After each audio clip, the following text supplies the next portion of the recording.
seen that it's been announced that the period during which the Commission is to operate has been extended.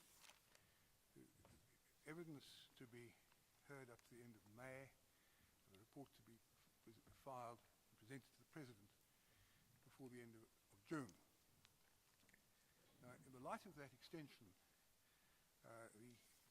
my fellow commissioners and I have decided we'd like to have a meeting with all the parties and their representatives, really their representatives. If it would be possible for us to have the meeting at lunchtime, during the lunchtime tomorrow, we're not available today. If that's not convenient, please, I would be grateful if the representatives would let us know during the tea adjournment. But it's very important, I think, that we should have a meeting to discuss the way forward, particularly in the light of the extension that's been granted. I was welcoming you all back. I'm pleased to see everyone looks refreshed and ready to continue the harmonious cooperation that we received up to now. I think Mr. Brigadier Mkunazi is in the witness box. I must remind you, you are still under oath. Yes. Siseno Brigadier Mkunazi okusa uyena obuza imibuzo uCommissioner ubebulela wonke umuntu ngokuba khona uthi uyavuya ukuba nibe khona uzaba nenhlangano nabamele indaba yokuba kuzokandisa ixesha kule commission ukuba bazawubamba umhlangano ngomso. At one point during his cross-examination, Mr. Brainders for AMCU indicated that he wished to reserve his cross-examination until after the recess. I see Mr. Brainders isn't here, but Ms. Barnes is. Are you going to cross-examine the witness on behalf Chair, of AMCU? you'll be happy to hear that we have no questions for this witness. I don't know that I'm happy to hear that, but I think it's important that each party puts things that the party considers important to each witness, but I take it that you take the view that the points you wish to put have been put by others already. That's correct. Then I think Mr. Fisher indicated that the Human Rights Commission also wanted to ask some questions. Am I correct? Chairperson Nobukanya Jele, I'm here on behalf of the Human Rights Commission, junior counsel for the Human Rights Commission. Mr. Fisher, unfortunately, was unable to join us, though he's still part of our legal team. I am here accompanied by Ms. Hardy of the Center for Applied Legal Studies. We would like an opportunity to cross-examine the Brigadier. We understood that representatives for the families wished to cross-examine him as well, and we thought it appropriate that they might do so prior to our turn. Obviously, I had indicated when parties all more or less from the same side were going to cross-examine that I would call upon their representatives in order of seniority to cross-examine. It's been represented to me that that sometimes is unworkable, and I've decided to proceed in future on an ad hoc basis. In other words, in the case of each witness, where there's after the evidence leaders have cross-examined and the police and Lonman and Newman AMCU have cross-examined, that I would then decide on an ad hoc basis, preferably, possibly, in most cases, with subject to an agreement between the affected parties as to the order of cross-examination. So, are you going to cross-examine now, Mr. Beza? You'll be happy to hear, Mr. Chairman, that I will cross-examine now. So my happiness is caused by two almost contradictory causes. Mr. Beza, I did remind you still under oath, no, Brigadier. So that reminder stands. Mr. Nzabeza, please cross-examine. Thank you, Mr. Chairman. Members of the Commission. Brigadier Mkunazi, we are meeting for the first time. I see you nod. First time inside here. Yes, yes. And just for the record, I represent the families of the people who died on the 16th. Just for you to know. Or bemxelela ukuba umele izalamane zaba bantu basweleka ngalomini kwenzeka isehlakalo. You appreciate that? Yes. And I think their interest, it is fair to say, is to find out to what extent the commission will assist them through evidence from you and from other witnesses in establishing what happened on the day, how it happened, why it happened, and all of that. You do appreciate that. You understand that. Uyayivisisa ubrigadier into kokuba injongo yayo yonke lento abantu abamele izalamane ezifuna ukufumanisa inyaniso kokuba kwenzeka ntoni apho iCommission izawufumana uncedo apha kubungqina bakhe kokuba ifumane inyaniso kokuba yintoni hlehle eyenzeka apho yaba imbangela yalento. But I've established that you yourself, you correct me if I'm wrong, you were not there on the day it happened. Yes, correct. Inyaniso kokuba ubrigadier wayengekho yena apho xa isenzeka lento. You will look at it. I'm sure it has been dealt with by those who have put questions to you, but you came here to give evidence of another kind. You are not here to give an eyewitness account of what happened on the day. Yes. Ubungqina bakhe ke akubobungqina bomuntu owayibona lento owonolwazi lokuba yenzeka kanjani.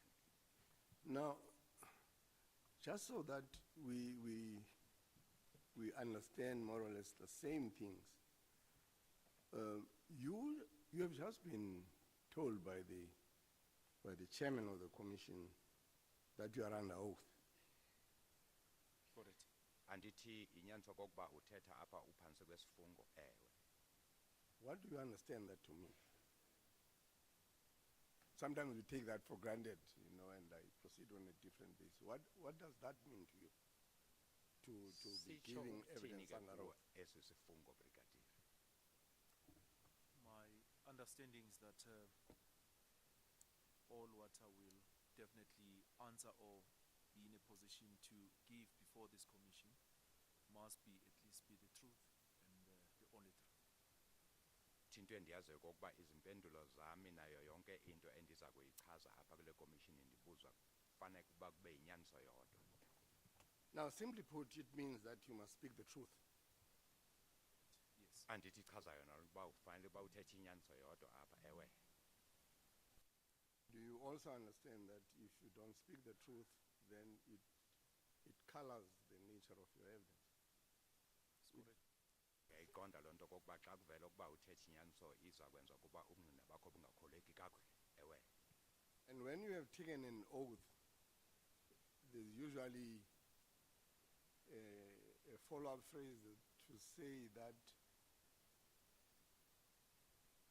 the oath is binding on your conscience. It's correct. Andithi kukho le ntetho yokokuba isifungo xa usithethe siyinto esisibopho kunembeza womntu uvalo lomntu ewe. And you understand to mean what?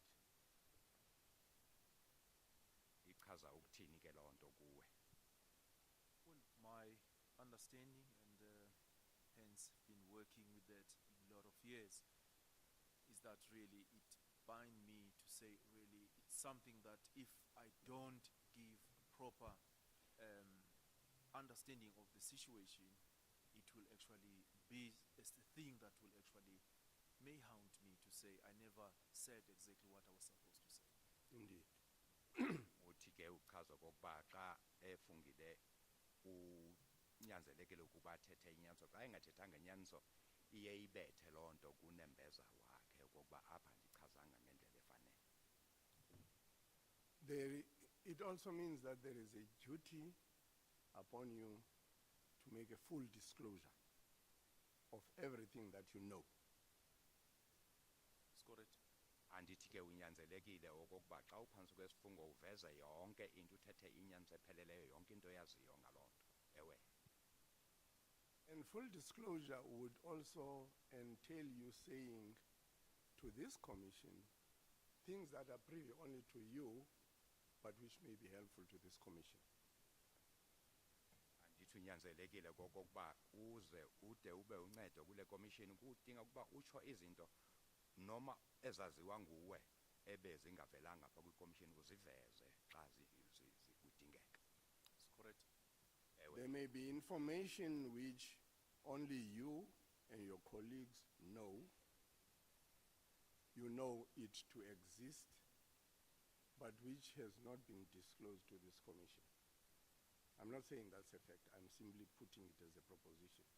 Chaza apha ke Brigadier okokuba nezinye izinto ozaziyo wena noxa bakho ebezingavezwanga apha kwi-commission unyanzelekile okokuba xa ubuzwa ngazo noma uzazi uziveze njengomntu ophantsi kwesifungo. Yes, I've done so already. Ewe that- sendiyenzile. And it is evidence which, because you have taken that kind of the oath,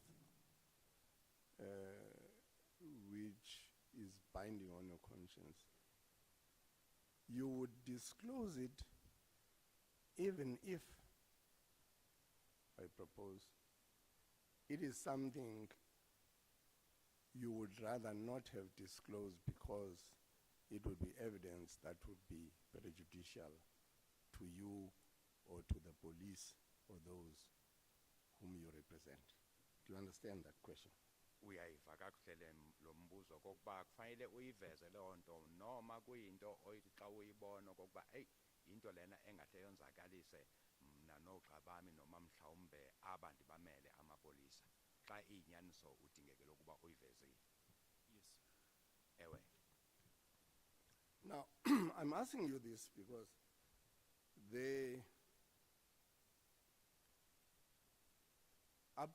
up to now, and we have put it to the witnesses that have gone before you, there has been a disturbing absence of evidence that speaks to what happened on that day. I'm just putting it to you. For instance, we have not been able to get from the police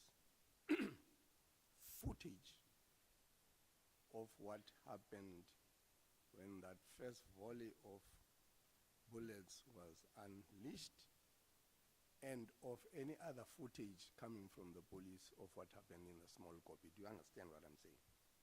Ndithanda ukuyibeka ngolu hlobo le nto kokuba kukho into enjengalena ke endibekile nakumangqina lawa athethe phambi kwakho kokuba kukho ingxaki ethize apha kakuveli kakuhle kubungqina bamapolisa asiboniswanga nemfanekiso apha okokuba kwenzeka ntoni ngeli xesha kuvulela olu rhuluwa lokuqala apha kude kwaseleka khona abantu nento eyenzeka phaya kwikopi le incinci. Do you understand? Yes. And it may well be that two possibilities exist. It may well be that that evidence exists, but is being suppressed and is not being brought to this commission. Kukho into ezinjena ke ezimbini ukuba zinokwenzeka apho kokuba obobungqina bukhona kodwa ke kabuvezwanga apha ngezizathu ezithize. You understand that? It's a possibility. Ndiyayivisisa loo. And it may well be that that evidence existed, but was destroyed or deleted. Kungenzeka okokuba obungqina buthe bavela babakhona kodwa ke bucishwa I'm not saying bususwa. by you. Andisho ukuba bususwe nguwe basuswa obungqina. Not sure, sir. Not sure. Andinanyaniso. No, I'm simply raising possibilities. Ndithi nje enye yezinto Sometimes ebezingahle probably. zenzeka. Understand? Ngiyeva apho mhle. And if we proceed on that premise, when you come here and you knew either of these two possibilities, the evidence existed, but is being withheld, and you know where it is, or the evidence was deliberately destroyed, and you know about that. Because you have taken that oath to tell the truth,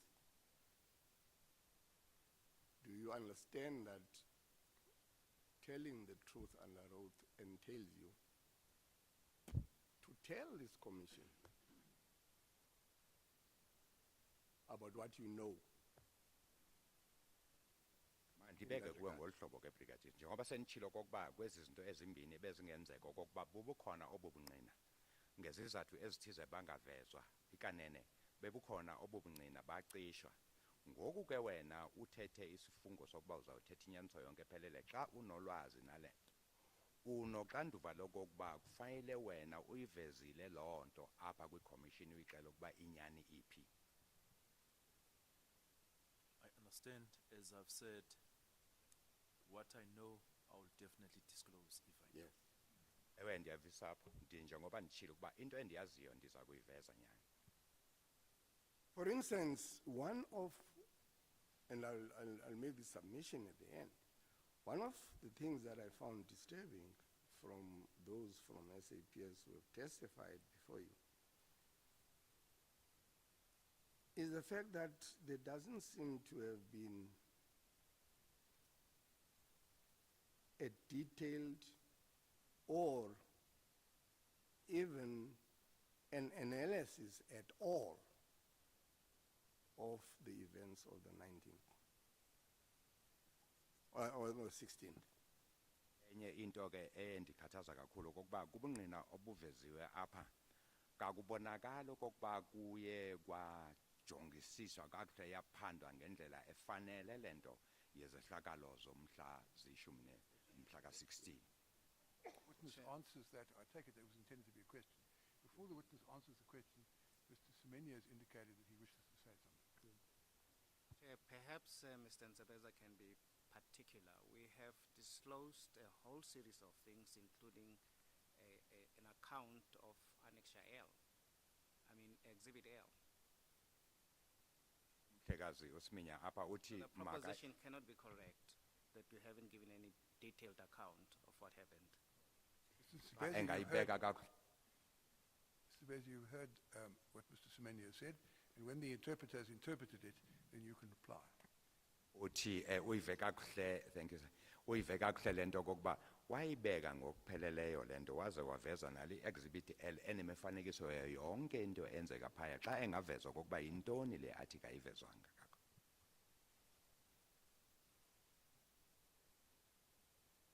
May I put it on a simpler basis, I believe, because I was going to get to particulars. Mandibeke ngalendlela elula ke lento bendizawufika apha.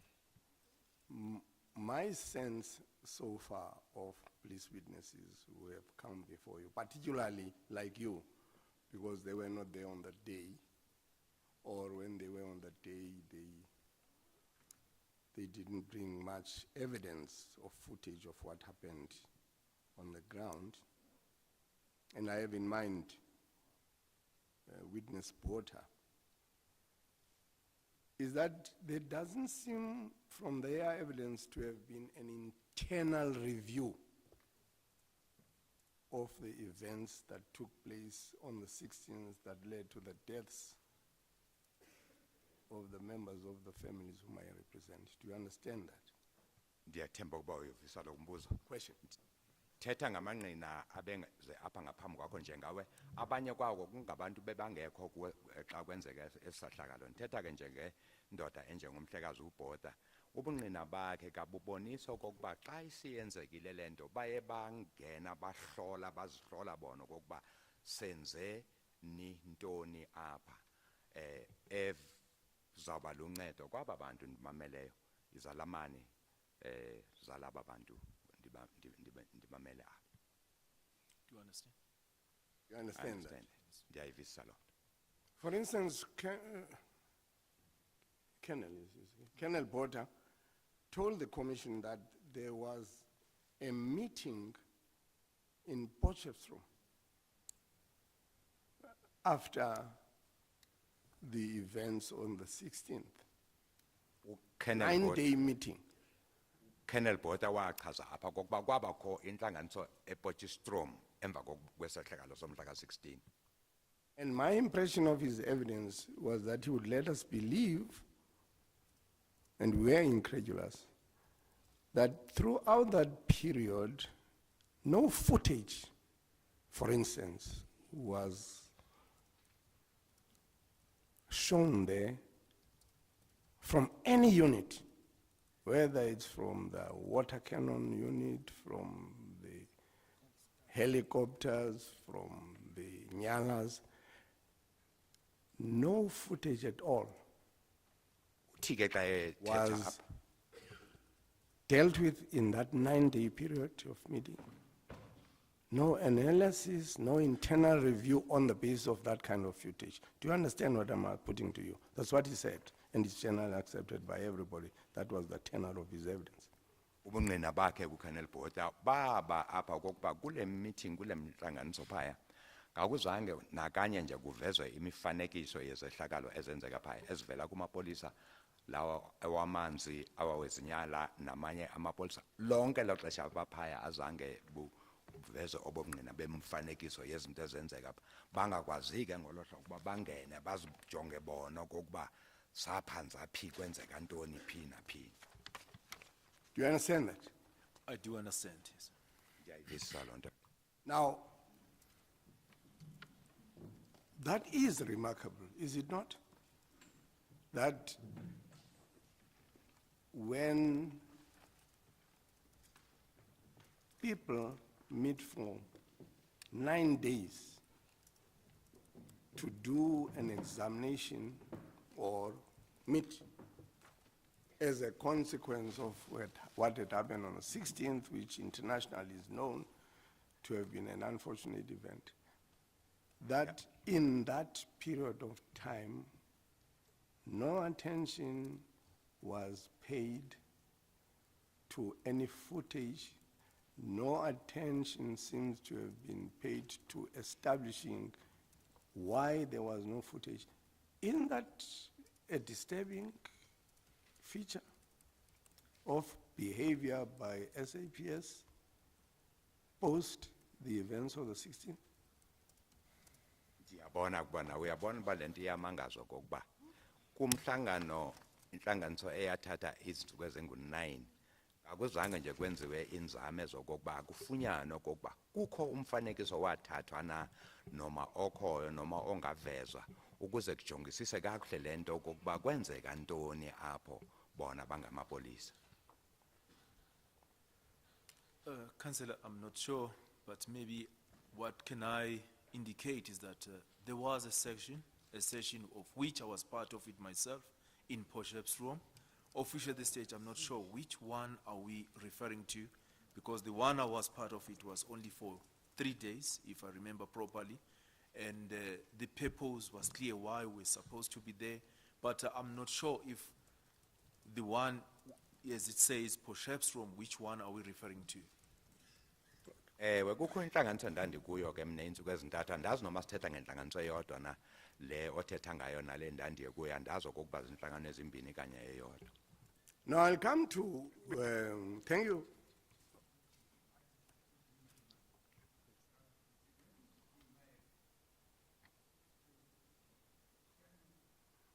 Order General 262. Yes. And in paragraph 13, under the heading debriefing, it set out what must happen.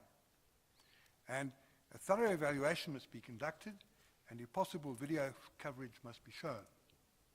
Now, I think what Mr. Nsebenza is putting to you is, as far as we could make out from what's been said so far, no such evaluation took place, and no video coverage was shown. Now, if that's not, that's the impression that I must confess I've got, whether I share Mr. Nsebenza's impression. If that's an incorrect impression, and there will be evidence that a thorough evaluation was conducted, and video coverage was shown, and there's full coverage available as to what happened at all the phases, then one would have expected that to have been forthcoming earlier. But if it's forthcoming later, I suppose better late than never. But that's the basis of the question. So it's specifically, your attention is specifically directed to paragraph 13 of Standing Order General 262, which states what must happen, which appears not to have happened. That's the basis of the question. If I've messed up your cross-examination, Mr. Nsebenza, I apologize. Mr. Chairman, you saw from my nodding, which does not get recorded, that I was with you all the way. is exactly the substance of. uthi umhlekazi May I kum. just say, and I don't want to mess up my learned friends' cross-examination, but I'm not clear why we should wonder about that inquiry. Why my learned friend for the police shouldn't simply tell us whether there was a thorough investigation or not. Kuthiwa ke apha ngaphambi kokuba kubuze imibuzo kukho omele amapolisa apha onayo incazelo yokokuba kwenzeka ntoni apho ngaxela ukuba kwenzeka Sometimes ntoni. people ask questions, get questions in response, and that's a fair question.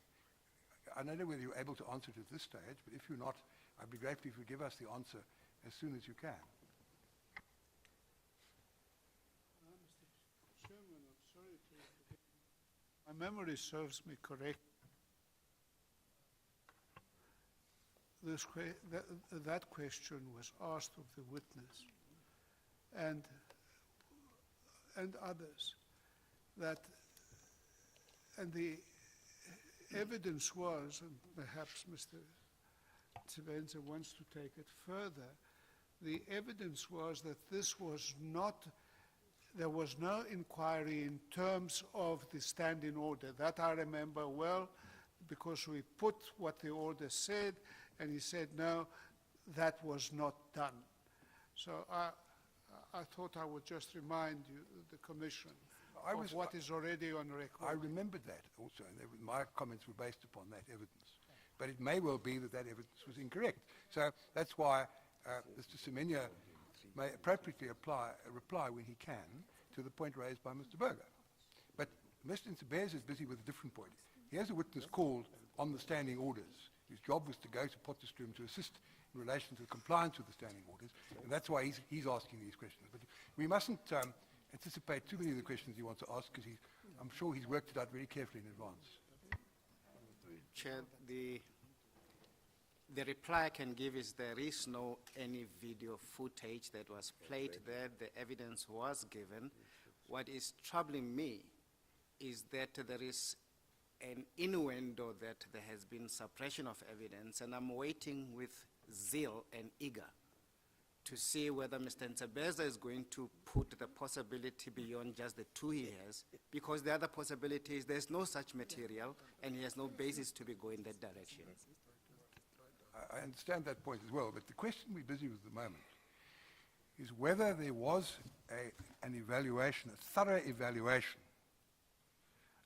as is envisaged in para 13, sub-para 3 of the standing order. That's really the point that Mr. Nsibeza is concerned with. But Mr. Nsibeza, just for the sake of good housekeeping, maybe you should put the other possibility Mr. Semenya has mentioned.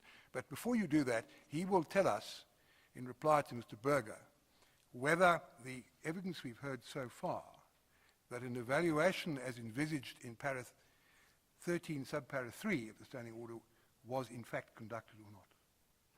I confirm the observation of Mr. Bezos that that question was asked. The answer we have on record is it was not done. Imibuzo yonke into bekuthethwa ngayo apha into eyenzeka phaya ePotchefstroom kwavela apha ubungqina ukuba kwakhona le ntlanganiso yokuba iyojongisisa yonke le nto kumamela ukuba kwenzeke ntoni nantoni nantoni phaya, kodwa ke okucacayo kokuba akho mfanekiso eyaboniswa phaya emva kokuba asevezile umhlekazi Nsebenzo kokuba xa kujongwa imigaqo ebekiwe le ebizwa ngokuba si-standing orders kwakufanele ukuba yenziwe leyo nto, ayizange ke yenziwe noko phaya. Now, Brigadier, let me thank you for volunteering what I was going to ask you anyway, that at least you participated in 3 days of debate in the Potchefstroom gathering. Did I get you right that you were involved in 3 days of discussion in Potchefstroom? Mandibulele ke ngokuba uyiveze le nto, ndive kakuhle kokuba wena wabakho phaya ePotchefstroom iintsuku ezintathu kuleyo ntlanganiso. And I suppose that was 3 days of discussing what had happened on the 16th, amongst other things, or even on the 13th. anithetha phaya ngesehlakalo ezazenzeke kwe-16 mhlawumbe nange-13. That's correct. The main purpose was to look to the issues, standing orders, national instructions, as well as the procedures, and to look at that. That was the main reason. And to prepare for a commission which had already been indicated, I would assume, is going to take place, or which you anticipated would take place. How do we plan for that commission? Andithi That the general nasenazi tenor nokuba of that meeting? kukho ikomishini etshunjiweyo ezawuhlola le nto, nenza ke namalungiselelo kokuba niza kuyibeka kanjani le nto le ngxaki kwikomishini. Kwakunaniye phaya ngezo ngaloo ndlo. It was correct for the purpose of submission, yes. Yes, yeah. Now we'll come to that. But what I just want to deal with now, and also apropos to what Mr. Semenya indicated, is his waiting with bated breath and zeal for evidence that I might pop up. Let's just get to basics first. There is an exhibit in this commission, and I think it's Exhibit S. And I'll read it to you, 3.3, particularly in your capacity as who you are. That is now over and above what the chairman indicated to you in terms of standing orders.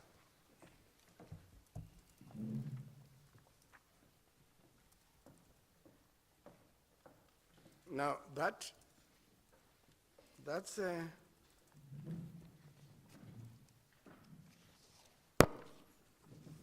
exhibit contains a circular from MV Pierre, who is the National Commissioner, or SAPS. Kukho le ncwadi bamnika yona ngoku isecular eyabhalwa nguPierre ongu-commissioner wamapolisa. That's your National Commissioner, right? That's correct, yes. Kazwelonke. And you'll see in 3.3 thereof, Asijonga apha ku-3.3 on the ithi second page, it says, POP operational commanders must ensure that video footage is taken of the crowd throughout the phases and including during the use of minimum force. apha A ichaza. record keeper must also record everything on the operational diary. The member who gives the command for action must not take part in the action. But I think for me, having you there as the expert that you have admitted you are in terms of POP, that is a standard injunction. Do you accept that? Mbuzo yilo kuba uyayamkela nale ntetho evezwa ngumhlekazi usebenza kokuba maxa sijonge apha kule standing order kufanele ngawo onke amaxesha xa kusebenza la mapolisa e-POP kokuba kuthathwe imifanekiso kubhalwe yonke into eyenzekayo nalowo orekhodayo kungabi ngomnye wababantu abathatha inxaxheba kuleyo nto umsebenzi wakhe kuba Do you urekhoda. accept that? It's correct, yes. Ewe. It's not something in relation to which we can simply be fobbed off by saying, well, it's not there, it was not done. There must be a reason either why it was not done, which is extremely remarkable, or it was done, except that we will not be shown it because it is not the kind of thing that you want the chairman and his commissioners and everybody else here to see. Andithi kuwe ke xa kulandelwa lo mthetho apha yinto ebekufanele kuba yenzeke lena akukho sizathu sokuba kuthiwa hayi ayenzekanga loo nto. Kungenzeka ukuba yenzeka le nto njengoba sisitsho nje kodwa ke kubekho izizathu zokuba ayinawuvezwa apha ngezizathu zokuba hayi akuyonto lesifuna ukomishina nabanye bayibone. It's correct. It It's must be correct. done. Thank you. Ewe. You see, whether or not I'm going to be able to produce evidence is a challenge. You must appreciate that, isn't it?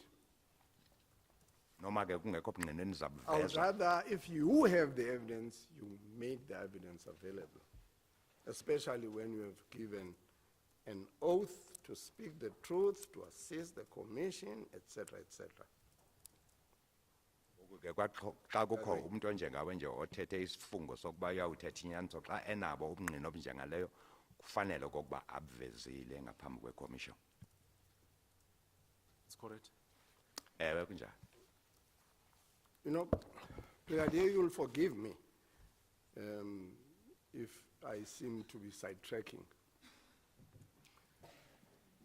I am pursuing this line of questioning on an assumption which I want all of us to make, namely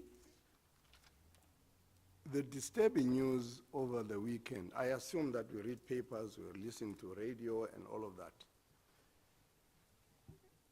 And on the assumption that the initial reports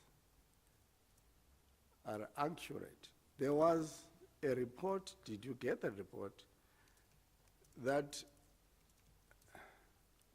journalists from the Star newspaper went to Groenpunt with the Portfolio Committee of Correctional Services, and they took photographs there. Did you read that?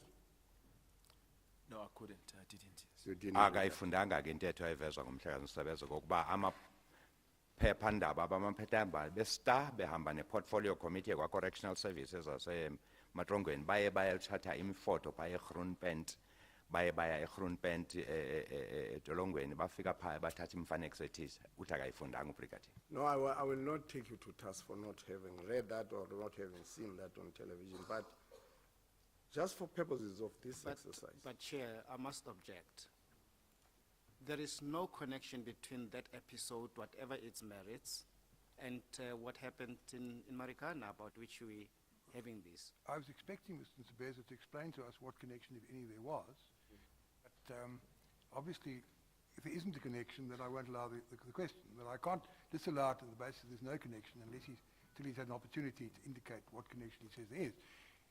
If the witness, of course, didn't see the reports, then I don't know whether he can take it further with this witness. But let's see how he handles the point you've raised. Apha uthi umhlekazi uSiminya andiboni injongo yalo mbuzo ngoba ezo zinto ezimbili zehlakalo ezimbini azixhumananga akunanto ephathelene nesehlakalo saseMarikana kulento akuthetha ngayo kanene kabuvela obobungqina. Uthi umgcini ngaphambili simele okokuba umhlekazi uSiminya mhlawumbe akhombise okokuba izihlangana kanjani ezi zinto ezimbini. Thank you, Mr. Chairman. The only basis I am seeking to explore with the Brigadier the relevance of the news items that I am referring the Brigadier to has actually been raised in a tangential way by Mr. Semenya himself when he says, please bring us evidence.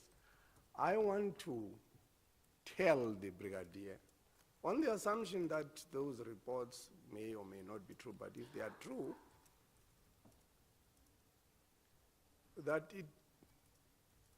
those who are in officialdom are not disinclined to remove evidence that might be No, included. Chair, no. That if something happened at Groenpunt, as reported in the press and on television, is correct, it doesn't really assist us in deciding whether something similar happened in this particular case. And I think with respect that regard being had to the time constraints to which we subject, there may be more fruitful lines of investigation for you to follow than that one, and I'm disallowing the question of holding the objection. But before you proceed, are you going to ask him about subparagraph 3.5 of Exhibit S before you proceed further? Yes, I want, Because if you aren't, I no, propose yes. if the chair, But it's your cross-examination, you carry on. Isigqibo sika-chairman okokuba ezi zihlakalo ezimbini ke ayinyani azihlobananga akukwazi okokuba kubuzwe imibuzo ukuba into eyenzeka phaya iyenzeka apha eMarikana xa kungekho ubungqina obunjengobo. no, let's leave Groenpunt alone, and I accept the ruling of the chair with respect to that. Masiyeke ke le yaseGroenpunt ndiyasimela isigqibo sikamgcini sihlalo.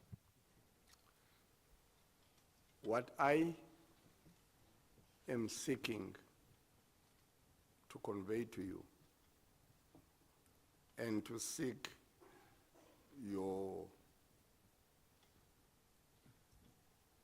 concession in relation to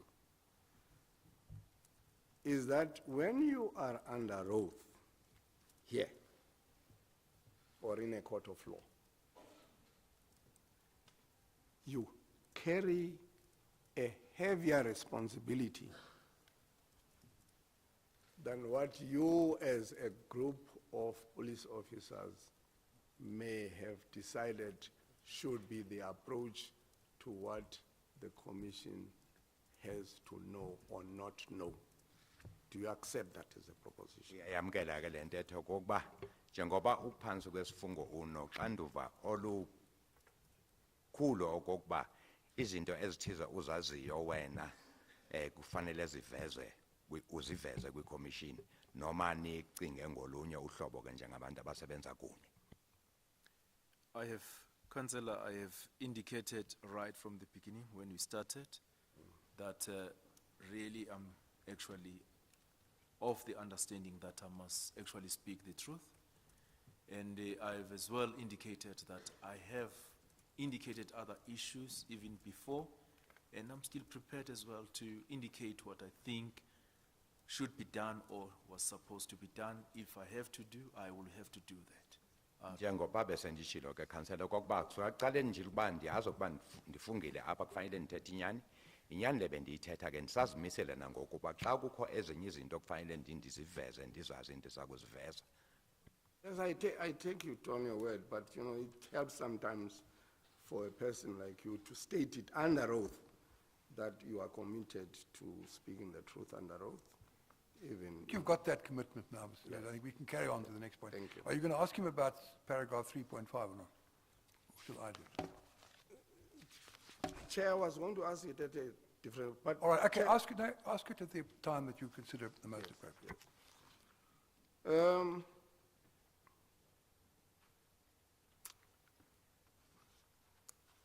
You say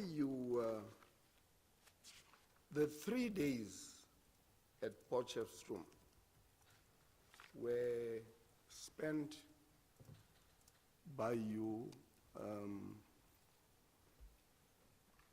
What actually did you do in the 3 days? Umbuzo kokuba kule ntsuku ezintathu upha ePotchefstroom wawusenza ntoni kahle hle? In Potchefstroom, what happened is we were, I think if I'm correct, we were 7 or 8. Our task was just to assist after the final product has been compiled by the group of the commanders who were working on the day. Hence, they were divided into groups. So when they come together, come back and do their presentation, our task was to be able to advise, like to say what has to be, how it has to be written.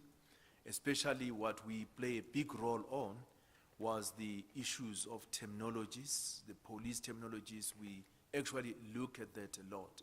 That's what actually we managed to work most of the time on, just to make sure that the document to be submitted is actually correct.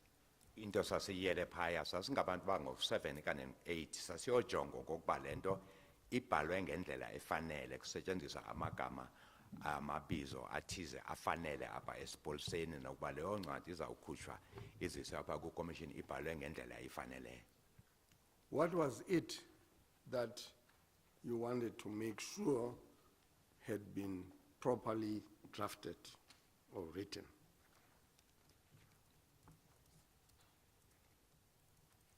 as I've said, most of us will just have to look to the final product, not to change the product that is what is written there, because what was supposed to be brought here was supposed to be exactly what happened on the day in the 16th. We were just looking at that, assisting into that. There wasn't specifically that to say commanders or whoever write or say something must say it in this way, it must not be in this way. People were allowed to put their story on their own, in their groups, come back, give the feedback to us, and we look at that together, holistically. We look at it and say what needs to be rectified, but what was the most thing was done on that time was the terminology, not changing anything, everything was the way it was. Very interesting choice of words from you, Brigadier, not change anything. And was there an inclination? Did you detect there was an inclination on the part of others or some of others to change things from the way they were? Why was there an emphasis on not changing things? Uthi babengayanga pha ukuguqula ukutshintsha into esibhaliwe ngabo bantu. Bona umsebenzi wabo kwakukujonga okokuba ibhalwe ngendlela efaneleyo. Bangatshintshe okokuba ayenzekanga ingayibhali ngolhlobo ibhale ngolhlobo. Bengatshintshi into babejonga nje okokuba ibhalwe ngendlela efanele na. Uthi umbuzo ke yintoni kwabakho isidingo esinjengeso okokuba kuyojonga okokuba ibhalwe ngendlela efanele. It is normal, definitely, in such a situation that everybody must come on board and assist to make sure that whatever has happened, it doesn't happen again. And your question as well is to say why the choice of words, no change is made. This is not the first time, Councillor, this question is being asked from me. It was asked even before to indicate whether were there any changes in anything. That's why I'm touching back on it. I'm tapping on it because it was even touched before, whereby I explained the same way that we never changed anything. The only thing what we did was to actually look to the terminologies and everything. That's the reason. There's nothing specific to say I'm trying to hide something or do what, but that's what actually we did when we were there. Uchaza ubrigadier okokuba ulumbuzo kwabuzwa phambilini wawuphendula ngayo lendlela okokuba akukho nto efihlayo apha akukho nto endaya phayanda yayiyotshintsha sasiyojonga nje okokuba yonke into yenziwe ngendlela ifanele. Would you say that what you were doing there would be amounting to an internal review of the incidences of violence, particularly those that involve the police, either on the 13th as victims and on the 16th as perpetrators? Into yayiyojonga phaya izehlakalo kuyojongisisa okokuba kwenzeka ntoni ngomhla ka-13 xa kuzokwenzakaliswa amapolisa nomhla ka-16 xa amapolisa onzakalisa abantu. Kwakuyona injongo yokuba kuyojongisisa okokuba yintoni kahle eyenzeke phaya. Councillor, it can be part of, but I will differ because it was going to be very difficult because already the commission was already appointed. And to go deeper, the normal way how we do our issues, to say we need to as well maybe to give recommendation if we review. If we review, we need to give recommendation to say what has to be done. That's why even before the chairperson instructed me to say, I must come back with some recommendation. It was because of that when we were there, we never made a recommendation because the belief was the commission has been appointed. Hence it has been appointed. Let's prepare now the submission and with the belief that the commission will assist. That has actually happened even before, that if the commission is appointed, obviously there will be some recommendation that will assist. However, I was instructed to go and get some recommendation, of which I did. But when we were there, I won't call that it was a reviewal, because if it was like we were reviewing, strictly reviewing, we were going to come out with a recommendation to say, this is what need to be done. But I believe without doubt that it was not going to be correct because the commission was already appointed.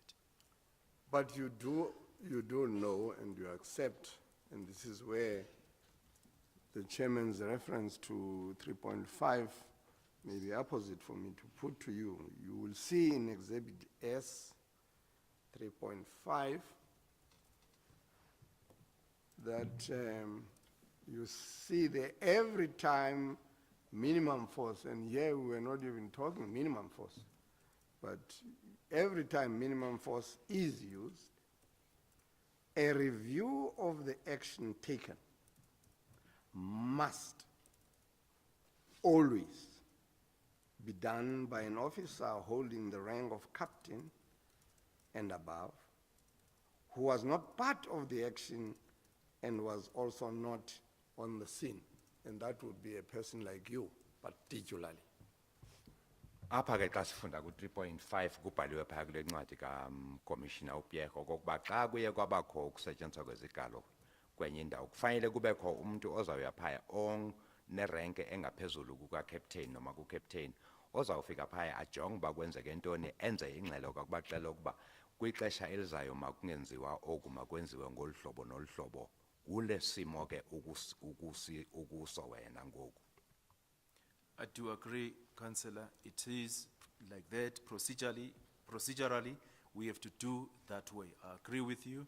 Ndivumelana nawe apho Mhlekazi. However, I was explaining the purpose of my invitation in Potchefstroom. Apha ke bendichaza isizathu esenza ukuba ndibizwe ePotchefstroom okokuba ndandiyakwenza ntoni. Okay, let's leave Potchefstroom aside and let's focus on the requirement in 3.5. Make siyeke iPotch kwangoku size kule circular esithetha ngayo okokuba imigaqo ithini. Do you know, as a commissioned officer in your rank, quite clearly one above the rank of captain, whether as a consequence of this injunction, which came to you by way of a circular on the 20th of July 2012, whether any officer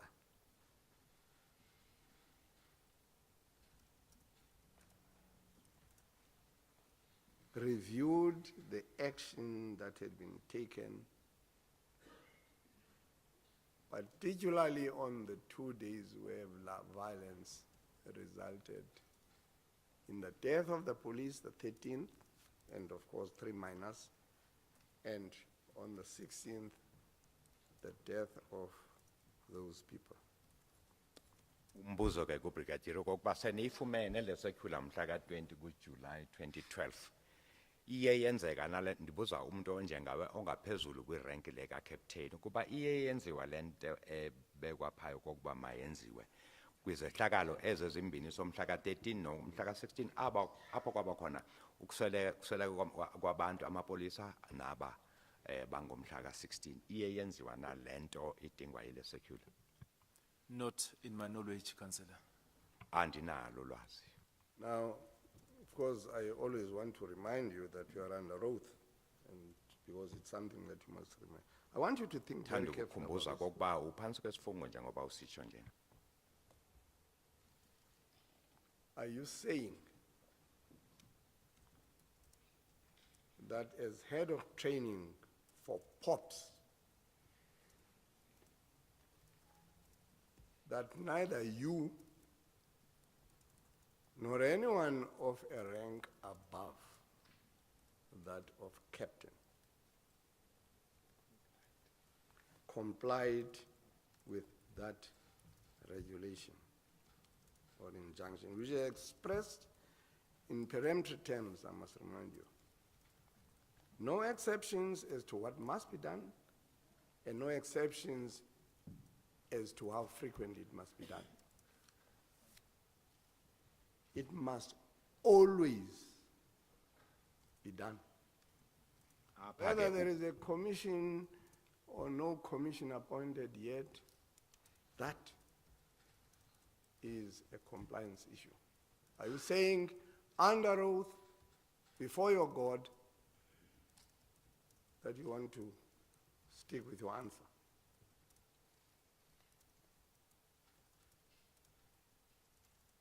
Councillor, in my understanding and my answer I gave from the beginning, I would like to indicate that if it was done, may happen that I'm not having that knowledge, but it has to be done as it is provided by the paragraph, that it has to be looked at after any situation that has taken place. umbuzo ubusithi apha kubhalwe umthetho obekiwe okokuba ngawo onke amaxesha into efanele kokuba yenziwe le xa kuye kwathathwa amagxatho anjengalawo. Uthi ke wena kumuntu onja okwirank yakho ayenzekanga lento awuzange wenziwe lo mthetho. Ithi impendulo kaBrigadier anditsho njalo, ndithi andinolazo kokuba yenzeka na. Xa yenzeka andinalo ulwazi, kodwa ke into ekufanele kokuba yenziwe. Brigadier, I give you an opportunity now to think carefully. Andikunike ixesha, ndikunike ithuba lokuba ucinge kakuhle Brigadier. Because this kind of injunction is the kind of injunction that would refer to you. Firstly, you hold the rank of brigadier, which is above the rank of captain. Secondly, you were not part on your evidence of the action, neither on the 13th nor on the 16th. And on the evidence that I've gathered you have given, in chief and under cross-examination, you were not on the scene. Is that right? Anditsho kokuba njengoba isitsho lencwadi kokuba kufanele kube ngumuntu onerank engaphezulu ka-captain, ungaphezulu ke wena njengebrigadier. Ubungekho xa kwenzeka esisehlakalo, itsho kanjalo lencwadi kokuba kube ngumuntu obengekho apho njengoba usitsho njena.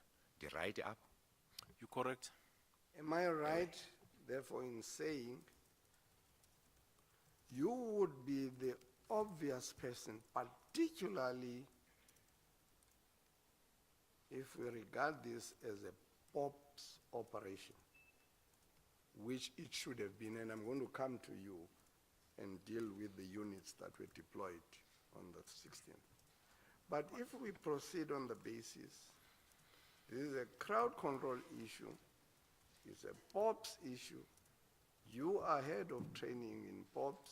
You are an expert as to what must be used, what ammunition, what equipment, how, what the numbers, all of those things. You would be the obvious person to be involved in this kind of internal review. And I am asking you again, are you saying under oath that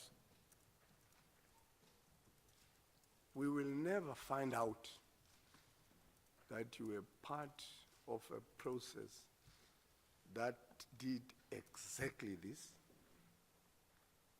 Mbuzo ilowo ke kubrigadier okokuba brigadier njengentloko ke yoqeqesho lwamapolisa lawa POP bekunguwe kanye umuntu bekufanele enze lo msebenzi. Uthi ke wena phansi kwesifungo nyani kuzawufika ixesha apho singeke sazi khona kokuba yenzeka lento ngoba kwakunguwe okufanele wenze lo msebenzi kanye. Councillor, I would say no, that's not correct. Because basically I'm based in Northern Cape as an operational officer, provincial head in operational response services. The only time I could be in a position to be part of the process, Councillor, you are talking about I will be part of it on an invitation or instruction by the head office. However, if I'm based in head office as well, will be an instruction. Hence, I was based in head office before, and my job was to look to the skill development of all specialized units. That include POP as well and others. But hence, I have moved to Northern Cape now. I'm not in that position anymore. But if I'm appointed, I will definitely be part of that. But as an obvious person, as the councillor is saying, I will definitely say no, it was not going to be in that position. Because if I'm in head office and I'm in charge of the skill development, training of the specialized operation, I can initiate, I can ask a permission to go and actually start doing what actually 3.5 is saying. But in this position, I can't, I must be instructed or I must be appointed to go and be part of that particular team, or maybe alone in person, I can do that if I'm appointed to do like that. But I'm not an obvious person. Uchaza ngolo hlobo ke ubrigadier okokuba ayakho umsebenzi wami lo njengoba kwangoku ndiphaya eNorthern Province bendizawuya ndenze lo msebenzi xa ndixelelwe ngabaphethe ngaphezulwini. Nangeli xesha ndilapha ehead office umsebenzi wami kwakuqeqesho nje laba benza lo msebenzi phakathi kwabo abanye kwakungabo ababepop. Thank you. That's a very general response, not necessarily to the question I put. I want to be more direct to you. Are you saying under oath you never was part of an internal review envisaged in that paragraph 3.5 for all the reasons that that 3.5 injunction says the person must be? Not generally, in this matter. Are you saying that you were never at a meeting with others or by yourself where the purpose was to do an internal review? And I'm giving you an opportunity to think very carefully because you are under oath. Ndikunika ixesha lokuba ucinge kakuhle brigadier okokuba inyani lo ithethayo okokuba awuzange na ube nabanye niyokwenza lo msebenzi ubekwe apha ku paragraph 3 njengoba usitsho njena. Cinge kakuhle ngoba uphansi kwesifungo. Councillor, as I've said, in the 3 days, we sat with all the commanders, whereby they were divided into groups. Task was given to them, and they compiled the information. The final product, all of us, we came together. We discussed the final product. We made our comment on the final product. As I've said, the most part we commented on was on the terminologies to make sure the document actually entails everything properly as it's going to be submitted for the commission. Sawuphinda ke lo mpondlo kokuba nditshilo kokuba ndandinabanye phaya ezinye ikomanda. Sasijonge umsebenzi sasithunyele wona phaya kuba siyojonga ukuba li document lencwadi ibhaliwe apho ibhalwe ngendlela ifanele na ikakhulu xa sekujongwa ulimo olusetshenziswa aba ngolimo olufanele ukuba lingathunyelwa kwikomishini.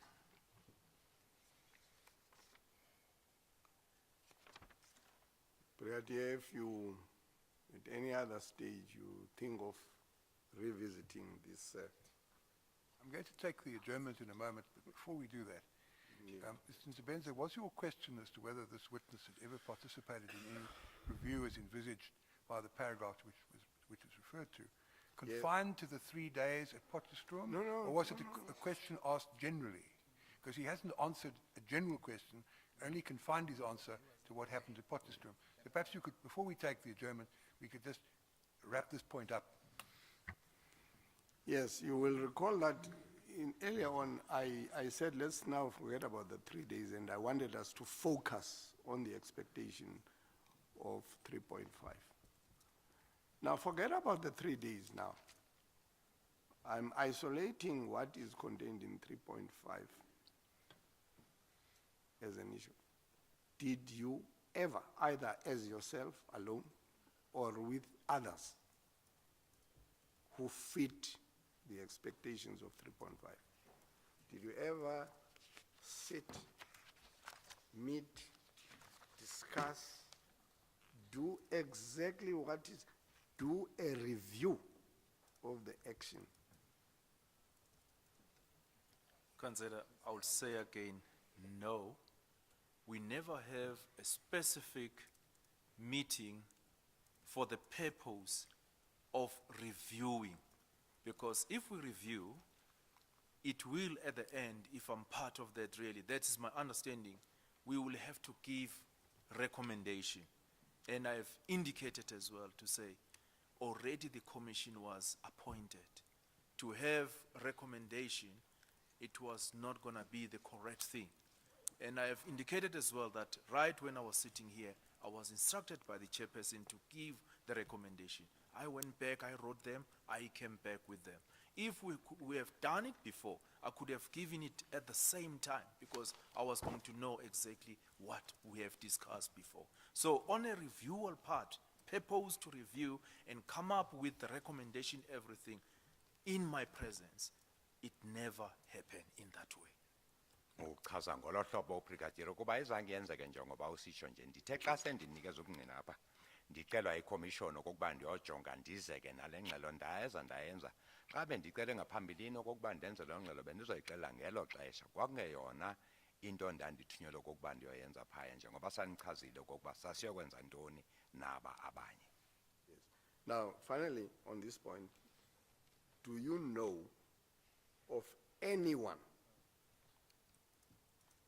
who is of the rank of captain and above who undertook a review of the action that must always be done by an officer of that rank?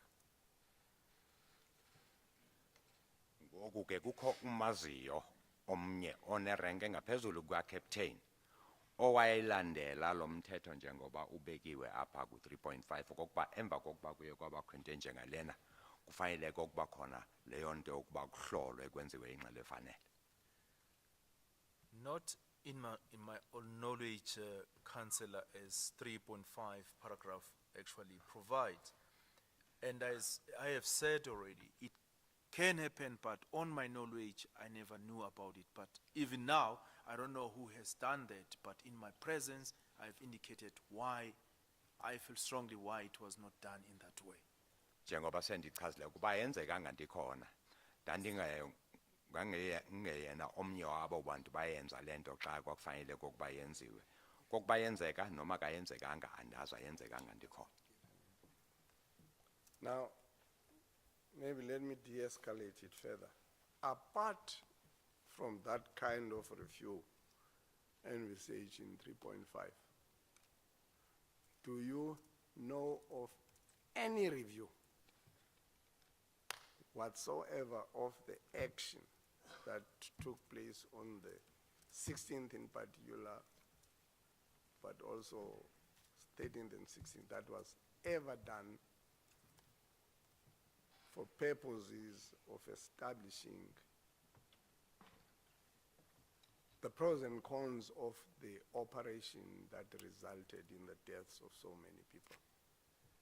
Ngolwakho ke ulwazi kukho ixesha apho yenziwa khona loo nto kokuba kuhlolisiswe kujongisiswe kokuba yintoni eyabangela yazaba imbangelo ezezimbili umhla ka-13 nomhla ka-16 apho kwaseleke khona abantu abaninzi kanjena kwabakho ingxelo ebhaliweyo kokuba yenzeke ngolhlobo olunjani le nto. Councillor, it's normal, it has to be done, but in my knowledge, no, I didn't pick it up, except only the task given to me only.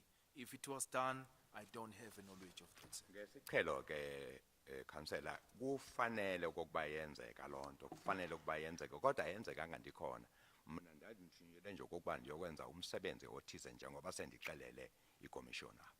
We are here as a person who's head of training of POPs. And when we come from T, I will be putting to you that this was a POPs operation I find that, again, a very remarkable answer. Ndizawuthi xa sibuye etiyeni Oh, ndiyibeke that's not a kuwe le question, nto Mr. Benzo, that's a njengentloko comment. yoqeqesho But lweepops. perhaps you can turn that comment into a question after we've taken the tea dram. We've adjourned to take the tea dram. Ndizawukuthi ke ngoku sithathe ixesha letiye. Cela ukuba nisukume nonke.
to start. Ndicela uba sisukumeni sonke.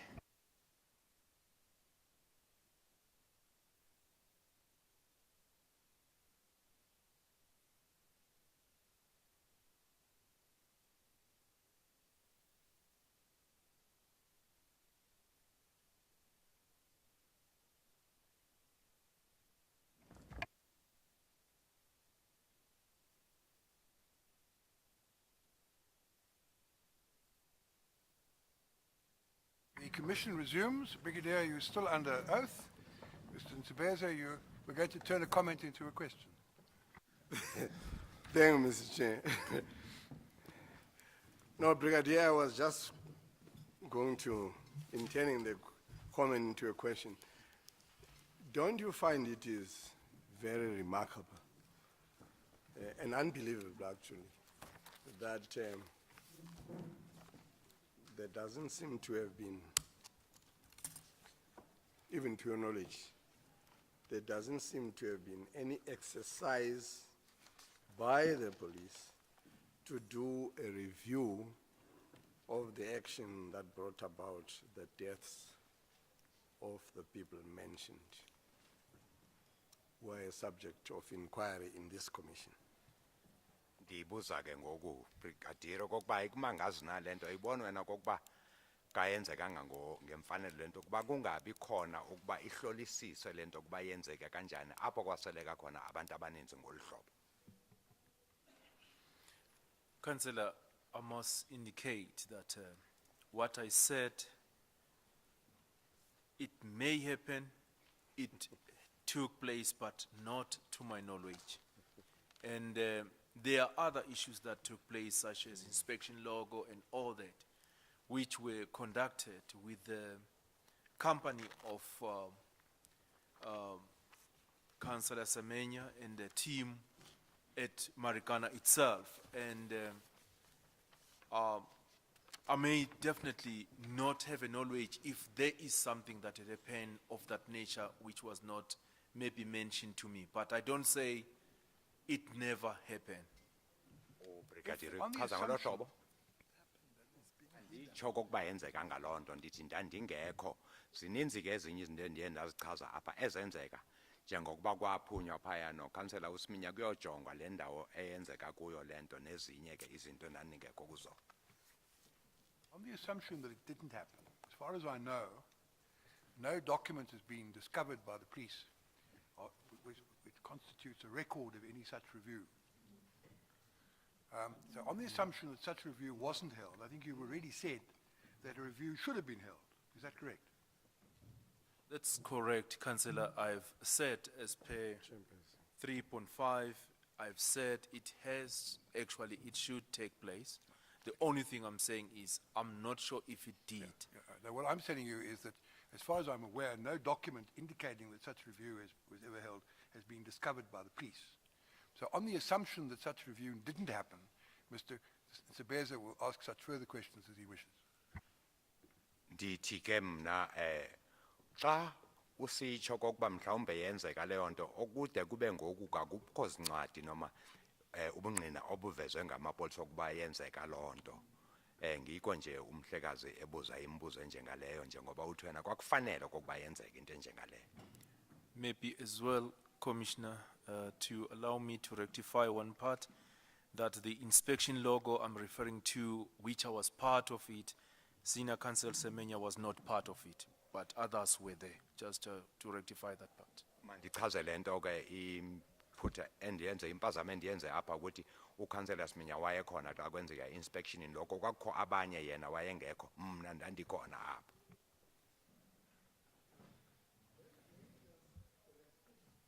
So let me just perhaps take it quickly, step by step, where I want to get to. You see, you on your own evidence, you were not there on the day that people got shot on the 16th of August. Is that correct? Andithi kubungqina bakho wawungekho apho xa yenzeka lento ngomhla ka16 apho kwadutshulwa khona aba bantu. Ewe. And in the language of 3.5, you were not part of the action. Andithi ke xa sijonga apha ku3.5 ubungumntu obengekho kweso sehlakalo ngelo xesha. Yes. And you were not on the scene. You were not on the scene. You were not at the khona place kuloo where it ndawo happened. yenzeka khona le nto. Yes. Ewe, Now, at some stage before you came to testify here, you must have, and you'll correct me if I'm wrong, you must have had a discussion about you having to come and testify here in the capacity that you came in. Is that right? inyanisile xa ndithi ke phambi kokuba uze apha uzonikeza ubungqina kukho kwabo naba nendibano apho niye naxoxa khona kokuba ubungqina bakho uzawuba yintoni apha. Yes, sir. With Senior Counsel Semenya and the team, yes, there was a meeting, of course, to prepare me. Ewe, yayikho inhlangano njenga apho ndanilungisela khona ukuza apha. And I would assume that part of what you would be expected to do would be to be filled in on what happened, what units were there, who they commanded by, what positions they took, who were the negotiators and all of that. You would be told those kinds of things in that kind of a meeting. Am I assuming correctly? Bozawuxela okokuba ubani wayekhona zeziphi units zazikhona apho kwenzeka ntoni nantoni nantoni. Yes. Ewe. And as an expert, and that as much came from the cross-examination of Mr. Badlander, that you are actually an expert in POP. Your views as to what happened on the day would be solicited. Andithi njengoba bebuza umhlekazi uBadlander kuye kwacaca kokuba uyingqali wena apha oqeqesheni lamapolisa lawo ePOP. Beyizawubuzwa ukuba wena uyibona ngoluphi uhlobo lento. Not so. Andithi kunjalo. Yeah, but as I have said, that your question was there any discussion prior? Yes, I'm saying there were discussions. Yes, everything was discussed, and the preparation was to say, I'm going to come in, this is what actually has happened. Yes, definitely, it's a lot of things that was discussed, but to come to a conclusion to everything, I never came to that position to say, this is the conclusion, but since I came in the commission, the question that has came, I have indicated what went wrong, I have indicated what went right during that position. Njengoba sendichazileke apha kwi-commission ndiye ndaveza okokuba konakala phi baphanza phi izinto ezenzeka ngemfanelo zeziphi sendiyichazile yonke loo nto. Can we simplify it in this way? You would have been told, as a person who was not there, you would have been told, this is what happened, Njengomntu bengekho apha This is how ndithi it uzawuxelela happened. kwenzeke oku. etc. Did that happen? Yenzeka loo nto ngolo hlobo. Uba nantsi into eyenzeka phaya. That's correct. Ewe. And there would have been an expectation from you to say, well, this was compliant with the POP's standing orders. This was not strictly in compliance with POP's orders, etc., etc. Would that have happened? Andithi ke apho bazothi xa bexelela utsho wena ke njengomntu oyingqali okokuba apha nenze ngemfanelo njengemthetho ye-POPs apha ke niye naphanza beningafanelanga uba nenze ngolu hlobo. Did that happen? Yenzeka loo nto. Not in that fashion, Councillor, because if I remember properly, when I arrived, I was actually prepared to talk only about training, only specifically training. But as I came inside here, I had to answer to other issues as well. But now when we were preparing, I think maybe can happen, the time was not enough to say maybe we can just say now holistically, this what went wrong or this what. But as I was cross-questioned here, I managed to say this was wrong or this was right. Njengoba niphendulile ke councillor, ixesha lalingonele okokuba ngelo xesha ndikwazi ukuba ndimamele yonke into ndibaxelele ukuba hayi apha nenze ngendlela efanele apha niye naphantsi kodwa ke xa ndibuzwa imibuzo apha ndiye ndayiveza loo nto apha baphantse khona nalapho basebenze khona ngokomthetho. Just by the way, do you keep any diary or pocketbook of your activities that covered everything that you did in relation to your involvement with this Marikana incident?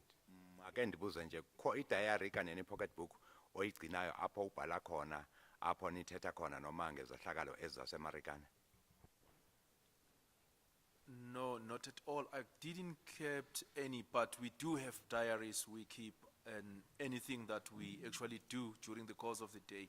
But on issues of Marikana, I couldn't because there was a specific task I was supposed to deal with, and really to write each and every day, I couldn't do that. Definitely, I couldn't. Ndinayo i-pocketbook endiyigcinayo ke kodwa ke Sorry, idiary endiyigcinayo kum kodwa ke andizange ndibe nayo yaseMarikana okokuba ngoba apha ndandithunyelwe okokuba ndizokwenza umsebenzi uthile andikwazanga uba ndibhale zonke imini bokwenzeka oku noku ngeMarikana.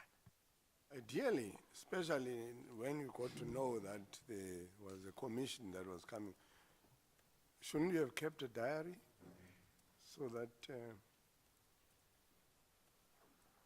you have a fair record of what you did in connection with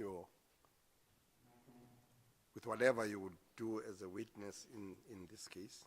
Kwakuyinto eyayibaluleke gqitha ke leyo kokuba xa usazi okokuba kukho ikomishini itshunjiweyo ubhale yonke into uzokwazi ukuthi xa ubuzwa imibuzo apha uthi ukujonga apho kuleyo diary yakho uba wenzeka ntoni ngexesha elithize nelithize andithi?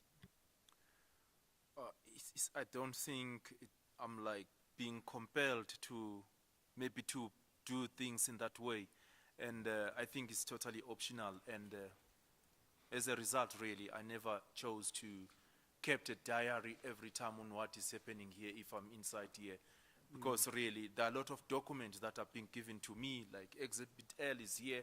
If anything I have to refer myself, I refer myself. If I have to write now a diary, it means it will be finished, Councillor, before this commission is done, because this is a big document. I have to write from the back to the end, really. Not to mean I'm sarcastic to my answer, but really, it's a lot of things I've dealt with. If I have a diary, for how many pages I'll write, sir?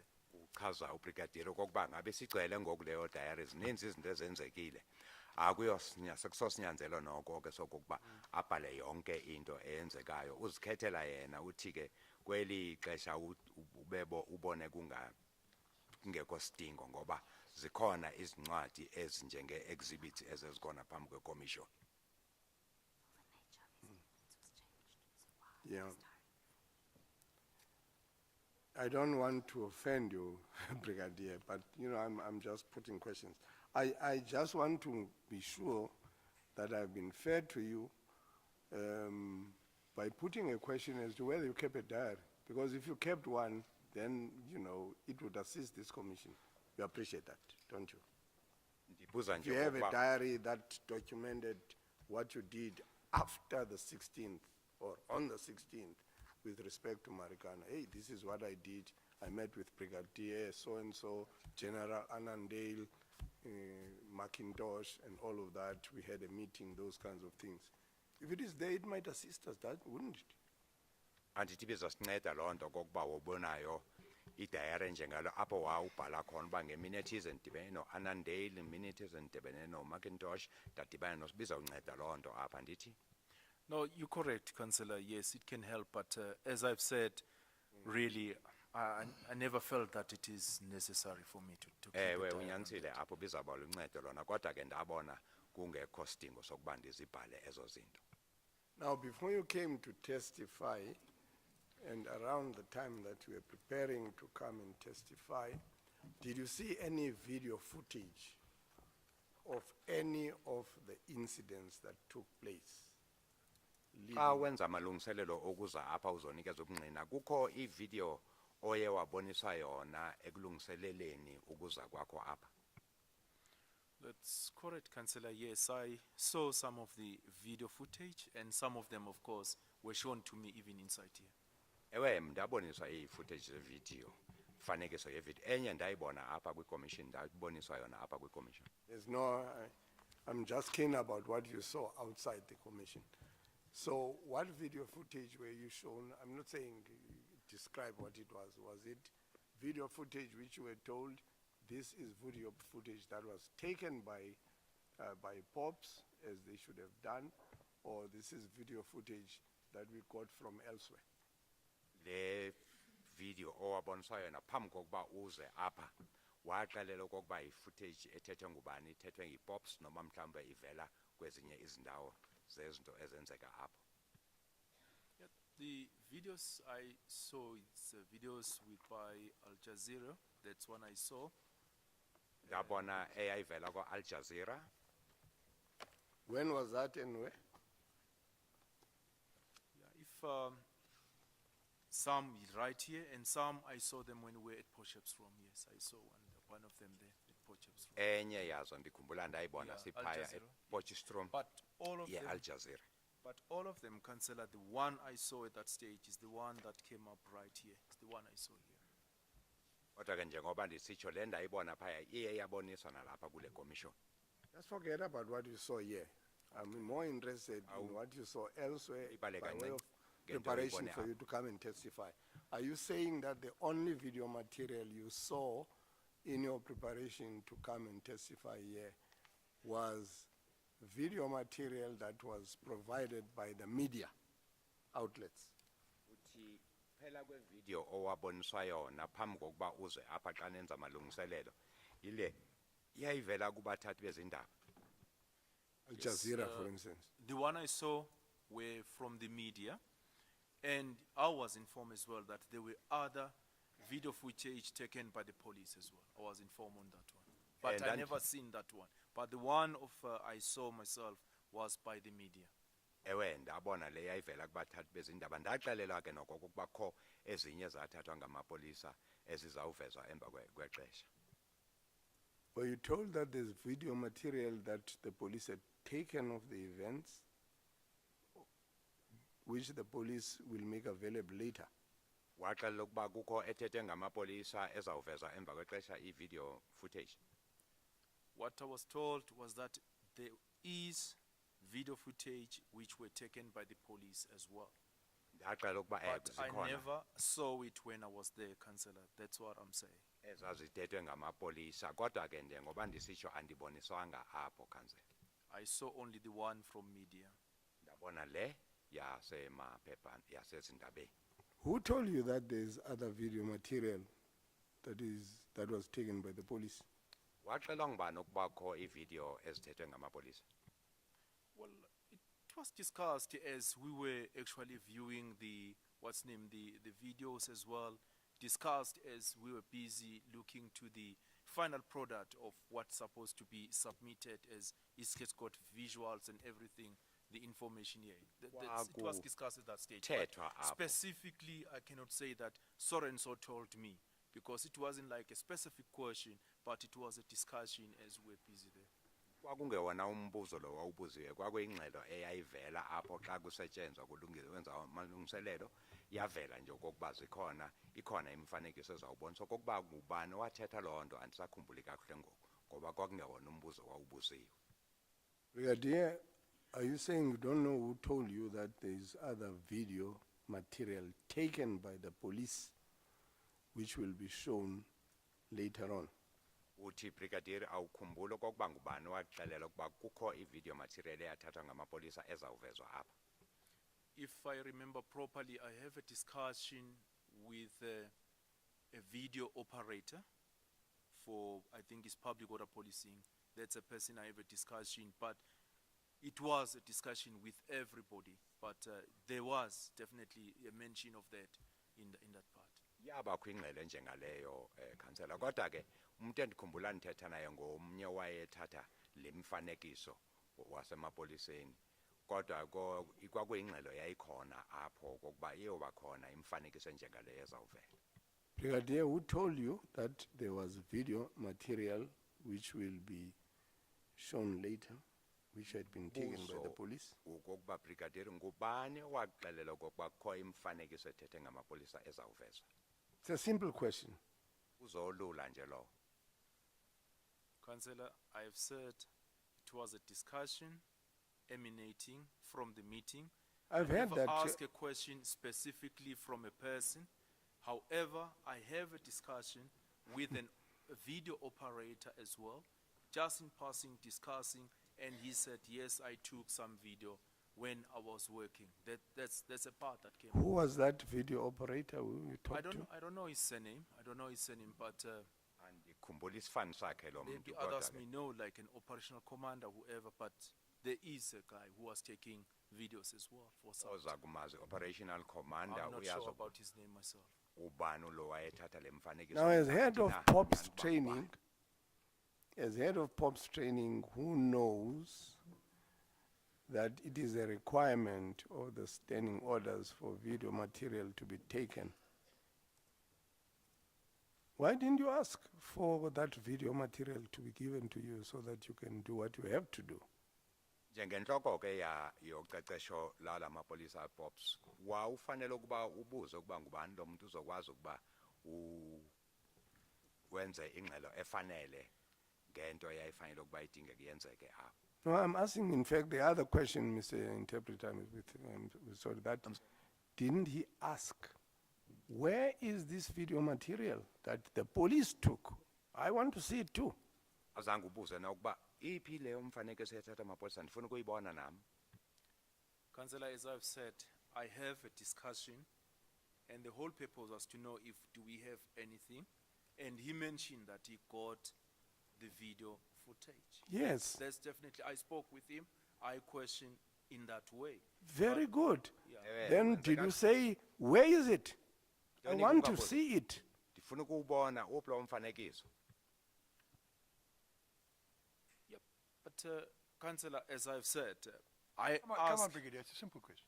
Did you ask to see the video material which was referred to by the policeman who mentioned to you that he'd taken it? Qinisana ask for uthi it or didn't you? ulula lo mbuzo brigadier. Wabuza ukuba mandibone lo mfanekiso. No, I Why didn't ethetha ngawo. ask to see it because even the one of Al Jazeera I was just shown, I never asked in that fashion. Andizange ndicela Because zange as I've ndibuze. said, my purpose to be there was clear what I have to look at. Njengalo. So I was shown what I was shown, but I never asked specifically where's that material. No. I never asked. Njengalo we-Al Jazeera awuvezwanga nje ngoba ndiye ndafuna ukuwubona. Wavezwa nje apho xa kwenziwa le ngxelo akubanga ndim endithi ndifuna ukuwubona. Brigadier, I want to put it to you that you are being disingenuous with this commission, that you are being evasive, that you are not being truthful, contrary to your swearing on oath that you'll speak the truth. Brigadier ndibeka kuwe okokuba no xa uthethe isifungo apha awuvezi inyaniso ubalekela imibuzo kukho into ezithize apho ungavezi khona inyani epheleleyo njengoba ifuneka njengomuntu ongaphansi lesifungo. Councillor, I'm not agreeing with the comment because really your question is, did I see any footage? I indicated that I've seen the media one, and the one from SAPS I asked as I was talking to the video operator, and he indicated that he took some video footage, and I was of the opinion that it will be shown in future, and I don't know what is the position on that, but I'm saying this is what I find out if the time I was talking with, that's all, and there's nothing I'm hiding at all. Akukho nto ndiyifihlayo apha councillor. Andivumelani nale ntetho ibeka kum ngoba ndathi nje kuloo ntetho kwavela okokuba kuzawubakho imfanekiso nje ndakholela kokuba iyawuvela emva kwexesha. Wasn't it in your interest, let alone the public interest, that you in your rank and position should know what is contained in the other video material that this video operator of all people is referring to? Awubanga thanda ukwazi ke njengomuntu ophethe apho kokuba le video operator uthetha ngayithetha ngevideo awubanga mandibone kokuba yintoni ekhona apho kulo video. Yes, I did. I did feel like I would like to see because it can give a different angle of the situation. But I couldn't see it. There's nothing I could do so far, but I couldn't see it. What do you mean there was nothing you Wazango. could not do? Sorry. Okay, I'm sorry. Uthi ke akakwazanga ukuba ayibuze akazange ayibone kodwa ke wayenawo umdla wokuba ayibone. What do you mean that there was nothing that you could do about it? You are a brigadier, and the video operator, I assume, was of a rank way below you. Lo phatha ivideo ungaphansi kwakho ekudeni wena uyibrigadier ungaphezulu kwakho ngendlela eqiqileyo. Yintoni Your ukuthi wena police unit, the police unit you train, could have been reflected in that video material. It was the duty of the unit that you train on injunctions from the National Commission to take video footage all the time. And then when you get told that there is footage that was taken by the police, you show a remarkable reluctance to know what is contained in that. What do you call that? Uyibiza ngoba yintoni ke lento eyenzeka brigadier ngoba nguwe ophethe uqeqesho lalaba bantu. Kukho ingxelo umthetho ovela ku commissioner wamapolisa othi mayenzeke lento lena. Xa sowuxela ukuba yenzekile ubonisa nje ukungabi nankathalo kokuba uyibona lonto. It's not that case, Councillor, that I never took it serious. However, I have that belief that, like all video footage available, it will come forward if there's any. But as I'm saying, I have a discussion with the video operator, and he indicated that he got video footage as well, of which sometime I felt maybe that it's the same, or maybe it cannot be the same, but there was nothing much I could do, as I was of the opinion that it will be shown. Did you ask the video operator what incident or incidents that video material covers? Wambuza nalo umthathi Details of what wemfanekiso he has or she has. okokuba le mfanekiso anayo sehlakalo esiphi sesiphi sehlakalo athatha imfanekiso yaso. Not in detail, sir. Andizange nimbuze ngokugcweleyo. I'll just ask you for the last time. Why were you reluctant? Before you asked something for the last time, he said not in detail. So that indicates you did ask him to some extent, him or her. Was it a he or a she? Is he? He. So when you asked him, when you were asked, did you ask him what was depicted on the video material he took? You answered not in detail. So that indicates that you must have asked him in general terms what was on it, and what did he say? Uthe ubrigadier xa ephendula wathi andimbuzanga ngokupheleleyo. Uthi ke umgcini sihlalo xa uthi awumbuzanga ngokupheleleyo lindoda yayithatha imifanekiso kukho into wayibuza kuye yintoni owayibuza. Yeah, no, it's correct. We were discussing more on the position where in copy 1, where every situation took place. That's where I was just very much interested, asking, and he said yes, he got the video footage. But as to say which angle and where he managed to take pictures, I didn't ask that because I was of the opinion that it will come out as the others are here. That's all what I knew by myself, because there's nothing I thought of differently on that. Kwakuthethwa njengezehlakalo ezenzeke phaya kwikopi yokuqala. Andizange nimbuzo kuba uyithethe kweliphi uhlangothi kanene kanjani yonke ngoba ndikholelwa kokuba izawuboniswa le mifanekiso. I propose to move on, but let me just ask a few questions around this. Do you accept, now that you are there under oath, that it would have been a good thing for you to have asked the operator the following: man, what is in that video material? Where is that video material? I want to see it now that I've seen the other video material from Al Jazeera. Uvumelana nami apho brigadier kokuba kwakuyinto eyifanele kokuba uyenzile lena. Emva kokuba suvile kokuba lo muntu uthethe imifanekiso usubonele ya Al Jazeera. Kwakufanele ukuba ndifuna ukuyibona lo mbuzo ikakhulu ngoba sendibonele eminye ndifuna ukubona ba kwenzeka ntoni apho. Councillor, if I recall right, this discussion we have is before the time as well when we're gonna see it and view everything. And all what came in my mind was that everything actually maybe can be there or maybe can be the same or can differ from each other and all that. And really, I felt that position that there wasn't much to go deeper on that, but I knew, as I said, that there was video footage taken as well by subs, and he indicated to me that he was part of the whole thing. He took something, especially on copy 1.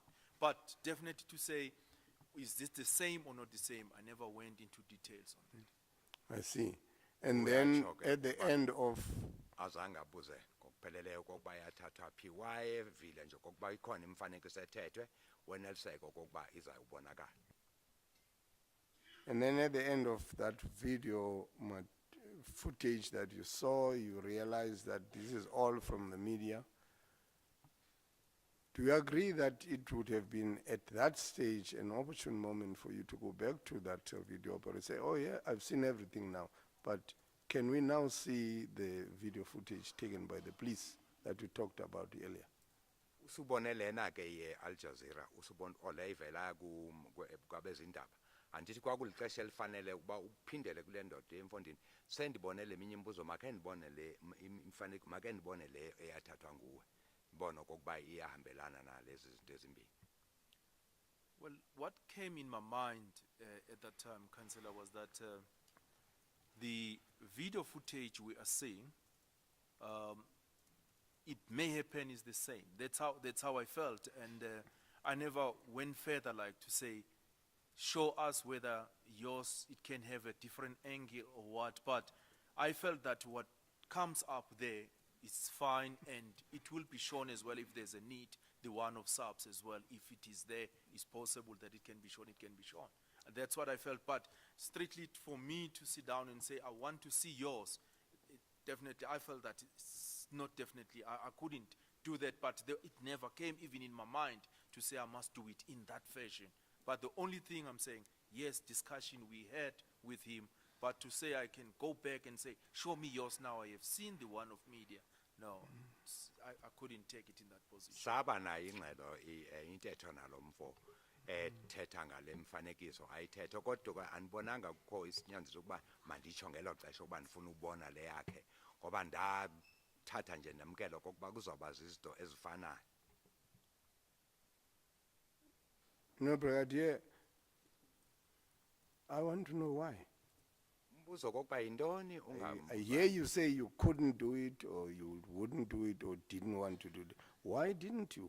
Why didn't you ask? Ndiyayiva yonke le nkcazelo yakho Brigadier kodwa kumbuzo wami ukuba yintoni ungenzanga ngolo hlobo. Ask for video material which you know in terms of your standing orders is a requirement. Get satisfied with only media footage. Why didn't you ask for your footage? Into obuyazi kakuhle kokuba umthetho enisebenza phansi kwaye ebekiwe ebhalwe phansi lokuba mayenziwe lento so uvile okokuba ikhona usubone yasemaphepheni intoni ungafunanga le enyanzele ngaphansi komthetho kokuba mayithathe. Councillor, I do not have a real reason into that to say why not, because submissions were actually done by everybody when they were preparing. And this was a question in passing with me, with the member, to say, do you have yours? And he said he got his. And I thought whatever was coming, because if you check here, it's different footages that are attached in Exhibit L. And for me, somehow I felt that they are included as well. But to strictly say now, tell me, is this one from Al Jazeera or media? Or this one, is it from the police? Was not easy to ask that type of question because everything was there and is attached here. And I felt clearly to say, it may happen as well, he is there as well. That's how I felt. Ndacinga kokuba iphelele ikhona phaya ngoba andibuzanga ukuba le yathatha uAl Jazeera ithethe ngamapolisa ndacinga kokuba izawuba khona yonke apha kule exhibit njengoba ndiye ndaboniswa yona nje. Because if I mention Al Jazeera, it's because when you start in the footage, that's where you can pick it up. That is Al Jazeera, that is media, you can pick up easily. That's why I asked a question as well. But if you look to its Exhibit L, it's a lot of video footage that are there. May happen as well, they are there. So I never took as if they are not included. Ndithetha ngale Al Jazeera ngoba xa iqala phaya ngasekuqaleni uyabonakala ukuba le ithethe uAl Jazeera. Apha ke kwi-exhibit mfanekiso ethethwe ngabantu abahlukile abaninzi. Am I correct in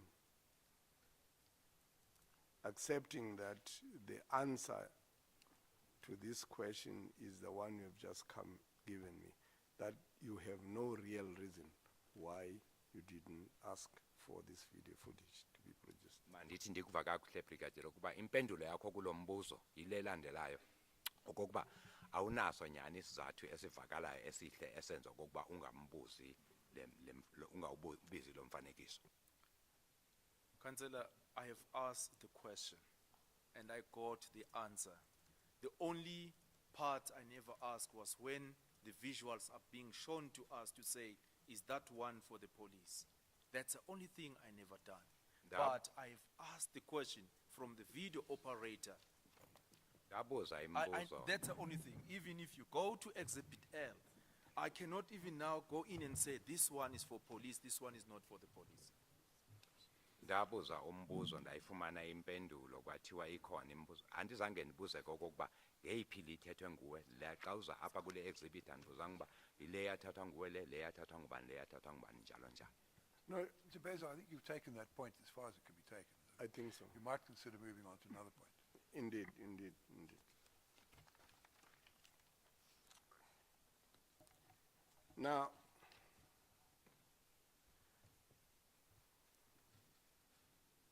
I would like to debate with you, and you may or may have not have been asked by some of my colleagues some of these questions, but I will avoid asking questions that have been put to you.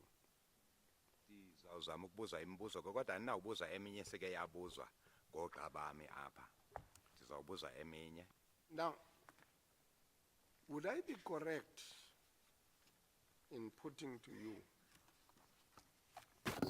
that after having considered everything that you were told, which you have seen on video footage, the situation that had developed on the 16th was one that ideally should have remained a pop event?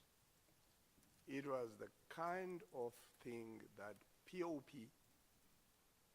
should have dealt with.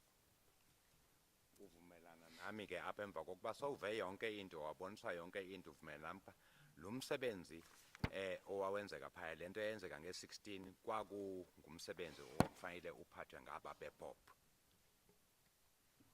Councillor, partly I will agree in a sense to say any gathering that is taking place, it will be the duty that has to be performed by members of public order policing. However, I must indicate as well that the situation changes every time. That demands a lot of intervention to solve the problem. Ndizawuvumelana nawe apho xa uthi wena nakweyiphina indibano kudingeka okokuba kube khona aba be-public order policing balawule isimo apho ke kodwa kuye kubakho apho kuquka kusona simo sinyanzelisa okokuba kube khona ungenelelo lwabanye. Yeah, that's not an exact answer to the question. The question was, you saw the video material, you were told what happened.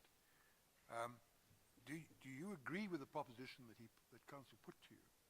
In the light of what you saw and what you were told, it's your opinion that this should have remained a POP event. I think that's the question. I don't think you've answered. That's the question. Umbuzo ulula njengoba uchazwa ngumgcini sihlalo nje okokuba xa sowuboniswe ivideo yonke into ubonile into eyenzeka phaya uvumelana nami yini xa ndithi lo kwakungumsebenzi okwakufanele okokuba ulawule ngamapolisa e-public order policing qha? I do agree. Ewe. Indeed, it is a situation where, and I'm sure you'll agree with me as a trainer of that unit, that POP from other provinces should have been called. Vumelana nami njengomuntu ke ongumqeqeshi wababantu kokuba kwakunesidingo sokuba kubizwe amanye amapolisa ePop avela kwamanye amaphondo kwezinye iprovince. Yeah, other, Ewe. in fact, as I did some little research, it does appear that there are many other POP members who are on reserve. So those could have been called as well. I'm just talking about that unit.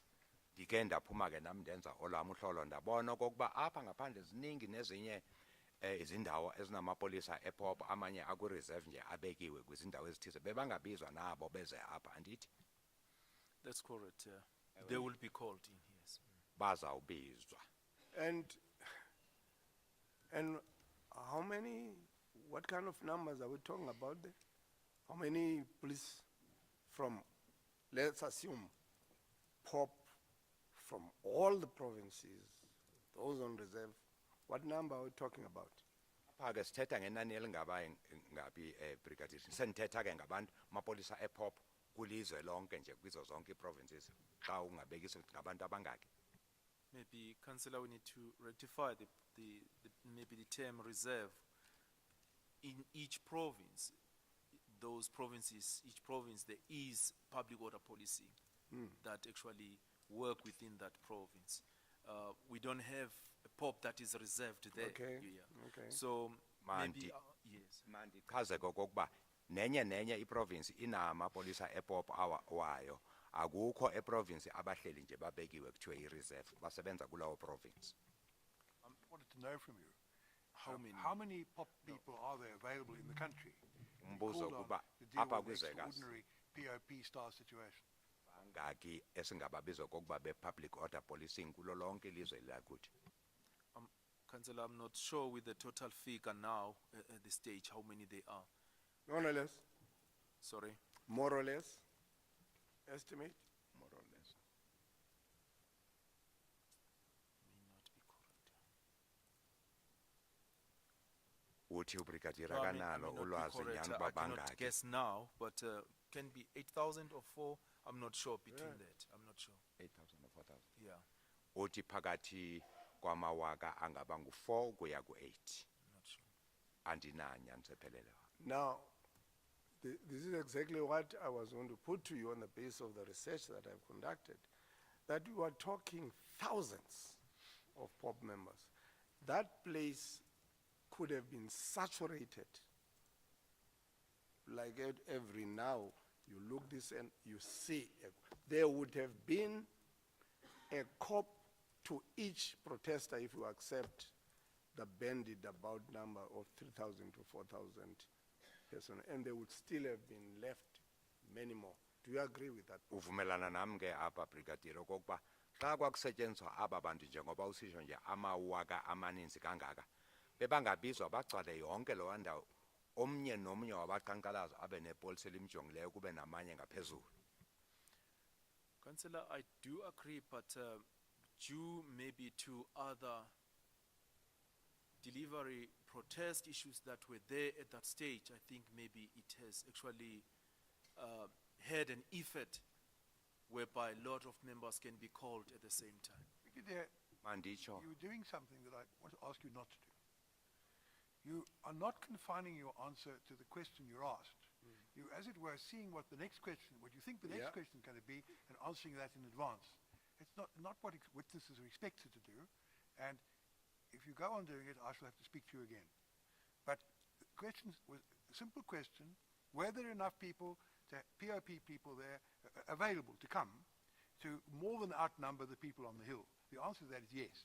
You then start giving a reason why you think that they weren't brought there. Well, you won't ask that. If counsel wants you to answer that question, he'll ask you. But you only make difficulties for yourself, and you waste our time, frankly, by answering questions that you're not being asked. Now, I'm sure you're doing it out of a desire to be helpful, but I just want to tell you you're not being helpful, so please just confine yourself to the questions, okay?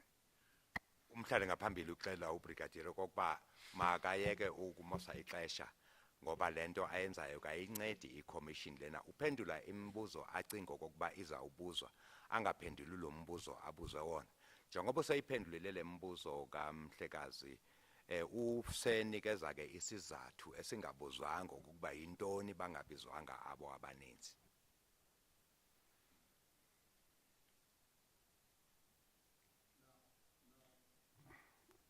The estimation of the number of police POPs, just POPs from all provinces, your own estimation is about 8,000. Is that right? And I'm prepared to go with that number. Yeah, Is that right? I said I'm not sure with the Yes. figure. I'd never checked. The andinanyaniso kokuba bangaki He sebebonke. said 4 to 8, as I understand it. 4 There to were 8. something like 3,000 people at the scene. So there would have been, if 4 was the right number, there would have been, the people on the hill would have been outnumbered by POP policemen. Obviously, if there were 8,000, even more so. He started to give a reason why maybe they didn't get all the POP people there, but you didn't ask him that. If you want to ask him that, you can, but if you don't want to, you don't have to. Impendulo seyinikile kokuba phakathi kwamawaka amane kuya ku-8 kodwa ke mhlawumbe ngazizathu ezithize ke abazange babizwe bonke kodwa xa bebabiziwe bezobe bazawuba ngaphezulu kwabakhankalazi ababephaya. Now, all I'm proposing to you as an expert in that area is to suggest to you that this was a POP operation on the evidence that you have been made privy to. There were 3,000 to 4,000 people who were gathered on a mountain. And I am saying to you, would you agree with me that there is a viable alternative that could have been resorted to? And I'm giving you scenarios. Scenario 1, this could easily have been contained as a POP operation because the place could have been saturated with POP members drawn from all the provinces. Is that a fair proposition to make? Ndibeka ngolo hlobo kuwena ke Brigadier kokuba lo msebenzi njengoba usujongile nje yonke lento kwakungumsebenzi wamapolisa ePOP. Baninzi ke kwelizwe bebangabizwa babe khona phaya uyavumelana nami bebazawuba nokhono lokuba balawule esisehlakalo ngemfanelo. Yes. Ewe. And ideally, this is an operation that should have been under a POP operational commander. Nomuntu kwakufanele aphathe apho kwakungumuntu wayeyikhomanda yePOP, POP operational commander efuneka ukuba ibe khona apho. That's correct. Ewe. And you know, but I only assume, but you know that General Annandale is not POP, is he not? Objection, Yaci. Chair. Uyayazi into yokuba uGeneral Annandale akuyona icommander yePOP. Semenya, what's your objection? General Annandale was not the operational commander. The evidence is clear. It was Brigadier Khalets, who is a POP commander. Uthi umhlekazi Semenya uAnnandale kwakungeyena wayeyikhomanda phaya, operational commander. Owayephethe phaya kwakungumuntu owe-POP. I was not asking that question, but thank you for the answer from the representative of SAPS. But if you were to answer my question, General Annandale is not a POP member, is he not? Umbuzo kokuba uGeneral Annandale akayena umuntu wePOP, andithi? That's correct. Ewe. Caleb should have been in charge. Khalid's. No, what Council Mr. Semenya said was that the operation commander was Brigadier Khalets, and the Brigadier Khalets is a POP member. Yes, no, I agree.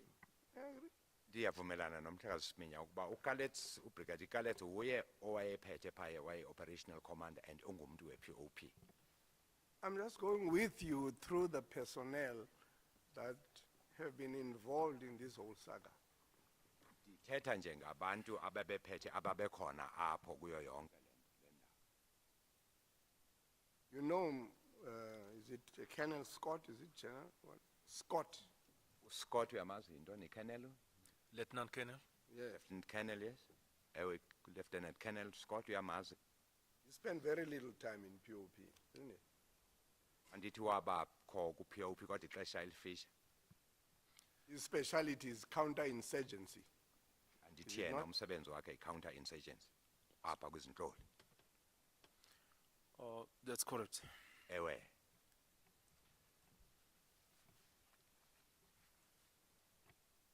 And has it appeared correct, have you been able to establish, and I'm asking you now as a witness, who it was who was in charge on the day? I know the other answer that came from elsewhere, but have you been able, as yourself, Ndivile able to impendulo establish evela ke who was in charge? kwelinye icala kodwa ndifuna ukwazi ukuba wena ngokwakho ubuwazi okokuba ngubani wayephethe apho. Maybe as what, sir? Owayephethe njengantoni? Was in charge of that command on the 16th? Owayephethe wayeyikomanda yayiphethe apho nge-16. Who gave the directions as to what must be done? Umuntu wayekhupha yonke ingxelo yonke imiyalelo okuma kwenziwe oku na oku. Councillor, I'll try to be straight to the answer. If you ask, the operational commander was Brigadier Khalid. Ubuza i-operational commander kwaku-Brigadier Khalid.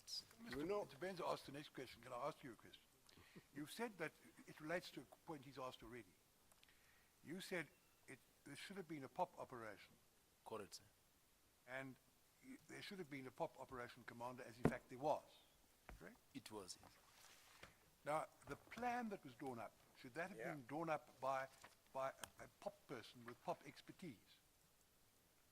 Umbuzo ovela ku-chairperson ngokokuba iplan eyayifanele yenziwe apho kwakufanele yenziwe ngulo we-POP okunguyena wayephethe njengoba usitsho lo uba umsebenzi kwakungumsebenzi we-POP. It's correct. Ewe. Do you know who drew up the plan? Unolwazi okokuba ngubani ke owabhala iplan ngaloo mini? Yes, I was informed. I know, sir. Ewe ndaxelelwa ndinolwazi. Was it? Kwakungubani ke? What I know was that a team was put in place, a team of planners, and Lieutenant Kenneth Scott was part of the team, and he's the person who actually drawn the plan with the instruction given to him. That's what I was told. Ngengxelo ndiyifumeneyo ke kuba kwakuyitimu yayisebenze ngokubambisana phaya kodwa ke umuntu wayebhala iplan kwakungu-Lieutenant Colonel Scott owayenikezwe lo msebenzi. Now, for example, just talking about alternatives, I'll put these alternatives to you because they may have been canvassed at great length with you in the days that you have been on the stand. Yes. Yes. Okay. All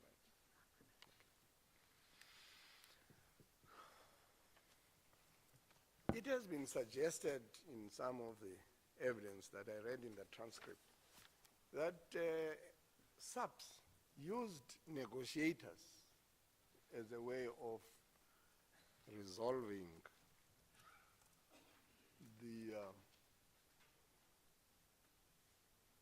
the impasse on the mountain. Are you aware of that? Unalo na ulwazi okokuba i-SAPS iyasebenzisa abantu ekuthiwa zi-negotiators okokuba bayokwazi ukuxoxisana naba bantu babeqhankqalaza phaya entabeni. It's correct. Ewe kunjalo. But as an expert, I want to make I want to bounce off certain views with you.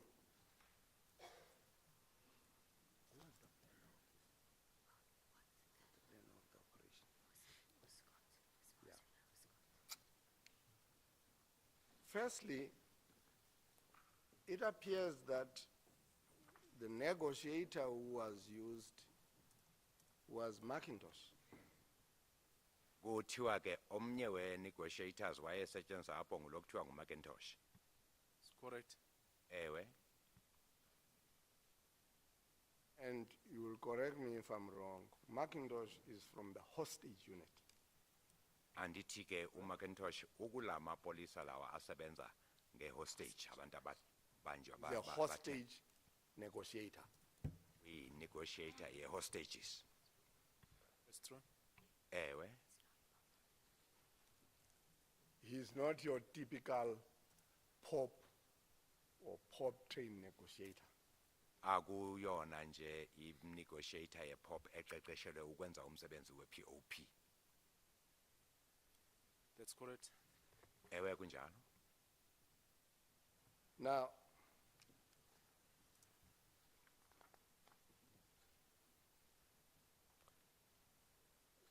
I don't know what you think about it from everything that we've heard. This did not appear to me to be a scenario that called for hostage negotiation. Andazi kuba wena ucinga kanjani ke. Kodwa ngokuyibona kwami lapha imeko kwakungekho sidingo sokokuba kubizwe aba be-hostage negotiator.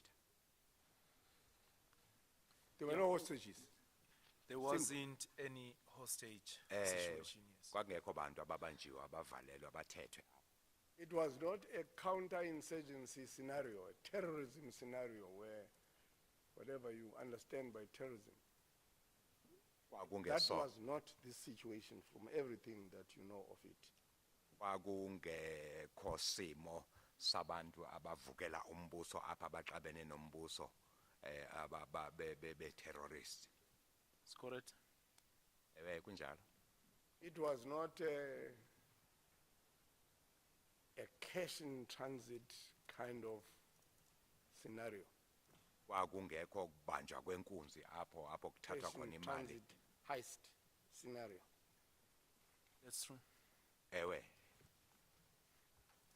And from your training as a pop negotiator, you will know that this was a situation that called for a pop-trained negotiator, and I'll tell you what features this pop-trained negotiator would have had. Ndizakuxelela kokokuba intoni ndiyibeka ngolu hlobo kodwa ke njengomuntu oqeqesha aba bantu be-pop ufanele ukuba nolwazi okokuba apha sidingo imeko yayidinga umuntu otrainele lo umsebenzi wokuba i-negotiator ye-pop. Ndizawubeka kokokuba zintoni afanele abe nazo nangabi nazo. Firstly, a negotiator, pop-trained negotiator, would have realized that this is a situation where people want to protest, and his duty would be to negotiate for the facilitation of a peaceful protest. Would you agree with that? Uzawuvumelana nami apha kokuba kube kwakungumuntu otrainele loo nto oqeqeshelwe i-pop ubezawubona uba aba bantu baqhankqalaza ngokuthi bafuna okokuba kube khona intethiswana ezithize asheshise okokuba ibe khona ke loo nto yokuba makuthethwe. That's correct. You correct Take it on step that. by Ewe, step. ewe, Yes. ayi right up. But can I ask something, Chair? No. Ake ndibuze okunye Mhlekazi Chairman. Hayi, yima kancinci. The question was addressed to me, so you can't answer it. Qinisala ukuthi ubuza kum hayi kuwe Mjezebe. Strictly speaking, witnesses Chairperson. can't ask questions, but tell me what the question is first, and I'll then tell you whether you can answer Yeah, it. Chairperson, I'm actually worried with your comments whereby you said maybe I'm wasting time when I explain maybe sometime the question that may be still gonna be asked. Yes, But, don't I- anticipate it. That's correct. Ndikhathaza ke Yeah, ngento Because the question ithethwe may not be uChairman asked. ukuba ndichithe You're ixesha. you're answering a question Yeah. which may not be asked, so therefore you're Yes. wasting our time, that's all. But Ewe I was at the kunjalo. bar, and I'm sure those present who are still at the bar Ixesha always say to ngokuchaza. their clients, answer the question, don't answer other questions as well, because sometimes things go badly for you if you do that. So that was a bit of friendly advice I was giving you. It's correct, Ndikunika Chair, nje I advice agree. ukuba ungabuza umbuzo Is that the question you ongabuzwanga want to wona ask me? ocingayo. But you want to ask me another question? He doesn't want any more. No, Iwona not ozofaka exactly, Chair, but engxakini. I want just to make a comment that I feel a little bit more confined now. I feel like I should say yes, no, until everything is over, because really the councillor's question is, do you agree? Then I should yes or no. That's all. I don't have this freedom of making sure I answer to my ability What you're to entitled make to it say, to if council- understand, like, So yeah. if council puts a proposition to you, and Oprah Winfrey style says to you, yes or no, ubuzwa entitled to njengoba say ke uyakubuza yes, phaya but- ku-Oprah Winfield. I can say I'd like but. to qualify or explain. Yes, That you can do. that's what I'm asking, sir. All Can right, I do okay, that, please? Now you know that. Unegunya ke lokokuba uphendule lowo mbuzo njengobuza ewe kunjalo kodwa ke mandichaze ukuthi nokuthi unelungelo lokwenza loo nto. Yes. Now, for instance, may I propose to you that in the circumstances of what we now know, so many people on the copy, whatever, and all of that, your negotiator, I'm talking about now negotiators from POP, would have appreciated that their people want to be gathering on the mountain. It may be illegal in terms of whatever act to do so, but a negotiator would go in there and say, if you want to stay on this mountain for 4 weeks, stay for 4 weeks, but there are going to be terms. Let's negotiate terms, and in terms of which you can stay on this mountain. Andithi negotiator eqeqeshiwe ke yakwa-POP xa bizawuthi xa ifika phaa ijonga okokuba imeko injani besiyitsho ke kubo okokuba Chair, I don't. Chair, I don't know if there is any proposition that supports. I mean, there is any authority that supports that proposition. The proposition, the witness can say there's no authority that supports it, I don't agree. Or the witness can say, yes, I do agree. Or the witness can say, yes, I do agree, but I'd like to qualify the answer by adding the following. You can do any of those things. I don't see what's wrong with the question. Council ask questions, they don't have to quote authority in support of every question they ask.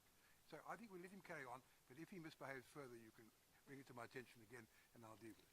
Yes, Mr. Nzebenza. Yes. Now, I'm trying to explore alternatives which you as a POP trainer, and I'm talking now about negotiation. The negotiation, if the negotiation is seeking to promote peaceful protest, to allow gatherings to take place, your negotiator, looking at the situation, people there, armed and what have you, would seek firstly, and this is I propose to you, would seek firstly to lay down some ground rules in negotiating. mandiyibeke Instead ngolo of- hlobo. I'll tell you, yeah. Do you agree with that? For instance, he would go and say, if you are going to be gathering here, in a democracy that is allowed, if you want to protest here in a democracy that is allowed, but you are not permitted to carry these kinds of weapons, don't bring these weapons here. If Njengeprotesta you want ke to gather here for 4 weeks or for a month, you can do so.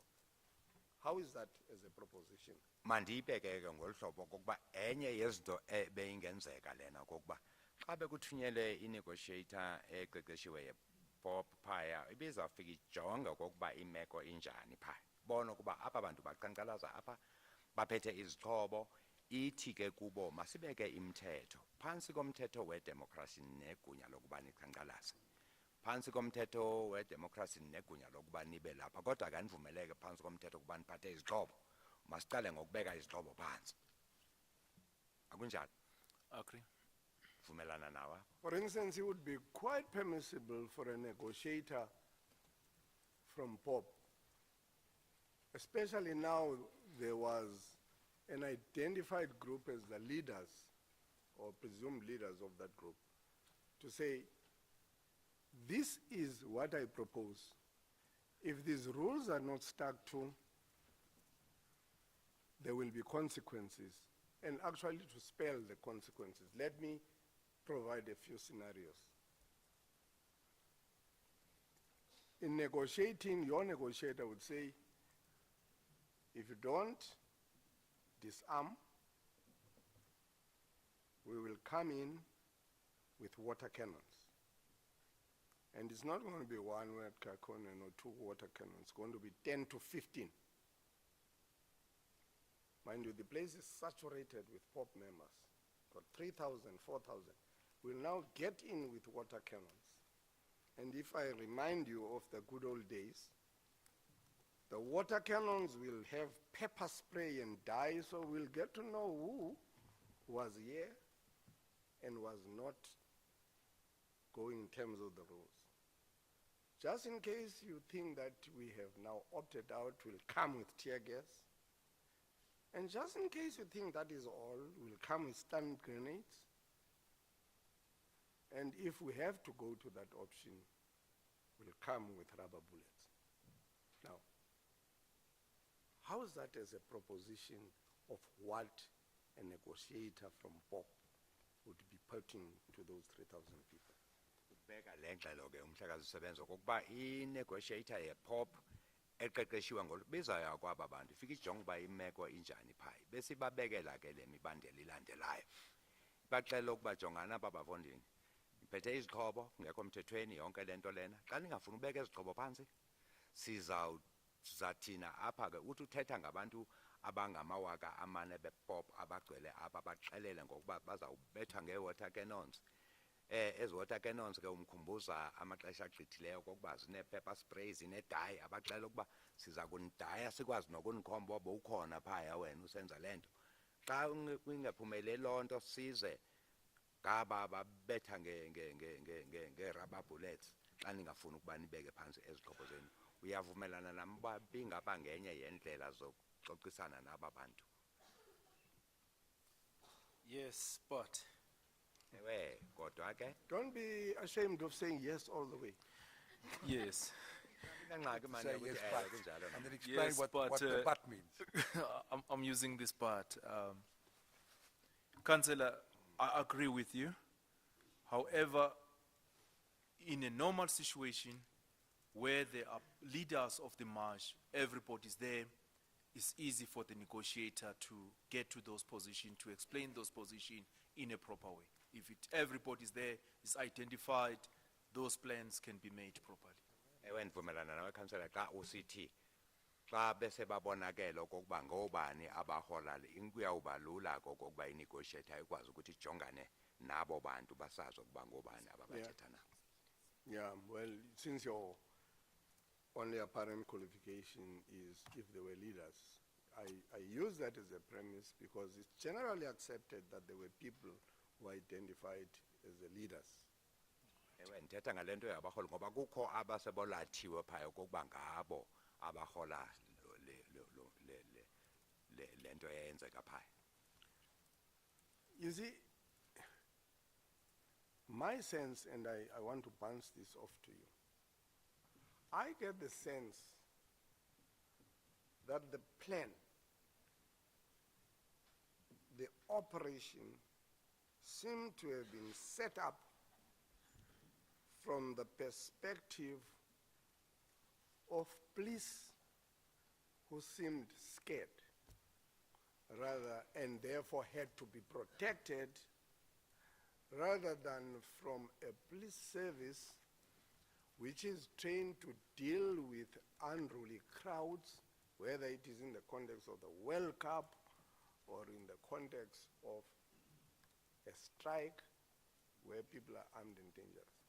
The plan, as we have now known it, seemed to have been premised on protecting the police from what could happen to them rather than promoting peaceful protest, lawful gathering.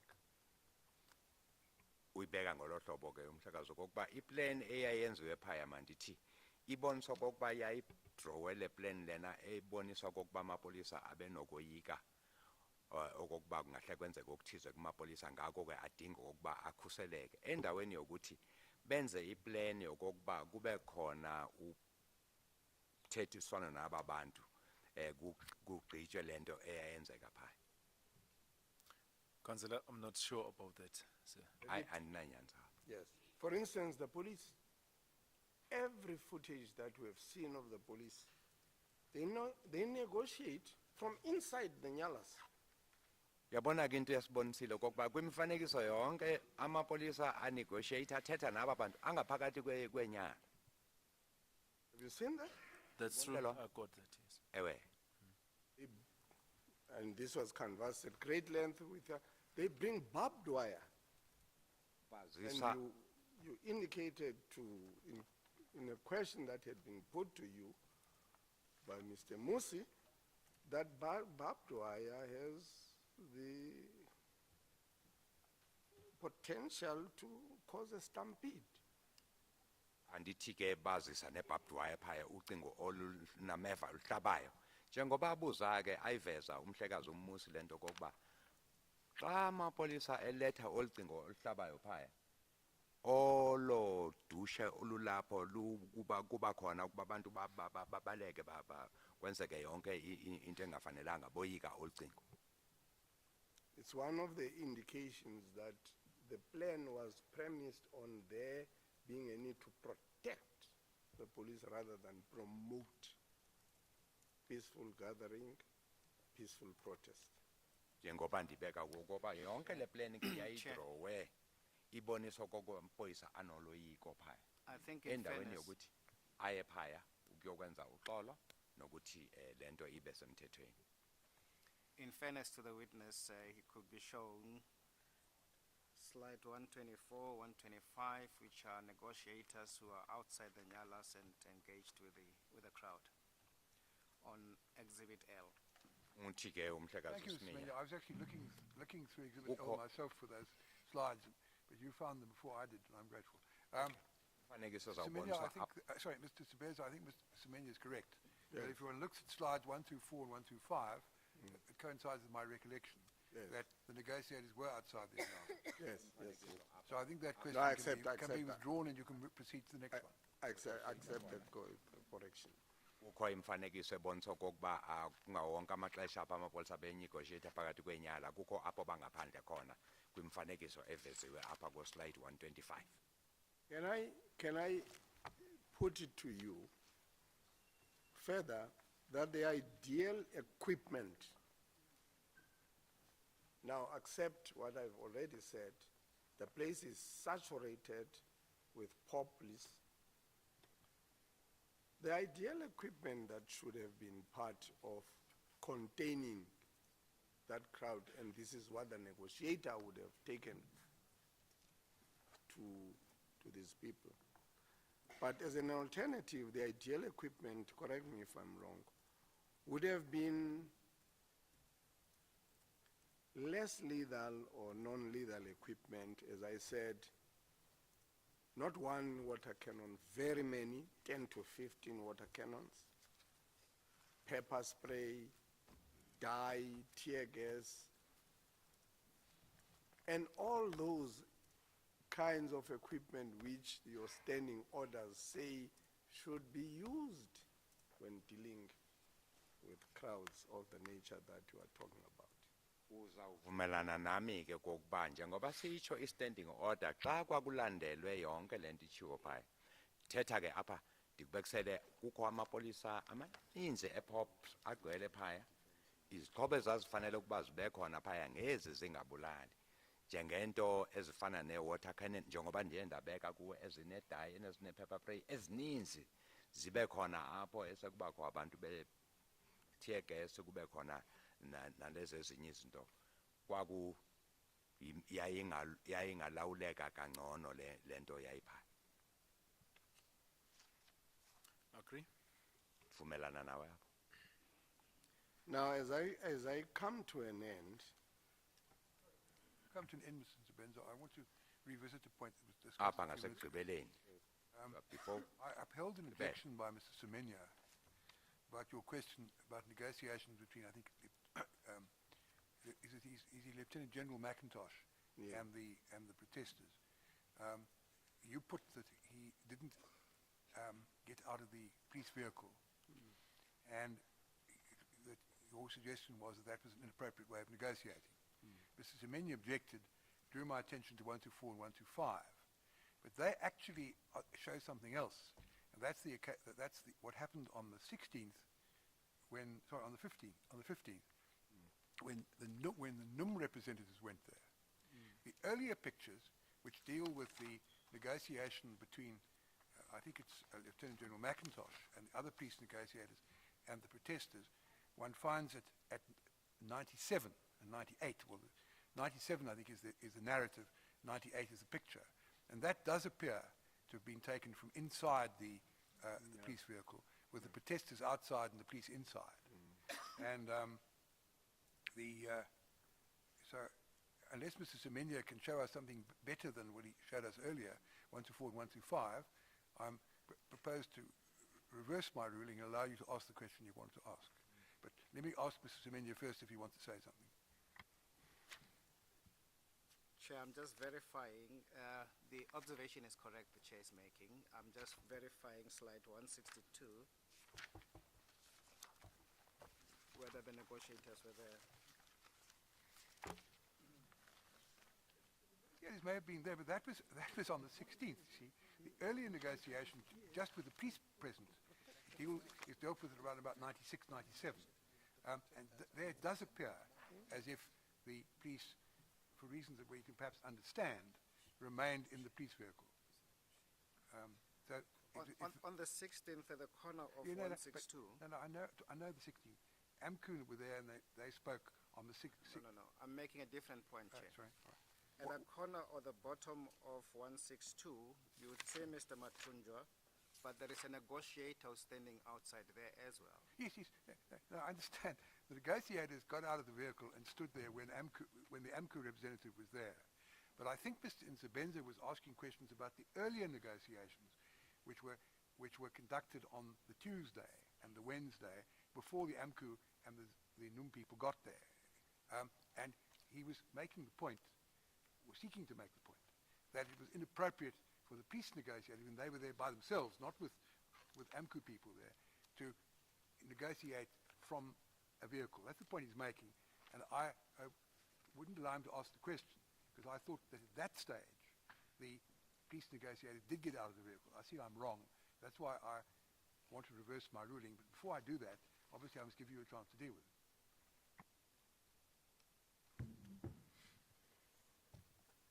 Apha kuthethwa ke ngamaxesha amabili ohlukile i-negotiation ezenzeka phambi kokuba kwenzeke le nto mhla ka-16 le bathetha ngayo umhlekazi i-negotiation enzeka phaya ko-13 le sithetha ngayo apho bebekunegoshisha ngaphandle xa sekufika aba be-AMCO nabenum apho kwaphunyelwa khona ngaphandle.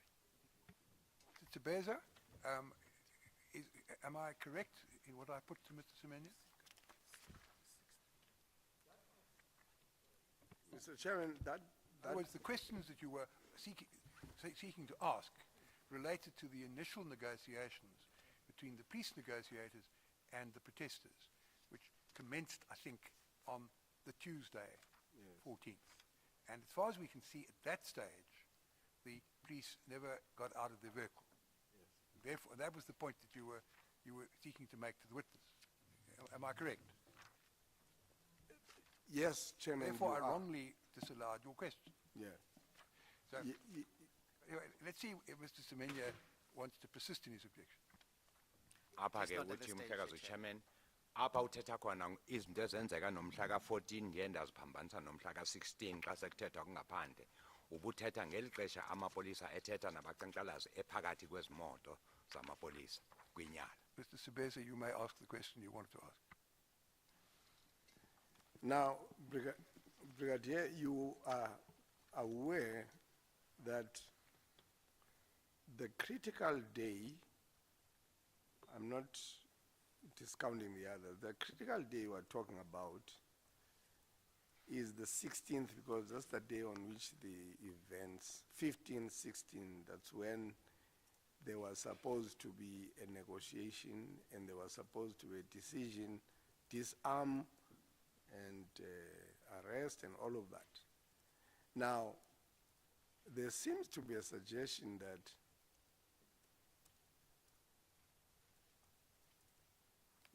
order to, or the decision to disarm and disrupt and therefore arrest was consequent upon negotiations having failed.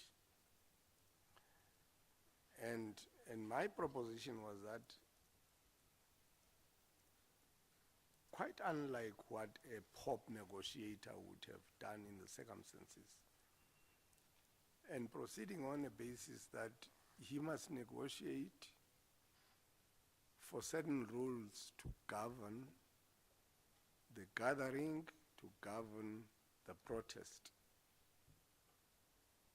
is different to a negotiator who proceeds on the basis that the police are in danger, they fear for their lives, and therefore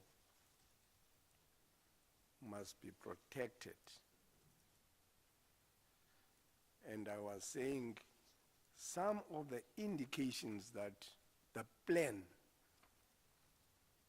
was not the former, which your negotiators would have done. The plan was there to actually put an ultimatum to these people and to deal with the consequences of the ultimatum not being adhered to. Do you disagree with that? Uyavumelana kanene uyayikhanyela lento ethi ndithetha kokuba iplan le yayenziwe kwakuyiplan apho babeya apha kubaqhankqalazo kuyobaxela isigqibo sesenziwe kokuba bazawuthatha bezixhobo zabo noma kwenzekani bazawujongana nento ezokwenzeka emva koko. Bekungeyona ke indlela i-pop negotiator eqeqeshiwe ebe ingayilandela apho beyingenza ezi zindlela ndiye ndathetha nawe ngazo phambili.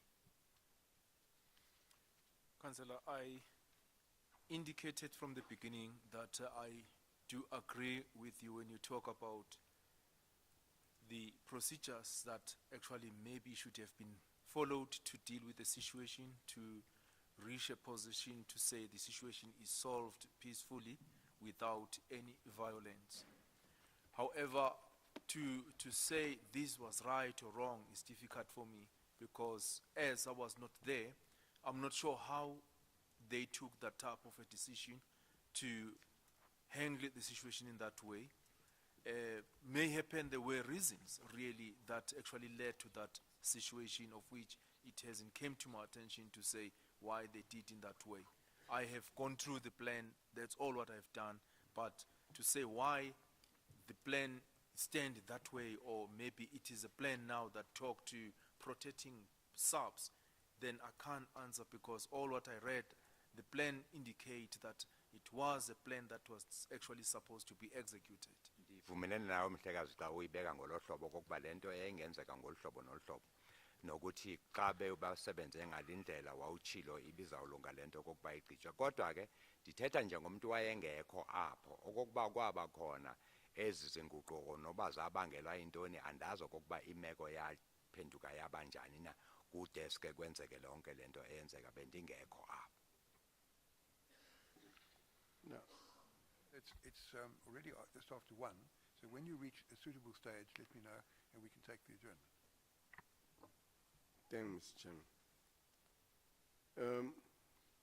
Brady, I was just going to suggest to you on this aspect that you will agree with me that ideally a pop negotiator would never go to a situation of that nature and purport to negotiate from inside a Nyala, as is depicted in the footage of what happened, particularly on the night of the 15th. Do you disagree with that? Mandibeke kuwe kanjena ke Brigadier ukuba i-negotiator ye-pop eqeqeshiwe ukuba yenze lo msebenzi ibingeke iyenze lento eyenzeka apha nge-15 njengoba ndibonisa nje ukuba iyo-negotiator nabantu ingaphakathi kwenqwelo yamapolisa ibizawuthetha nabo ngendlela efanele aqeqeshi uvumelana nami apha. Yes, but I would like to indicate that I'm not sure what led them to do that, but yes, it's always build confidence between the two people when they negotiate at that level, because we have to build trust as you do. Ewe ndivumelana nawe kokuba uthetha nomuntu xa nijongene ke ngamehlo kuwenza kokuba nithembane nalo mntu kwakha ubudlelwano obuhle apho kodwa kokuba imeko eyenza kokuba baze bathethe baphakathi kwenqola kwakuyintoni andinakwazi ngoba beningekho apho. This is exactly what I'm trying to indicate to you. That Intended. a counterinsurgency commander was placed in charge of what is traditionally a POP scenario. There was no insurgency here. Ewe mhlekazi kwenzeka ukuba bathathe i-operation commander ye-CI iyokwenza umsebenzi kokufanele ukwenziwa ngabe-POP kwakungekho sidingo sinyanzeliso sokuba kwenzeke loo nto. It's true, I did agree with you to say he was a negotiator, hostage negotiator. Ewe ndiyavumelana nawe kokuba kuthunyelwe i-negotiator phaya yemeko ze-hostages. And therefore, what was an analysis of what the threat was, in other words, a threat analysis, was not done by a POP person who would have approached that on a different basis. You would have approached it on a different basis than a counterinsurgency person. Bekwe kuthunywe wena brigadier ubuzoyijonga lento njengomntu we-POP uyibone le meko ngendlela ethize eyohlukile kunalo we-CI owathunyelwa phaya. That's all. Ndithi kunjalo. It's normal, definitely, as we said, a POP commander was supposed to be the person. Ngesiqhelo ewe kunjalo njengoba ndisitsho nje ukuba apha kwakufanele kube ngumuntu we-POP njengaye uKalitsi wayebekiwe. A POP threat analysis would have established that this was not a situation that called for R1s, for all those, in fact, that called for those kinds of units, SRT, NUI, NIU. Uthi ke owe-POP ubezoyibona ayijonge lento kokuba limeko esijongene nayo apha akuyo imeko edinga abe a national intervention abe be-TRT naba abanye. Saturate the place with large numbers of POP with the kind of equipment that I've alluded to. Kube kwakungumuntu we-POP phaya ubezawubona nje ukuba into ejingekayo apha makubizwe amapolisa amaninzi we-POP agcwaliswe phaya nezixhobo ezisetshenziswa ngabo be-POP babe khona apho. That's all. Ndithi kunjalo. Councillor, it's difficult for me to say yes or no. Kunzima uba mandithi Because ewe kanene hayi ngoba definitely always it will be the ops commander or the overall commander together coming to an agreement to say what has to be done with the situation before them at that stage. apho kufanele kubekho isigqibo esenziwa ngu-operation commander noma ababambisene nabo babone ukuba bayisebenza ngoluphi uhlobo phansi kwemeko abakuyo ngelo xesha. But procedurally to say who does what job, it definitely it has to go the way you are saying, Councillor. Kodwa ke ngokomthetho obekiwe njengoba usitsho nje bekufanele kulandele leyo mthetho njengoba uyibeka nje. And finally, Gqibeleni and then I'll be done.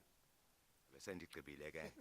There could have been better use of intelligence. It seems that all intelligence that was relied upon here was crime intelligence.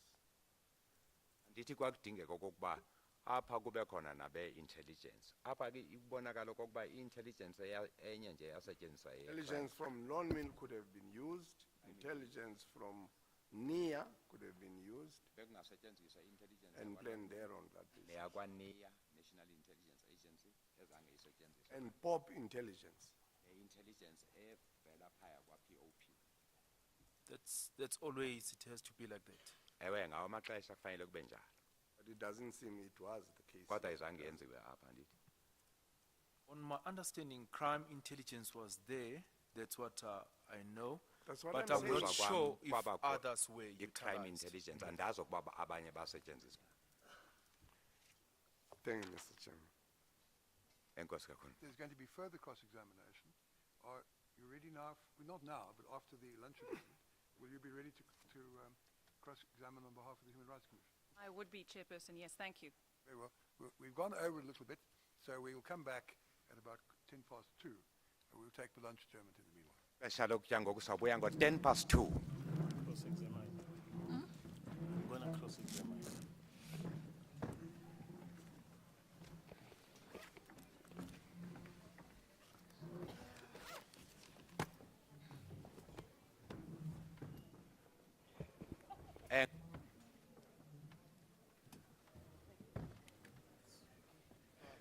Before niphuma bakwethu aba bamama aba phambili torho ndinesicelo ba umthetho okhona apha ndawuthetha isiXhosa umthetho obekiwe ezinkundleni zamatyala nakwikomishini enjengalena xa ukomishina engena siye sime sonke sibonisa inhlonipho athi xa esehleli sihlale phansi noma esitsho kokuba siya etiyeni ikanene siyaphi xa ndisho ukuba lixesha letiye ngoku isicelo kokuba masime ngenyawo simbonise inhlonipho torho ndiyabulela enkosi.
commission resumes. I'm sorry that the resumption is later than we thought it would be, but we've had a meeting with the evidence leaders about housekeeping matters, which took a bit longer than we thought. And I apologize to all concerned because of that.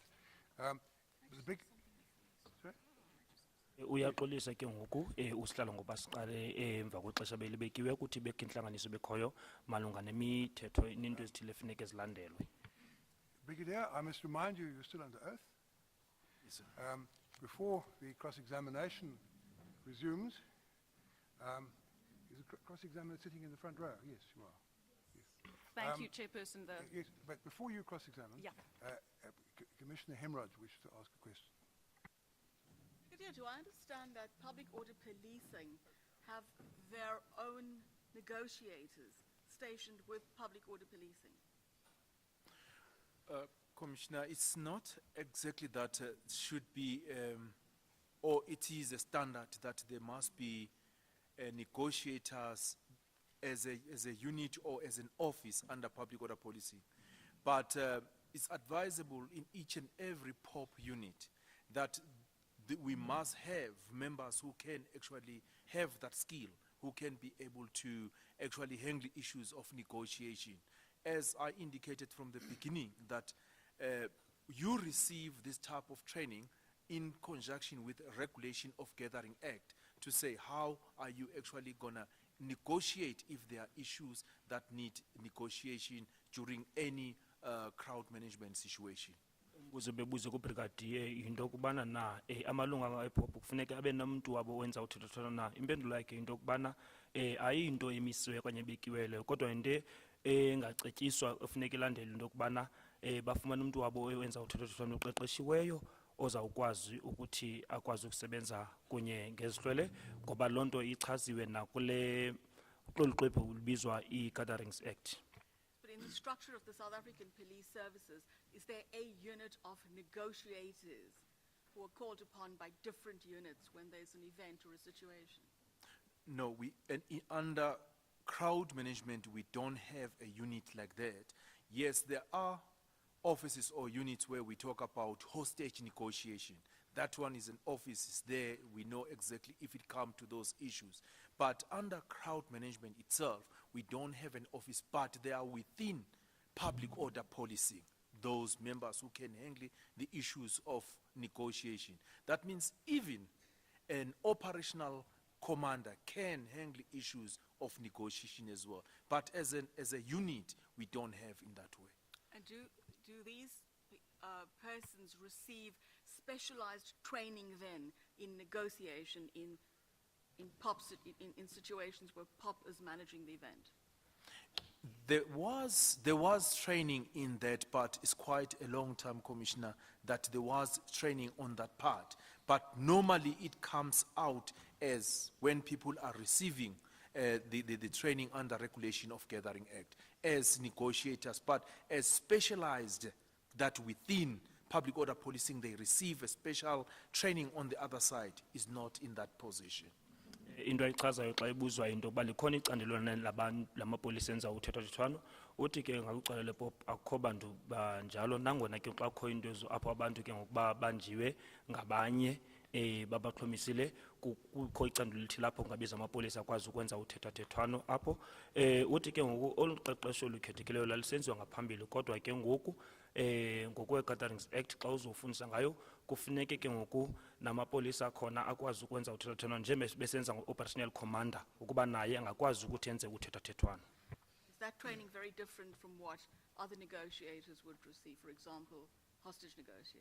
It will differ, Commissioner, yes, because under hostage negotiation, even though I never done that type of a course under hostage negotiation, it differ most of the time because under hostage negotiation, we will be referring maybe to a situation of maybe kidnapping or whatever, maybe inside the house, a person will come and interact into that position. It will differ a bit, yeah. Uyatsho ke into bana ubrigadier kwabantu bezithethathana kuba umahluko phakathi kwabasebenza nge-hostage naba kunye be-POPs ngoba lona yena apho abantu baye bavalelwa kanye babanjwa khona ngabanye kuzofuneka kubekho lutho wenza uthethathethwano azokwazi umzekelo ukungena ngaphakathi endlini ngoko kukho umahluko phakathi kwabo. Thank you very much. Yes. Mr. Chairman, may I just make a request? It's not a follow-up question. Mr. Chairman, I had indicated at the end of our last session that I was going to be engaged tomorrow and on Wednesday. And I'm just worried about that application that we had said we would move for the families. I was going to ask you a question about that at the end of the day, but seeing you raise it, I raise it with you now. Yeah. As far as I'm aware, the only opposition that we've had received notice of, I've received notice of, in respect of your application, is a partial opposition from NUM, set out in the submissions which on the table when we came back this afternoon. In paragraph 7 of the submissions, it's set out that NUM wishes certain of the material contained in your presentation to be excluded. I was going to suggest that at the end of the day, you and Mr. Tipp should have a meeting to see whether there's not some way forward in that regard. I'm reluctant to order, speaking for myself, and I think my fellow commissioners agree with me, the application, it would be appropriate for the application to be granted for your clients to make the presentation they seek to make. The problem relates to the prayer that cross-examination be excluded. My attitude to that, prima facie, is I'd like to hear those who would be deprived of the right to cross-examine by such an order. I'd like to hear from them what their attitude is. I don't think it'd be right for me to take away their right to cross-examine before they've even had a hearing. And equally, it would be important for them to know what it is that you wish to present. I understand it has been made available to them. The only opposition that I'm aware of comes from the side of NUM, and it's set out, it's limited opposition, and it relates to, it's set out in para 7 of the submissions. There was mention at some stage earlier of opposition of some kind from SAPS. I don't know whether you and Mr. Semenya have settled your differences in that regard, but again, it may well be that whatever reservations there were from the side of SAPS can also be satisfactorily dealt with.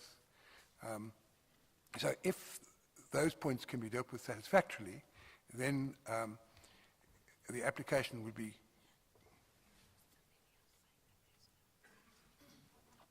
Mr. Semenya?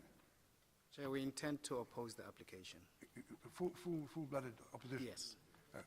Well, then what I was saying to you is either premature or will fall away completely. But what I was trying to say to you was that if the application is going to succeed without opposition, then obviously you wouldn't have to be here. But if there's going to be opposition, in which case you'd have to be here to argue it, and it may well be that the application would not succeed in the light of the opposition. So what you're telling us is you won't be here tomorrow and Wednesday, and you'd like to move your application when you're here, because you can't move it when you're not here. That is exactly what I was going to request from the commissioners. That if it is possible, without compromising the work of the commission, I could be permitted to move the application either on Thursday or on Friday, because those are the days that I will return to the commission. Isicelo ke ngoku besenziwa ngu-senior counsel uTata Ntsebenza ukubana ukhumbuza ngesa sicelo wayesenze ngoDisemba apho ke ngoku sasenzwe zintsapho ngoku ke kukho into evezwa ke ngoku sihlalo into kubana ingathi ke ngoku iNUM kunye namapolisa bayasichasa eso sicelo eso ngoko ke njengoba besitsho naye ke ngumhlekazi Ntsebenza noba mhlawumbi bangabikho kwenzeka into bangabikho ngomso kunye nangoLwesithathu ngoko xa kukho abaphikisayo bangavumelani eso sicelo kuzawufuneka yenziwe loo nto ekho njengoba esithi ke ngakwazi ukuthi naye aqhubeka afake isicelo ngoLwesine ngemini akholwa into yoba uzobe khona ngayo apha kwiCommission. Mr. Bilanga, Mr. like your assistance in this regard, if the cross-examination of the Brigadier is concluded today or sometime tomorrow, and the application could not be moved for the reasons Mr. Sebez has indicated, I take it it would be possible for the NUM witnesses to be called. Is that right, Mr. Tipp? That's correct, Mr. Chair, yes. Anyway, let's hear what Mr. Madlanga has to say. No, that takes care of the concerns we had, Chair, because we had given out a notice that the order would be this witness and then that application. But if that's what Mr. Tip says, then it takes care of... And Mr. Nsibeza could scarcely be heard to object to the NUM witnesses being heard next. No, I'm not objecting at all, Mr. Chairman. I'm actually grateful to my colleagues, but especially also to the Commission. All right. Okay. And may I also sneak out when I am able to do so? Yes. So it doesn't sound as if you and Mr. Semenya and Mr. Tip were about to have discussions. Possibly you could do so telephonically. No, we'll do it before we move the application. Yeah.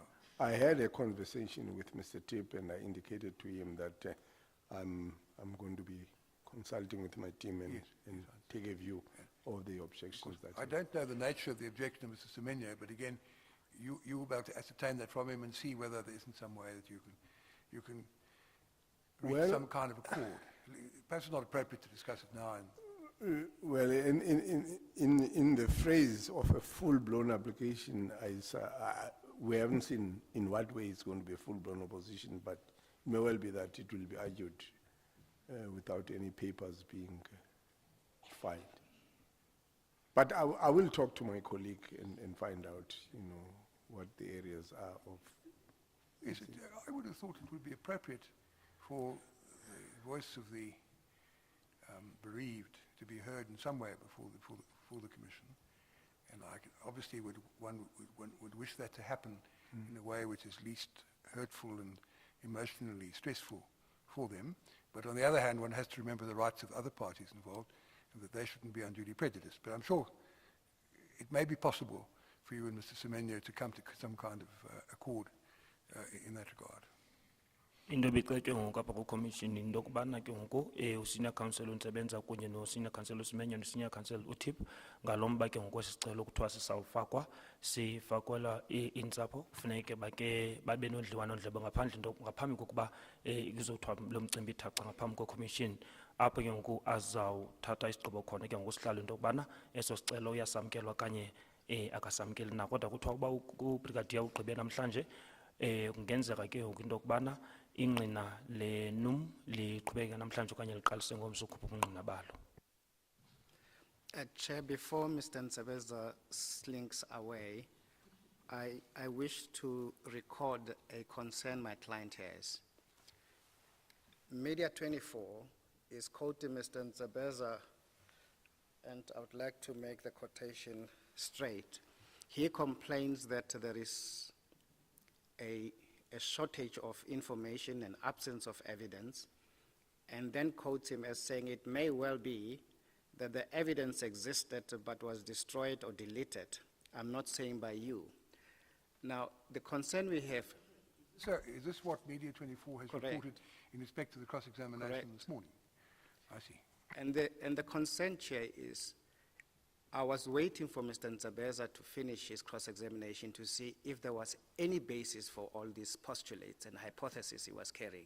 I even said I'm very zealous to know where he is going with this line of questioning.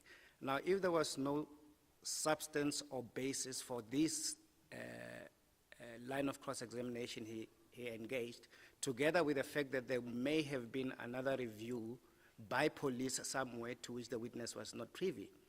If there was no basis for this, it is totally unfair to put these type of propositions to witnesses. It's damaging to the case the SAPS is making. Let's deal with the 2 points. In respect of a possible review of which the witness was not privy, am I correct in saying that no information of such a review has been made available to the evidence leaders? Because it doesn't exist. Exactly. So there wasn't another review. No. So we can eliminate that. As far as the suppression of videos and documents, I think it was suggestion was a suppression of videos, wasn't it? Video footage. We can concentrate on that. Now, Mr. Bezo, what do you say about Mr. Semenya's objection? He said you put it up as a theoretical possibility. You didn't follow through with the assertion that you definitely would be leading evidence to that effect. And in the circumstances, there's significant prejudice to his clients, as is evidenced by the fact that this has already gone out on what used to be called the wires. through Media 24, and the world has already been informed that that allegation is being made. What do you say about that? Qhala ke ngokanalo ke usina council unsebenza ilento beyifunda usina council usimenya ilento beyifunda ibhalwe imedia 24 into kubana bethetha ku brigadier into ba kungenzeka into ba ubungqina obo bethetha ngabo bebekhona kodwa ke bacinywa kanye batshatyalaliswa ngoku ke lonto leyo uthi belinde ukuva usina council usimenya ba uzawuthini emva koko ngoba kufuneke ngokusibe sizijonge izinto ngononophelo ingabi into ezawukuvezela elinye ilungu kanye omnye umuntu ibunzima okanye imenzele abe nobunzima ebungqineni buze buthule engakumbi xa umbuzo ubuzwa ingathi awunasihlahla okanye awukho apubhekise khona. Thank you, Mr. Chairman. I think the basis has always been there, and what Mr. Semenya says was speculation. It was always put to the witness as a possibility. It was never put to him as a fact. It was endeavoring to find out from him under oath whether he is aware of or whether there is evidence that might be existing there that may even have been destroyed. Now, up to that point, there was a general acceptance that there is no video footage provided by SAPS. The witness, in the course of his cross-examination, revealed, quite to the surprise, certainly to my surprise, that not only was there someone who said he had recorded video footage of what happened, but that it was there, and that he did not have any reason to pursue and insist on it being made available. Now, that's one of the possibilities that are raised, that there may be video footage there, that is there, but is being withheld from us. Mr. Badinda, can you help us on this? My understanding was that there was some SAPS media footage, SAPS video footage, which was made available. Is that correct? Chair, there is video footage which is taken on the days in question. It's taken, as I understand it, by POPs photographers or POPs video recorders who ceased at an early stage. And the complaint, if there's a complaint, is they ceased too early and they weren't there at the time of the shootings. But there can be no doubt that there was video material from POPs recorders and that it is available on the SAPS hard drive. It has been made available to everybody. Some of the video footage that we saw in the commission was, as I understand it, taken by SAPS video operators. Is that correct? That's correct, Chair. Bebethethwe ke ngokona xa ilungisa lo mcimbi lo mba usina council usebenza into kubana bengathi into yenzekileyo lebethetha ngayo kodwa uthi into ebesinothi kwenzeka into bamhlawumbi yenzekile ngoba ngube bethethe izinto bengathi yenzekile kodwa ke nengqina uthi yabangazi into bana belitshilo na into bana ikhona ivideo eyayikhona kodwa ke usina council uBaglenda uthi ewe ikhona ke thathwe ku high drives yesubs ekhoyo ivideo nabanye ke amalungu baye bayifumana. It sounds to me, Mr. Beza, that you may have to reformulate what you said and make it clear that you do not specifically allege that any material of that kind was suppressed or destroyed, but what you said a few moments ago was based on a misapprehension that no SAPS material was made available to the parties. Ucela ke ngoku usihlalo into ba usina council uTata Nsemenza ayilungise awabeke ngendlela lamazwi wakhe kungavakali bengathi kuthiwa amapolisa eSAPS aye achabalelisa ezinye ivideo ngoba ivideo zeSAPS ziye zaziswa ngaphambili. May I put it on this basis, Mr. Chairman? I have always been seeking to anchor my questions on what POP's standard regulations or standing orders are. And that is why I pointed out to the witness that there is a standing order that says they must always take footage of anything, everything. There is no footage that has been suggested or has been given to us that gives everything that happened on that day. the one footage that was taken, and I don't know, that is why I was keen to understand from the witness whether that is the footage that he was referring to, whether he pursued that operator, is the footage that was taken from the air, which was more like, you know, National Geographic documentary than it was a reflection of what was taking place on the ground. That is the footage that I am aware of, and that is why I was seeking to pursue the witness as to whether that was the witness. But I had always been saying, given that in your training as a trainer, you know it is standard procedure, there is even a circular that is to that effect, that says you must record everything. Is there evidence of any footage that reflects the operations? Because if it is there and it has never been disclosed to us, then there are various scenarios. One, it may have been that it is deliberately being suppressed, or it has been destroyed, or it doesn't exist. Now, I cannot understand what other basis I could have laid. And in the light, with great respect, Mr. Chairman, in the light of what the witness also said, namely that he was told, whether in discussion or other, that there was police footage, and I could not find out from him so that I could say, oh, well, if that is the footage, then that footage was made available to us by the evidence leaders. For instance, I'm not aware whether that footage is a footage that he refers to, is footage that was taken on the ground by nyalas, by whatever, water cannons, and all of those things. So there was a basis, and I felt it was my duty in assisting the commission to establish from this witness whether or not he is aware of material that may deliberately be withheld from us.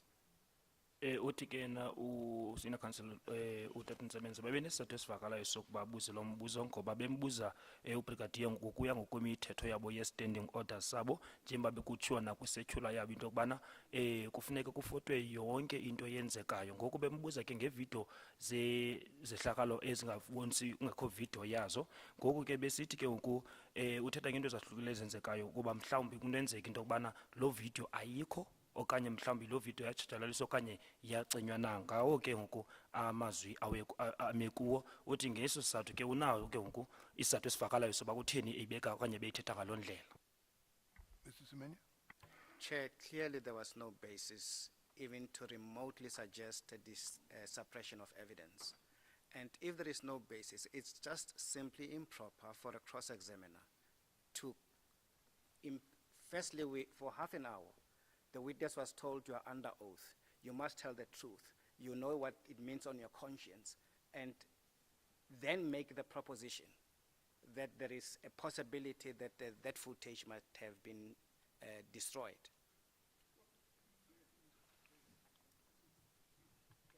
To be fair to Mr. Bear, it's not quite as simple as that. What he says is he's trying to establish sort of inferentially, as it were, that there's a possibility. He says the instructions are that pop operators must always see to it that video images are taken of what happens in these operations. That doesn't appear to have happened.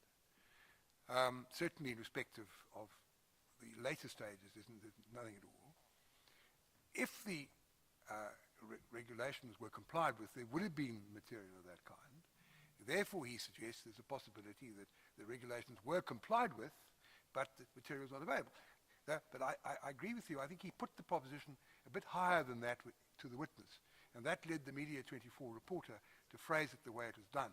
That's why I think it would be appropriate for Mr. Ntsebeza, acting in accordance with the highest traditions of our profession, to make it clear that he was making no positive assertion that happened. He was merely probing a possibility against the background of the regulations applicable to POP operators.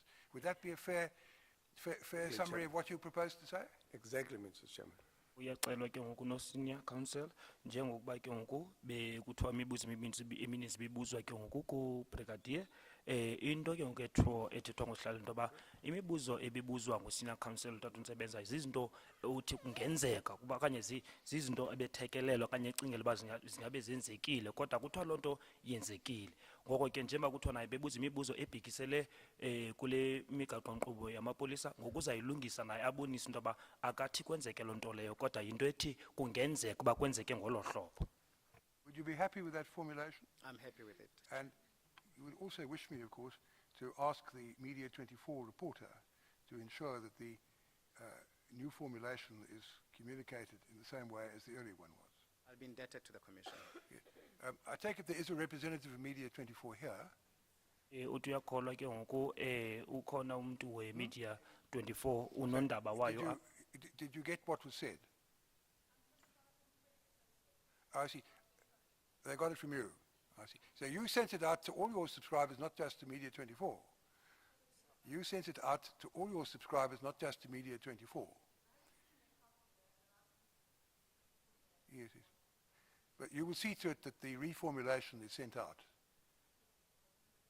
Yes. And if you haven't got it exactly, you can get it to the end of the day from the recorders.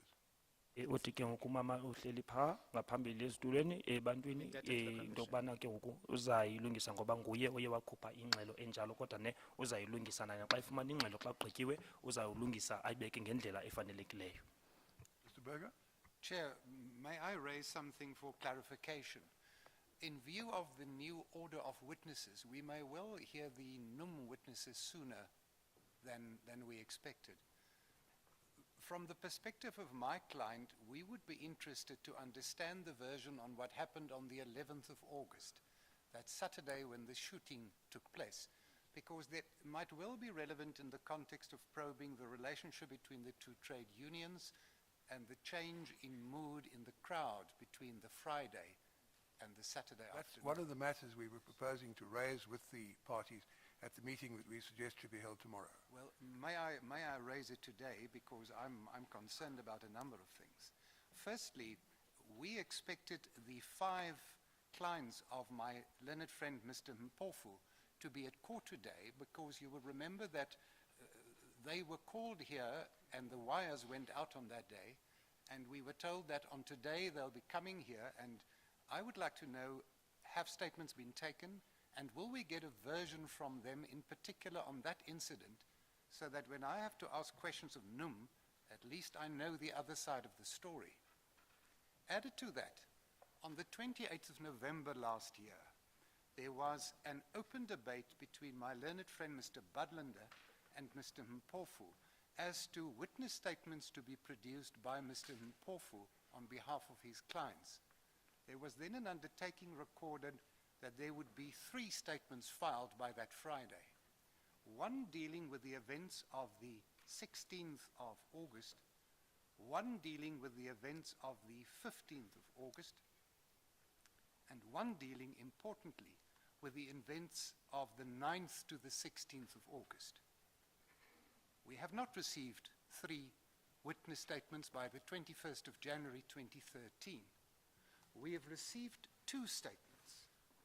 And the 2 statements are particularly unhelpful on the incident we're interested in. That's the 11th of August. The one statement simply says, I was present during the march to the NUM offices on 11 August 2012, but was at the back and could not see what happened. So far, so good. And the other one said, on or about the 10th or 11th of August 2012, I got wind of the fact that the rock drill operators had taken a decision to go on strike. Now, if I have to cross-examine on this basis, I'll do so. But it's a most peculiar situation that we're in our 4th month into the Commission and we don't know what one of the parties' version is of what might well be a critical issue. I was proposing to raise that with Mr. Mpofu tomorrow, but I also was told that some of the people who were told to come back on the 21st were here, and one wasn't, and it was anticipated that he might come later in the day. So I was going to raise that with Mr. Mpofu at the end of today's hearing. But seeing you've raised it now, let's get all the points you've raised out of the way. Let's give Mr. Mpofu a chance to answer the points you've made. Into enexhala layo ke ngoku afuna icaciswe apha ke ngoku u-senior counsel uBerger indaba yokubana amangqinanga bengafuneka bekuzofuneka zapha azonika ubungqina kungensuku zatywala ukuze xa bezobuza imibuzo azokwazi ke ngoku ubudlelwane bebunjani ngaphakathi kwenom kunye ne-AMCU. Uvile kuba khona amangqina amahlanu akamnumzana uMpofu kuthiwa ke kwakuthiwa azokhupha istatement ezintathu kodwa ke kwakhutshwe ke ngoku nezimbini ngoba nge-28 kaNovemba umnumzana uDalimpofu kunye nomnumzana uBacklander babethethile babenodlondlebe kwathiwa azofumaneka statement kodwa kufuneke ezimbini statement uthi ke na u-senior counsel ziluncedo ngoba lo owoqala umhla ka-10 okanye ngo-11 uthi yena zange ave bakwenzeke nto wayengasemva. Omnye wesibini statement sakhe sithi uthi yena wava nje into yokuba i-drone operators zizawungena koqhankqalazo kodwa ke yinto nje ayithethayo leyo ngoku uthi azizoba luncedo ngoku sizawuva ke na senior counsel uDalimpofu uba uzothini na.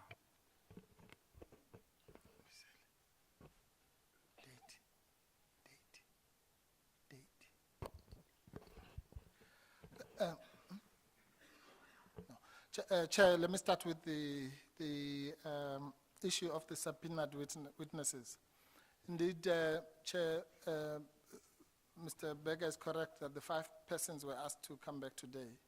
And I'm glad that somebody communicated to you, Chair, that one of them was not here. Wasn't here yet. Yes, that's correct. But you hoped he'd be here later in the day. Yes, which is why. So I thought I didn't want to waste time. I was proposing to ask you if he was here at the end of the day, and if he wasn't, we'd have done something. But anyway, when Mr. Berger raised the point, it's appropriate. Yeah, no, he's not here, Chair. But we Mr. Madlanga and I just had a quick meeting outside to deal with the issue of the subpoenas. And we had agreed that what we would propose is an extension to a particular date, which now has been communicated to me as the 4th of February. And Chair, we've made attempts to find the 5th person. I can simply just make an undertaking that he has now been reached and he was at work and we don't know what the circumstances are, and we will come with an explanation on the 4th, but he is available. Rather, he's not present here. I think he better be here on the 4th. Yes, as well. no, I plead that we deal with it at that time, Chair. He will be here. I will now formally record that his presence is required on the 4th. Yes. And that and you undertake to communicate to him. As well, thank you, Chair. What is his name? His name is Mlambisa Xokwana, G-X-O-K-W-A-N-A.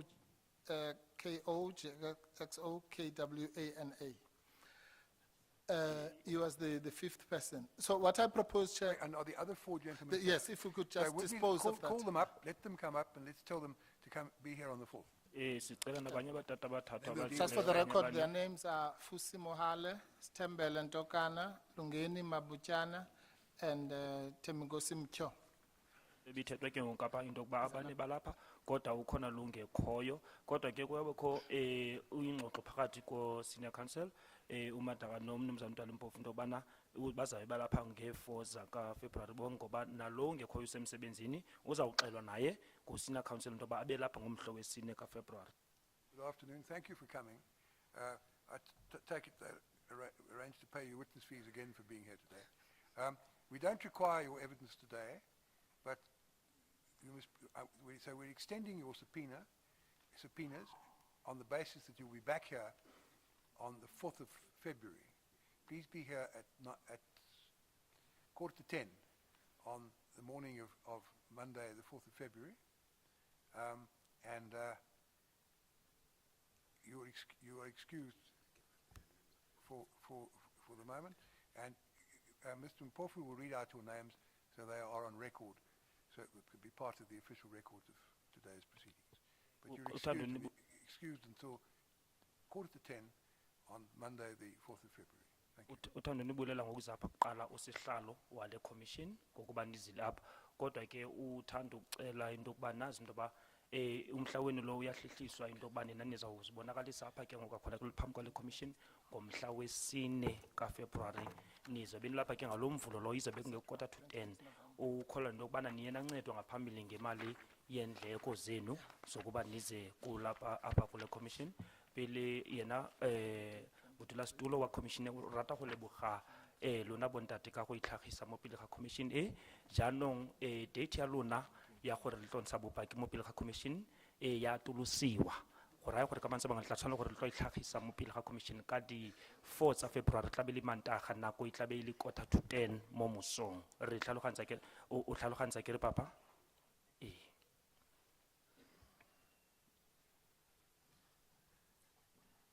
You may now leave. go siame le kanela You can go back and sit in the auditorium. go siame le kana boela mo ditulong le nne fatshe ne ga boele tulong hlala phansi botata go longile. Thank you, Chairperson. I've already read the names into the record. Regarding this second issue, well, Chair, I think maybe my learned friend, Mr. Berger, has not checked his facts correctly. What happened is, as he correctly started, was that the arrangement was between us and the evidence leaders to supply those 3 statements. Which was made in November. I'll take my learned friend's word for the date. That was done. The statements were actually finished, not 2, but 3, as undertaken. Obviously, Mr. Berger has not seen the other one, and I think maybe he must talk to Ms. Pillay and try to secure the 3rd statement. And then maybe we can deal with it. It's just based on the incorrect factual basis, it is what he said. If after that he still wants to raise issues, he can raise them directly with me. My understanding is that one of the reasons why these people are being excused is exactly that once those 3 people have testified, either the subpoenas might fall away or whatever, and that's why we're doing these extensions. Depending on how extensive the evidence is. Correct. And if not, then obviously the evidence leaders might either subpoena other people, or Mr. Berger can subpoena other people, or whatever he wants to do. But the arrangement is that those 3 people will be called, and if there are gaps, either the evidence leaders or any other party will do as it pleases. Either approach us if they want a cordial arrangement, or subpoena the people if they just want to go that way. Senior counsel uba udalimpofu yayilungisa ke le ndaba yezi statement uthi yena uye wazikhupha zantathu ngoko ke osifunayo angadibana no senior advocate uMiss Pillay uthi ke ngoku into ayithetha into abantu bathathu bona bazowunika ubungqina babo kodwa ke ukuba ubuxolisi bobungqina uzawuthi ke ngoku i-evidence leaders okanye amanye amagqwetha amakhulu abiza abanye abantu ke bazokwazi ukuthi bazokhupha ubungqina obunesihlahla okanye obanelisayo kule commission. And Chair, sorry, I just didn't want to commit myself to that looking. I suspect the statement that Mr. Berger is missing is that of Simpiwe Boy, which was supplied, and on paragraphs 23 and 24, up to 25, 26, it does deal with the events of the 11th. Uthi ke ngoku ukholwa into bana Mr. Berger statement anaso ngesika Simpiwe Boy naso kukho apho ke ngoku statement eso achazayo ke ngoku angene ajule into kubana kwenzeke ntoni na ngomhla we-11 nge-11. Just to explain what has happened, we've managed to unravel it. There was indeed Mr. Boy's statement, which does deal to some extent with the events of that day. Was sent by email on the 5th of December, but to an address called something called Commissioner by Mr. Mpofu's attorneys, but it's the wrong address by about 100 yards. It's pillay@lrc.org.za. So Ms. Pillay didn't receive it from Mr. Msimang, as a result of which it wasn't distributed to the parties. That's why no one else has seen it. Perhaps my learned friend can then just correct that my facts are wrong. The 2 statements I have, which are quite unhelpful, is by Mr. Magwedwana and Mr. Patsa. Well, that's the same thing as saying the one you don't have is the one of Boy. Uthi lento ke sithethayo nathi umzantana mpofu into ba isi statements ungenaso ngesi sikaBoy ngoba yena ugqiba uchaza amagama ke ngusina council ubheke into yobana ngezikabani istatement aziphetheyo kuye.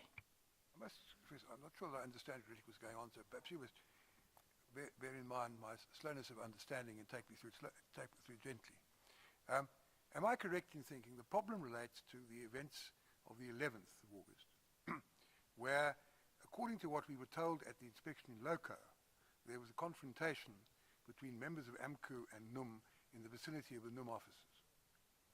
And what we saw were signs of an attempt of forcible entry into the NUM offices. And we were then told by the gentleman who's since been murdered what happened. That was recorded. And he was going to come and give evidence and confirm it, but he can't. But presumably we will do something with that evidential material that was put before the inspection, at the inspection. We were also then told on the same occasion by, it must have been AMCU representatives, or possibly certainly representatives of the strikers, that shots were fired from the NUM side, and one person, I think, escaped over a fence. The suggestion was that another had died. The evidence leaders, as I understand it, have endeavored to find any reference to the person who allegedly died, can't do so. And Mr. Matunjo eventually conceded in cross-examination that the report that someone had been killed on that occasion was not correct. Is that what we're talking about? That's the incident, Chair. Yeah. That's exactly the incident. It's indeed correct, if I may say that. And Mr. Matunjwa got a wrong message. AMCO got a wrong message, namely that people had been killed or a person had been killed. But that version is typically a version which must come from clients represented by my learned friend, Mr. Mpofu. And that's why we've been waiting for months now for that version to come forward. We're now told that it was sent on the 5th of December to the wrong email address.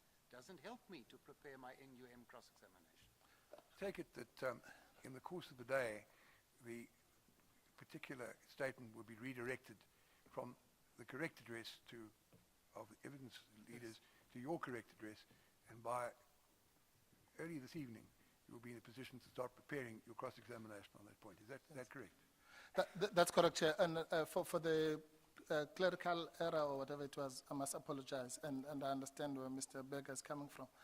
But what I want to dispel, Chair, is that I made any undertakings to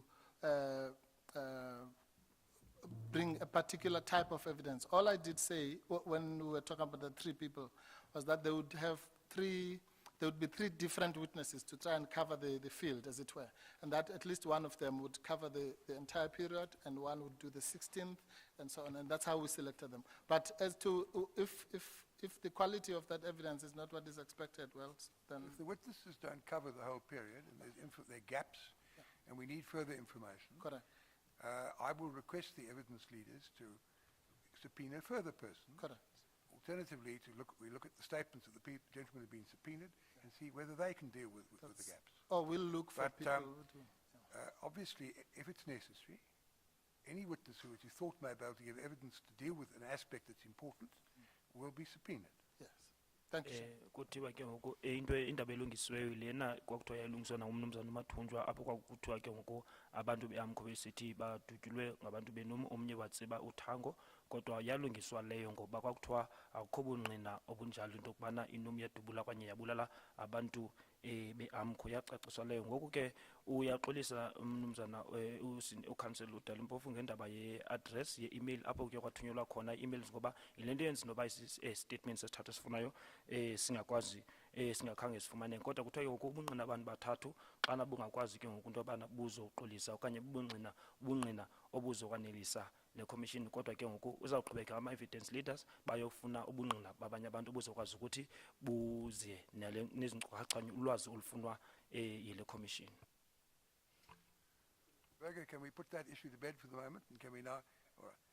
Only with one rider, Chair, if I may, that those statements don't cover the tractor story. I'm still keen to see this tractor, the Nyala going over bodies, because that must have been from a particular witness Mr. Mpofu was referring to. Chairperson, you know, this is getting to the ridiculous now. It's not getting It ridiculous. is, Chair. No, it's These not. are not, No, we Mr. never Mr. purported that these are all the witnesses that we're going to Mr. call. Mpofu, it's very undignified for the two of us to speak at the same time. You made you put to certain witnesses Yeah. as a fact that there would be evidence that Nyalas were driven over the bodies of people lying at the scene. Yes. One assumes you got that information from one or other of the witnesses with whom you'd consulted. Yes. And you said there would be evidence to that effect. Yes. The statements that have now been produced, filed, of the only witnesses you propose calling. No.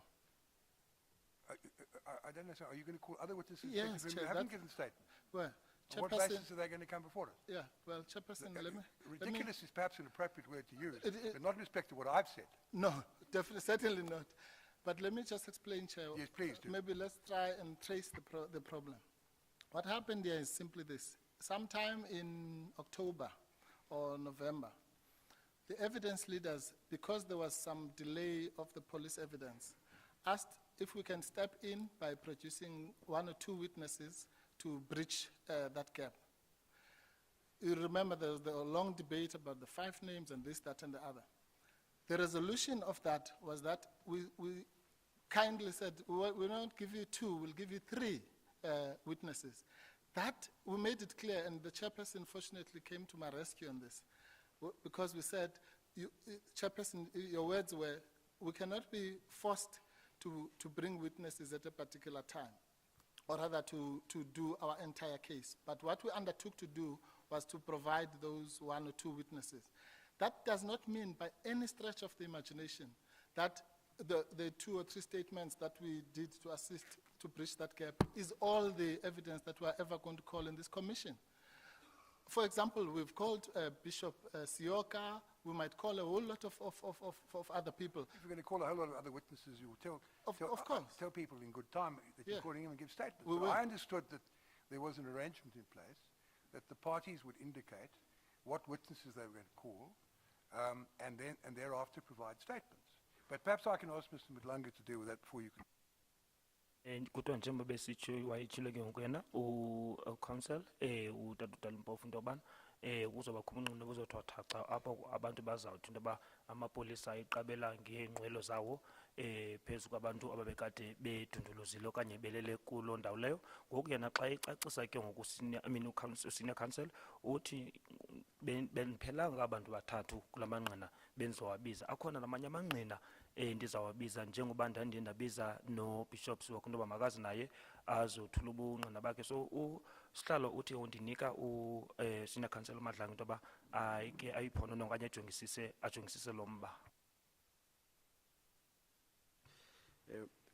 Mr. Chairman, Commissioners, my learned friend, Mr. Mpofu, is quite correct as to the origin of the arrangement or the coming into the picture of the victims at the time. To avoid a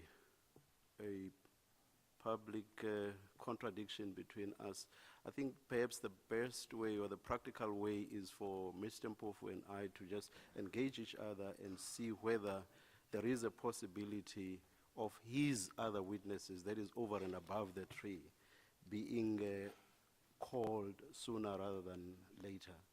Perhaps we should not get into any detail about that, but it is a fact that there was a timetable that the parties set for themselves, and that it seems it is not everybody who has complied with that timetable.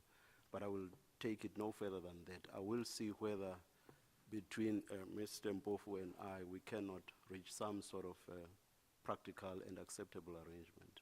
Uthi ke ngoku into ayicebayo senior council uMadlanga into yobana bengathanda uyaceba into yoba kube kudliwanondlebe kwakhona phakathi kwakhe kunye no-senior council uDala Mpofu bazokwazi ukuthi bazothetha ngale mba yala manqina ukwenzele xa kukho amanye afunekayo bakwazi ukuthi ke ngoku bayenza amalungiselelo ngoba akafuni ibe yinto ke ngoku ovulwa kanye ngizama ushunjulwa apha isihlangalaleni kodwa bakwazi ukuthi bona ngexesha labo bawuphicothe lo mba bebobabini. The 2 points I want to make. The first is we're going to have a meeting tomorrow at lunchtime, all the parties, discuss the way forward. And that will involve a question of a final list of witnesses being provided and dates being fixed for statements. That's the first point. The second point is Mr. Mpofu must know who the witness was who told him about the Inyalas riding over people, because he said that he had evidence to that effect, and he put it to the witness that that would be the evidence.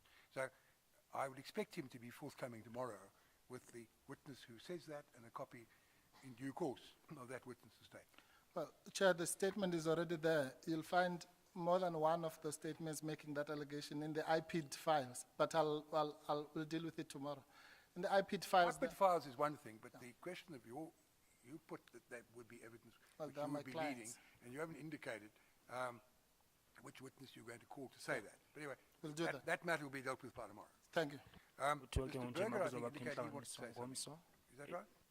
No, what I wanted to raise, we'll then raise tomorrow. I would like to know if further witnesses are to be called by Mr. Mpofu, which I find a startling proposition to start off with. By when will we receive it and on which subjects? Because I'm cross-examining now for weeks on end, apparently without proper instructions from one of my sides. Yes. You will be able to deal with that at the meeting that I propose we have at lunchtime tomorrow. And quite clearly, we've got to have final lists of witnesses prepared soon. And witnesses can't be added just as people go along as the shoe pinches. And statements of what the witnesses are going to say must also be available sooner rather than later, in the interest of the smooth working of the Commission, regarding the time constraints that we're operating under, and the interest of fairness to everybody. Mr. Semenya, anything to say? Into beyithethe ngokusihlalo apha ngaphambili into yoba uzocela kumnumzana uMpofu ke into yoba aze negama leli nqina lalisithi kuye abantu babe kwakuqabela inyala okanye ihippo ziba gila behleli belele phansi bedunduluzile apho utshilo ke into yoba iso statement sezikhona sitshiwo ngabantu abaninzi kodwa kuthiwa ezo zinto ezizawuphicothwa kwintlanganiso ezawube ibanjwe ngomso ngexesha ke ngoku lekhefi okanye ele lunch apho kuzokhutshwa amagama okugqibela ke ngoku amangqina kunye nemihla okanye ii-dates apho loo mangqina azawuthi aze azokhupha ubungqina ngawo. Are you ready now to cross-examine? Would you please put yourself on record and spell your name for the benefit of those who have to transcribe the proceedings? Thank you, Chairperson. Ms. Jele, J-E-L-E. I'm Junior Counsel for the Center for Applied Legal Studies, attorneys on record for the South African Human Rights Commission. Uyazichaza ke umama ungu Junior Counsel, ujele umele ke ngoku i-South African Human Rights Council. Mr. Brigadier, if you have everything that's happened since I last reminded you, I remind you again, you're under oath.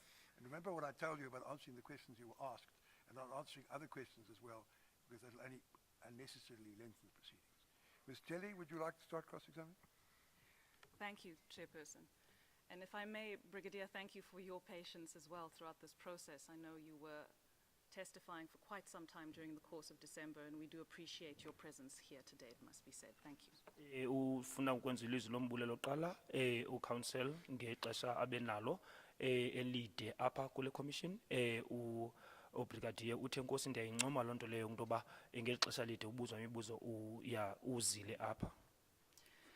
And if I may begin, the Human Rights Commission, who I'm here representing, has a particular role to play in this process, in that it seeks to assist the Commission of Enquiry as best it can and support the process that this Commission of Enquiry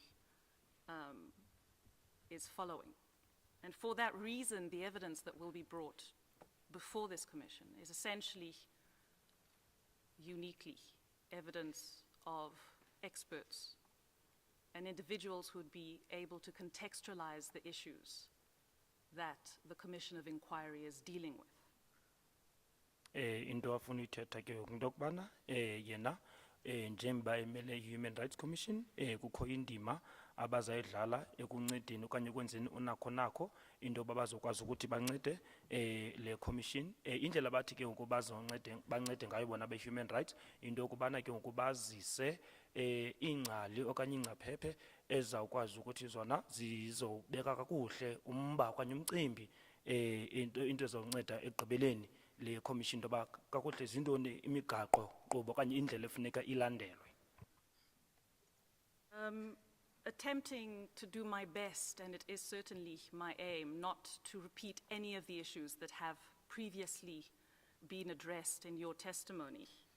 Uthi ke uzakwenza unakho kodwa ke akafuni ukuba phinde athethe ezinto besezibuziwe kuye nakubungqina yena besebunikezile ngaphambi kwale commission. And based both on your initial written statement as well as the evidence that you have provided here in chief before the commission, I would like to address a number of issues with you. Uthi ke ngoku ebhekisele kwi-statement sakhe esibhaliweyo nobungqina buthe wabuthetha ngamazwi yakhe kukho imiba emininzi ke azawuthi ke ambuze okanye athethe ngayo. The issues that I wish to address are all based on the opinions provided and to be made into, as I understand it, exhibits before this particular commission. One of which I understand you might have had an opportunity to see, and that is that of Mr. White. Uthi ke into azawubhekisa kuyo kakhulu luluvo okanye imibono uthi ke ithwe lo mibono yathwa thaca ngaphambili emnye yayo ngeyakamnumzana uWhite uyakholwa ke ngobrigadier uyifumene ke oluxwebhu okanye ezonkcukacha zakamnumzana uWhite. Can you confirm that you have had an opportunity to read through the provisional statement of Gary White? Uyabuza na uyavuma na okanye uyangqina into yobana uye wafumana ke inkcukacha okanye uxwebhu elo lukamnumzana uWhite wakwazi into yoba afumane ithuba lokufunda na? I got it, I've read, even though it's a big document, yes, but I tried to read it. Uthi ke ulifumene lo thuba uyifumene waze wakwazi ukuthi ayifunde nangona ke ngoku inenkcukacha ezininzi kanye incwadi enkulu. I appreciate it is a large document. I just want to check at this stage whether or not all relevant parties did receive a copy of it on Friday when it was emailed, and whether or not the commissioners have a copy of it available to them at this time. Ms. Pillay, the commissioners don't seem to have a copy. We provided a few copies this morning. Would it be possible to provide them with one? Chair, we do have copies here which we were intending to hand up once they were made exhibits and once they were referred to. Well, the suggestion is we should get them on a preliminary, anticipatory basis, and we can mark them as exhibits at the appropriate stage.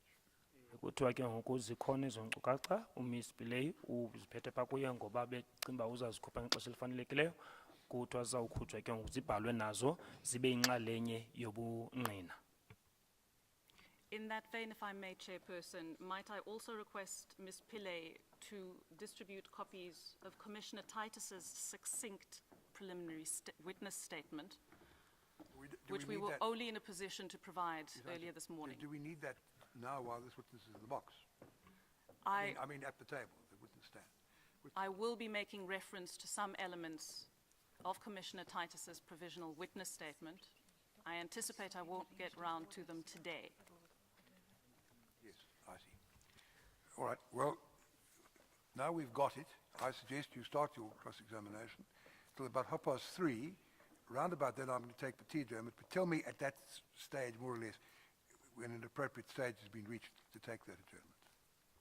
Thank you, Chairperson.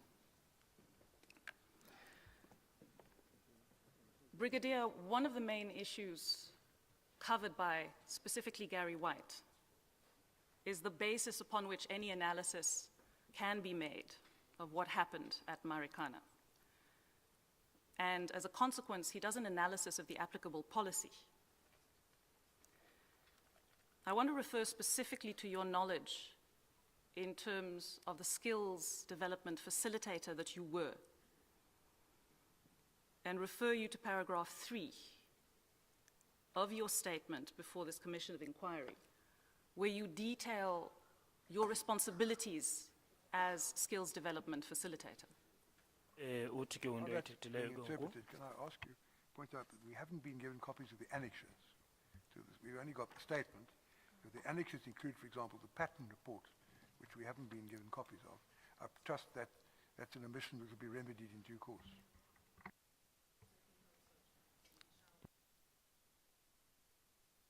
We shall remedy it as soon as we're able. Thank you.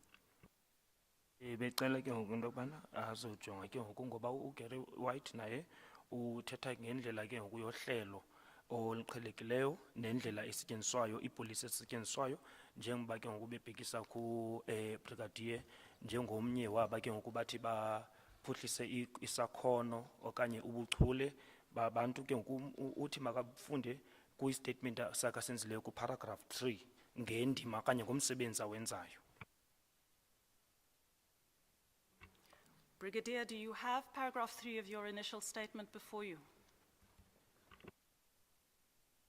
I'm trying just to check if I got it here. I'm just afraid maybe. Can I use this one, please? We have a copy available if you need us to bring it forward. No, it's okay. Maybe I'll share with the interpreter. Got it here. Unayo ke ndimboleke yam. I'm glad to hear that. The first item that you describe as part of your responsibilities is to identify training needs as identified through operational shortcomings. That would, I presume, mean that you would have to apply your mind as to formulating elements of training that might evolve over time. Would that be a correct interpretation, Brigadier? Uyathi ke ngoba ke ngokuthi xa nenza ngolu hlobo ni sorry Miss Advocate, where is that written? Because I don't have anything. Oh, paragraph 3.1 on page, at the top of page 2. Okay. Where it says I was initially based in division visible policing. If you just turn the page, you should find 3.1 at the top of that page. Or 3.1. Yes. Uyatsho ke ngoku apha ke ngoku. Thank you very much, Advocate. Uzama ukubaveza ke ngoku okanye bachaza ke ngoku imfuno zoqeqesho ngoku ke ngoku baye bathathe emva kwezinto ezenzike eziye zehla okanye zenzeka kwi operations zabo. Yes, what mostly happen is that some of the training interventions that are being actually proposed on a financial year are based on issues that had happened and some based on what members has to be developed at, because it should be a continuity in developing members. Uthi ke ngoku naye ubrigadier uyavumelana into yoba nyhani xa ingunyaka wemali baye bajonge into yokubana bazawuthi baqeqesha abantu babaphuhlise ngendlela enjani xa bejonga kwiinto zangaphambili ezingazange zihambe kakuhle naxa khona bejonge kwiimfuno zabantu aba bangabasebenzi okanye amapolisa. In order to ensure such continuity, Brigadier, you would have to firstly be acutely aware of the contents of existing policy and also pay attention to developments nationally and internationally that may have a bearing on valuable training in the future, would you not? Kuthiwa ke ngoku xa bejonga ke ngoku babona uba into yoba ukuqesha abantu kuyaqhubekeka bajonga kuqala ipolisi ezikhoyo neepolisi zezwe lonke nezomhlaba wonke apho ke ngoku bangabona into yobana ke ngoku kukho uqeqesho oluzisa ke ngoku ukwenza imeko kamnye amazwi ibe ngcono ngendlela abaqeqesha ngayo. It's correct. Injalo nto leyo. Now, Brigadier, at 3.2 of your statement, you indicate that another one of your responsibilities was to monitor and evaluate the implementation and adherence to these policies and standards and national instructions. Correct?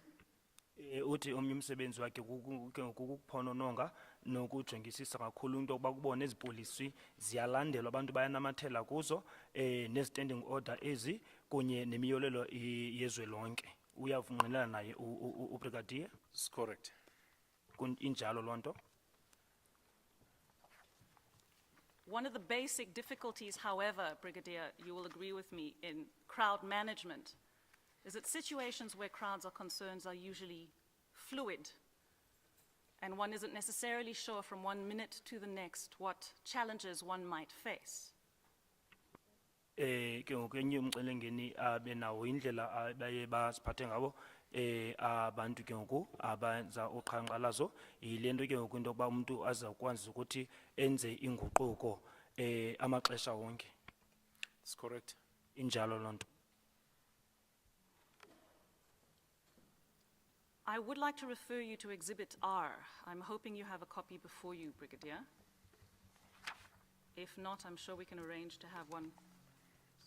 Brought to you. Ufuna jonge exhibit R akholwa into yoba unayo ngaphambi kwakhe ubrigadier.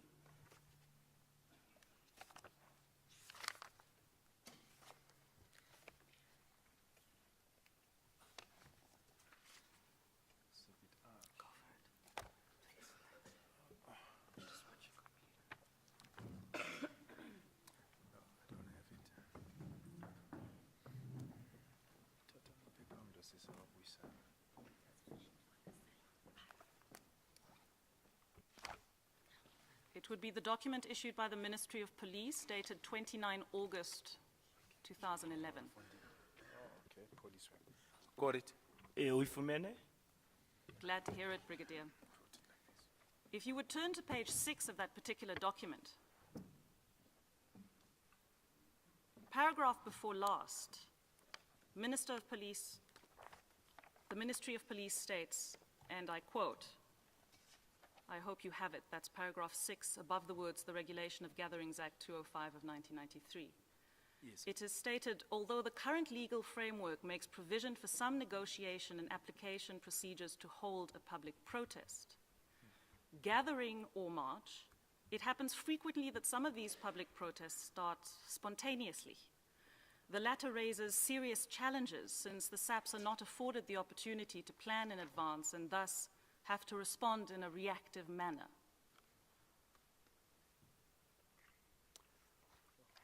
I just will want to have a couple of follow-up. I'm struggling to see the paragraph, please. The paragraph begins, the challenges of effective implementation. The challenge. Second to last at the bottom. Yeah, I got it. Of effective implementation. Yeah, got it. Okay, indawo begqiboyifunda yilendela into yokubana ke ngoku imicelimngeni ekhoyo ke ngoku ngokulandela indlela ezawusebenza kukwazi ukuthi uphonononge ujongisise izinto ke ngoku ezenzekayo ngexesha leqhankqalazo kawonke-wonke. Nangona ke ngoku indlela yomthetho ichaza into yokubana ngeyiphi indlela efuneka isetyenziswe elandelwe xana kubakho uthethothethano ekubambeni ke ngokuqhankqalazo lukawonke-wonke okanye indibano yabantu okanye imatshi yenzeka ixesha elininzi kuba abanye ke ngoku abantu abaqhankqalazayo bavele baqale ngelo xesha. Loo nto ke uye iveze ke ngoku imicelimngeni nobuzaza ngenxa yoba amapolisa abaphiwa thuba yokuba bazawukwazi ukuceba kwangexesha nokuba bakwazi ukuphendula ngendlela okanye ukwazi ukuphendula kuloo meko ngendlela efanelekileyo. Keeping this particular statement in mind, would you agree, Brigadier, that spontaneous gatherings are uniquely challenging to police, but also uniquely useful from a training perspective to gain insight into potential future measures that might be taken? Uyabuzwa ke ngoku brigadier into yobana uyavumelana into yokubana ke ngoku uqhankqalazo lwenzeka ngesiquphe na lunemicelimngeni emininzi kumapolisa kodwa ke lungaluncedo kwakhona ekuqeqesheni na? Yes. Uthi ewe.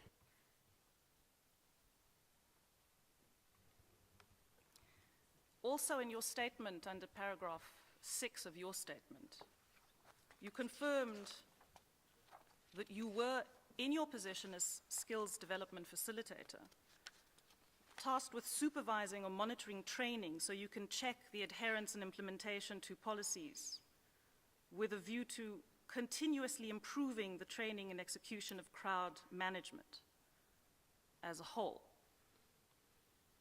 You would see that. Uyachaza na paragraph 6 into yokubana into ayenzayo kukujonga ke ngoku ajongisise into yokubana uzawukwazi ukuthi aphuhlise okanye aqeqeshe abantu ngendlela ezakuthi ibenze yakhe isakhono sabo. Uyavumelana nayo lonto leyo Brigadier? Yes. Based on this statement, I would presume, and do correct me if I'm wrong, Brigadier, that you would be involved as skills development facilitator in discussions directly relating to any changes in policy that may affect training with regards to crowd management. Uyabuza ke ukundobana ke ukuza ukwazi ukuthi angena kungxoxo emva kwalonto leyo na ubrigadier azokwazi ukwenza ingxoxo ngale mba ukuthi kuphuhliswe ke ngokisakhono sabantu kwenziwe nepolicy ke ngoku ezawukwazi ukuthi ziphuhlise nazo uqeqesho lamapolisa. That's correct. The respective office will actually invite me. If I'm invited, yes, I will participate. Uthi njalo ke ngoku ubrigadier lo office leyo ke ngoku izawukwazi ukuthi imeme xa imemayo uzawukwazi ukuthi athathe inxaxheba naye. Thank you, Brigadier. Chairperson, this would be an appropriate time for the adjournment. Sisathatha ikhefu.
commission resumes. Brigadier, you're still under oath. Ms. Jelly, you were cross-examining. Thank you, Chairperson. I've dealt with the issue of policies. Now, in reaching some of his conclusions, Gary White makes specific reference to a number of international documents. And as I understand it, the standing order does require attention to international standards in formulating policy that relates to crowd management. Would I be correct in that respect? Uthi ke besechazile ngezi policy bethetha ngazo uGary White nokubana xana ke ngokusenziwa funeke zihambisane nemigomo kanye nenqubo esetyenziswayo kwizwe lonke jikelele besechile uthi beseyithethile loo nto leyo. I saw that, yes. Ndiyibonile loo nto leyo. Since in your capacity as a skills development facilitator, you mentioned that you were part of the process of identifying issues for the following financial year that would need to go about training. Are you acquainted with the international instruments specifically that might be relevant to this field? Njengoba besithi nayo into yoba xa ngunyaka wemali bayenza uqeqesho baphuhlile isakhono uyayazi izixhobo ezisetyenziswayo kulo msebenzi lowo ezisetyenziswa jikelele na? No, I haven't been actually involved into that position, whereby, yes, on a issue tactically, yes, but on issues on skill development part, like checking on other countries and all that, no, we haven't. Uthi ke kwizinto ke zobuchule la uye wathatha inxaxheba kodwa ke kwezi zokujonga kuba kwamanye amazwe kwenzeka ntoni na khange ake athatha inxaxheba kwinto enjalo.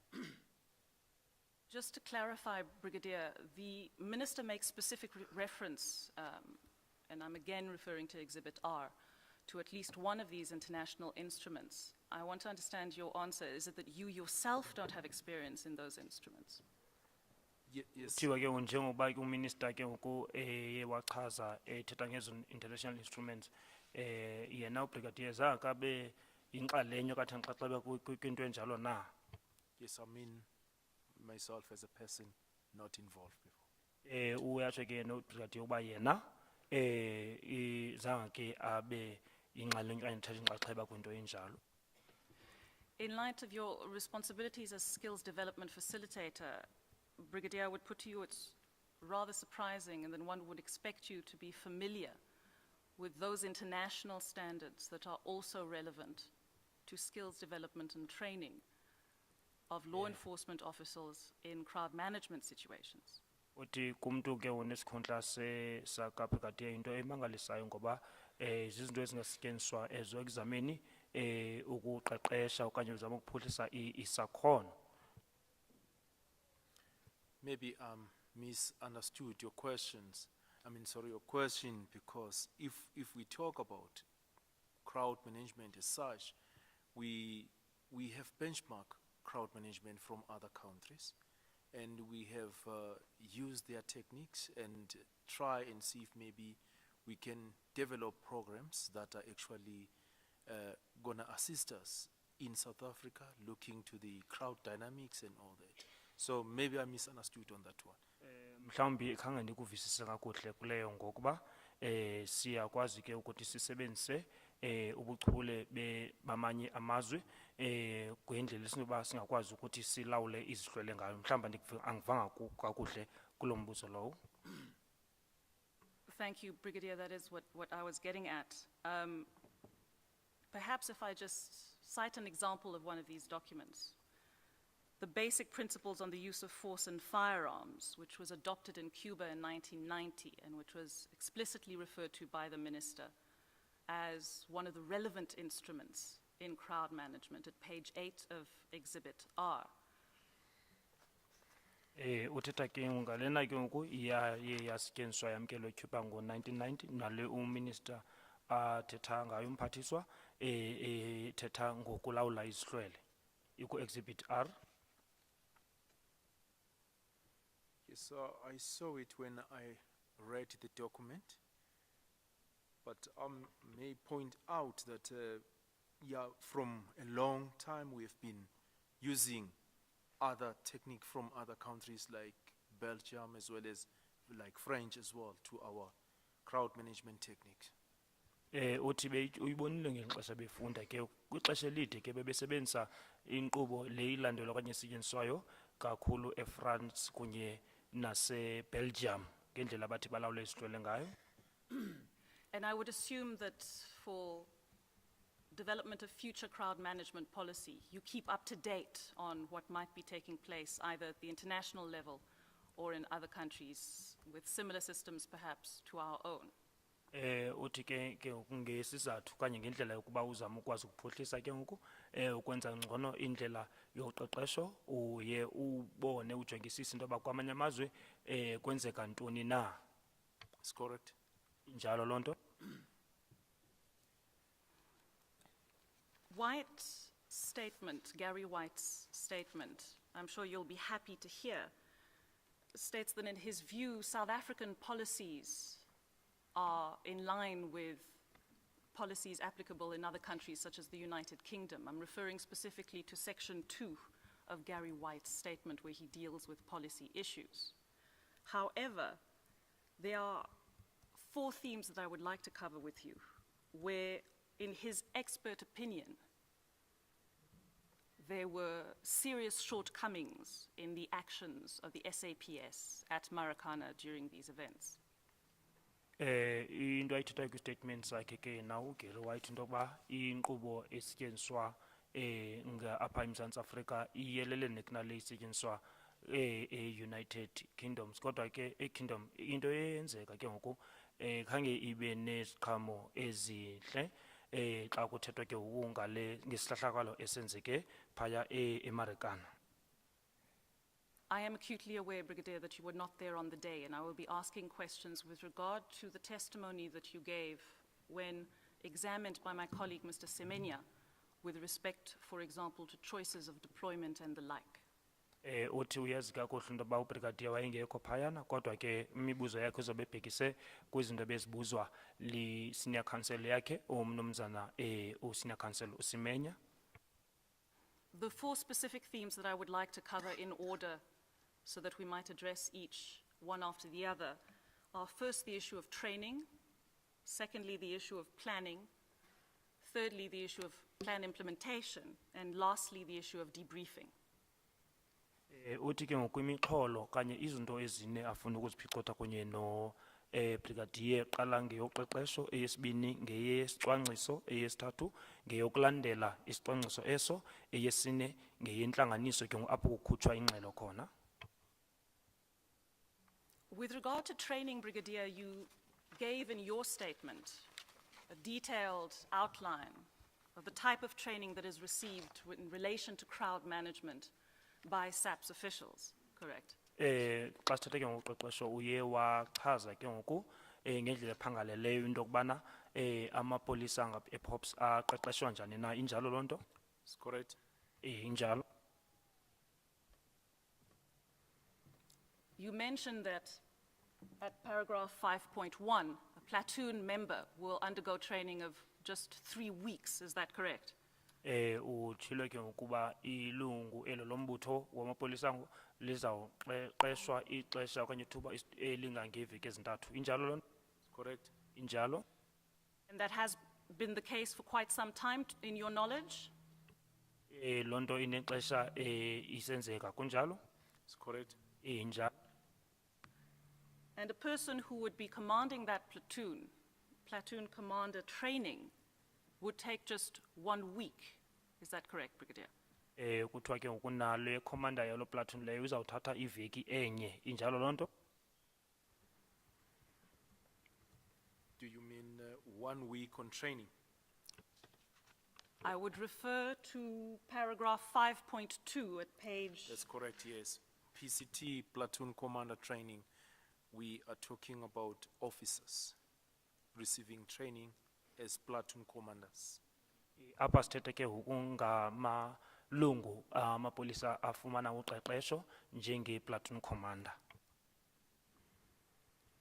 At a higher level then, when we speak of OCT training, this particular training lasts just 4 weeks, correct? Xa sithethe ke ngoku ngesikhundla esiphezulu se-OCT lona elo qeqesho lithatha iveki ezine, injalo lonto? It's correct. injalo. Brigadier, is this a once-off when it comes to the training, or does it take place more often than once in a into member's employment life at SAPS? Into eyenzeka xa amapolisa eqeshwa apho, into eyenzeka ixesha elinye okanye iye yenzeke emva kwexesha elithile na?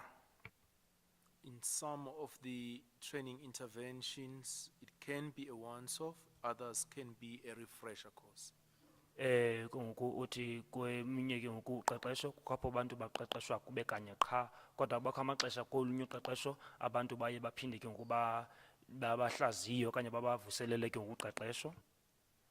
But mostly what should be done with crowd management most of the time is that there must be some rehearsal as well, most of the time. That is in-service training that need to be given to the platoons if the situation actually permits regarding to, or maybe if there are no other problems around in that particular province, then those members can have rehearsals or refresher courses. Kuthe ke ngoku kolinye uphondo elo xa kungekho ngxaki zikhoyo bayakwazi ke ngoku ukuthi lo malungu awo ngamapolisa anikwe ngoku olunye uqeqesho okanye ikhosi apho ke ngoku bazohlaziywa khona ulwazi okanye uqeqesho abalufumeneyo. Are these refresher courses shorter than the original courses or the same length? Kuyabuza ke into yobana ke ngoku ezi courses zokwenza ukuthi bahlaziwe baqeqesha ithuba elifutshane okanye lide okanye ixesha elilingana neli xesha babeqeqeshwa ngalo nangaphambili. Refresher courses normally will be shorter. Uqeqesho ke ngoku olu lokuhlaziya ulwazi lithatha ke ngoku ithuba engathi lifutshane. And when you spoke of rehearsals, I presume you're referring to some form of practical aspect to the training. What portion of, say for example, the 3 weeks of a platoon member would actually be practical training? Ke ngoku ufuna ukwazi ke ngoku kwezi veki ezintathu njengoba ethethe ke ngoku rehearsa ngeyiphi iveki kwezi veki ezintathu apho ke ngoku abantu baye baqeqeshwe ngokuboniswa okanye ngokwenza ngokuyipractice loo nto leyo na?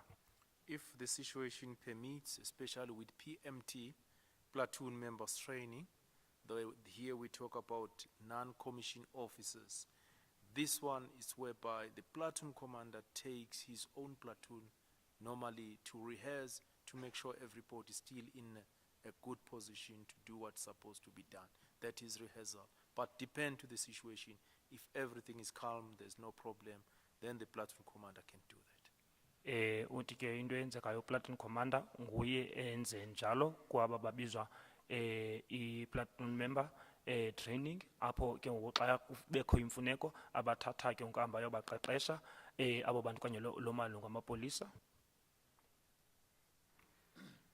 And when you mention the refresher courses, are they obligatory, or do members choose whether or not they need to be refreshed in crowd management skills? Umbuzo ke ngoku ka-advocate into yobana ke ngoku xa kuthetha ke ngoku ngezi uqeqesho ke lokuhlaziya ulwazi noqeqesho lamapolisa yinto abanyanzelwa into yoba bayenze kanye umntu uyazikhethela na ukuba makaye kolo qeqesho na? Normally, it depends to the situation. If some shortcomings have been identified and all that, then the refresher course will come into being. Members, definitely, they will be taken in for refresher course, depending to the situation. Hence, we need to make sure that we stay in the same position to be able to deal with the situation in the country. Uthi ke lonto iye ixhomekeke kodwa ke kuba khona into eziye zehla okanye zenzeka amalungu ayathatha asiwe kuyo ke ngoku lo qeqesho apho bahlaziywa ulwazi labo khona.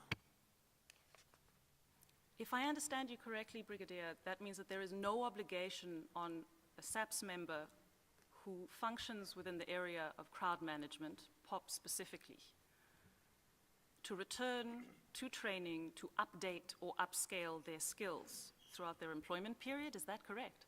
Ukuba ndikuva kakuhle Brigadier uthi ke ngoku abanyanzelwa ke ngoku wona amapolisa ngePops into ba emva kwexesha ahambe ayohlaziywa ulwazi okanye uqeqesho abalufumeneyo. Yinyani loo nto? I won't agree into that because it is normally happening. If I'm correct, you know, even before the end of the year last year, we have refresher courses running, you know, for the members as well. It is definitely happening, and the only thing is to say, will it be like after so much month or after so much year, a member has to go back? But as I've said, it will be determined by the challenges that we are having to make sure that members go back for the refresher courses if there's a need into that. Andivumelani nawe kule nto uyithethayo ngokuba into eqhubekeka isenzeka kwi-POPs leyo, umzekelo kunyaka kupheleyo libe khona ke uqeqesho lokuhlaziya ulwazi lwamapolisa, kodwa ke akukho xesha libekiwe into yoba emva kwexesha elithile bayahamba kuyohlaziywa uqeqesho lamapolisa. Kuye kuxhomekeke ke kwimeko. If I may make an example as well, with Soccer World Cup, members were taken again for training, for refresher into a lot of issues, because we have to look to the issues how to handle Soccer World Cup itself. A lot of techniques we received from the side of French police, and those techniques were brought in. Trainers from French came in the country, and members had to go through again. And as a result, I went for that course as well myself. I went through to it. It was a refresher course to me because I've been into a number of courses in public order policing. But because of Soccer World Cup, I had to go back so that I can be able to work properly during Soccer World Cup. Umzekelo ngeli xesha ke bekudlalwa umdlalo webhola wehlabathi kwaye kwafika abaqeqeshi ingcaphephe zase-French zaza zazoqeqesha amapolisa lapha. Nam ke ndaye ndathatha inxaxheba ngoba emva kwexesha kufuneke sihambe siye sihlaziwe ke ngoku uqeqesho olufumeneyo.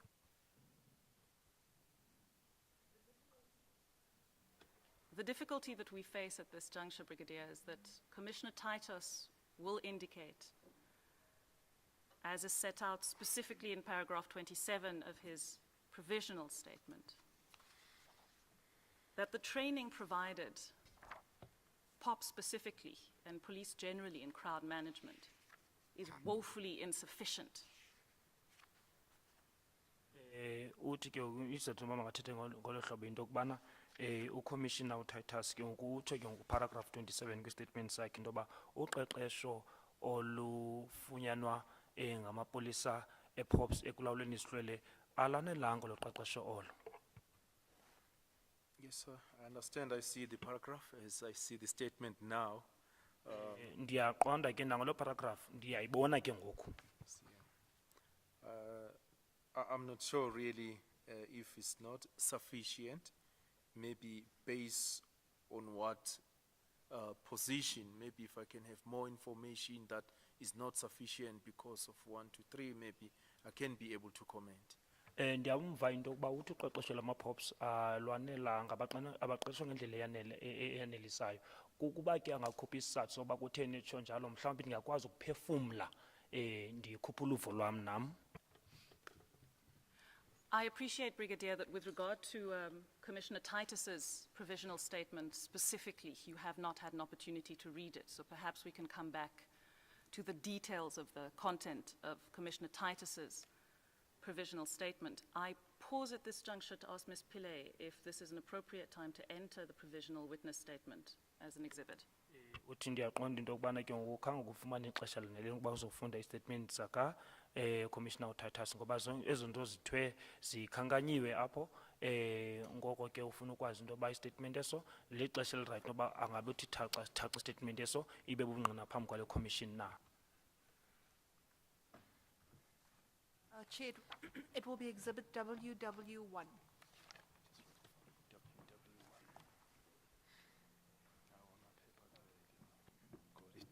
Know yet what Mr.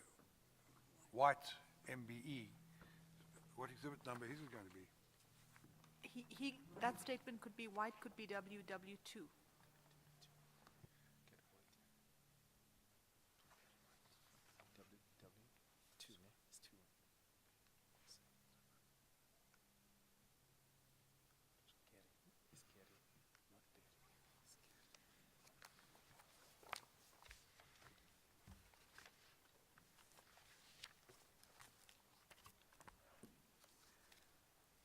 Brigadier, specifically with regard to training and formulation of training policy, whilst we'll deal with the comments made by Commissioner Titus at a later stage, I'm sure you're aware that the Ministry of Police certainly has made certain statements about the type of training received by individuals responsible for crowd management. Uthi ke ngoku lena sibuyele kule emva kwexesha elithile ka Commissioner uTitus kodwa ke ngokuya komphathiswa ikhona indlela achaza ngayo nokubana amapolisa angayipops aqeqeshwa njani na. Yes, I saw the policy by the minister. Ewe ndiyibonile ipolisi leyo ke ngoku eyenziwe nguminister umphathiswa. If I may refer you again to Exhibit R, this time to page 16 of Exhibit R.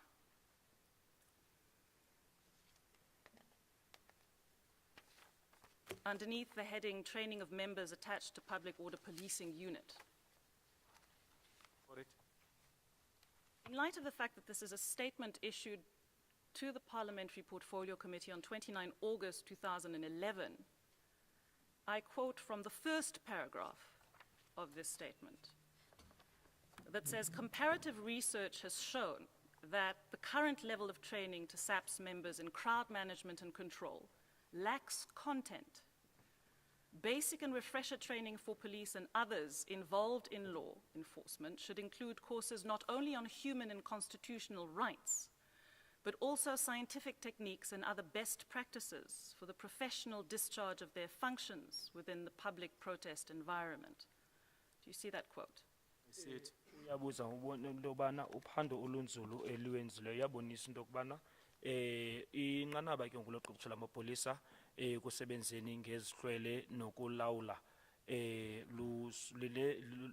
alanelisi ngamanye amazwi ngoko ke ngoku i-course okanye uqeqesho oluzawuhlaziya uqeqesho lamapolisa ne ezinye zawubandakanya nabanye ngokamalungu amapolisa okanye umthetho funeka kubekho ukuqeqesho bangalifumani kuphela kumalungelo abantu nakomgaqo-siseko kodwa nakweze science ubuchule besayensi nezinye indlela ezithile abathi bazakwazi ukuthi benze umsebenzi wabo apha ke ngoku kukho uqhankqalazo olwenziwa sizidlangalala. What is your reaction to seeing that the ministry itself of police position on training is that it is woefully insufficient? Uthini ke uxa inomphathiswa ngokwakhe sithi alanelanga uqeqesho olufunyanwa ngamapolisa? I agree that we need to do more. I agree with that.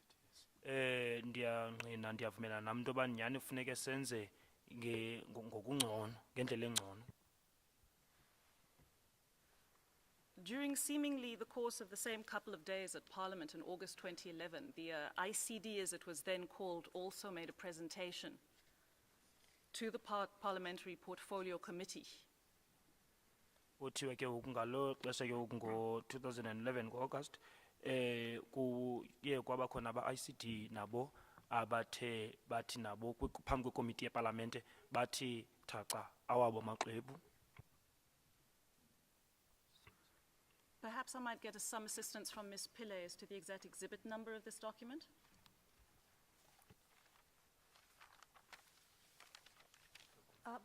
Just refresh me, which document specifically?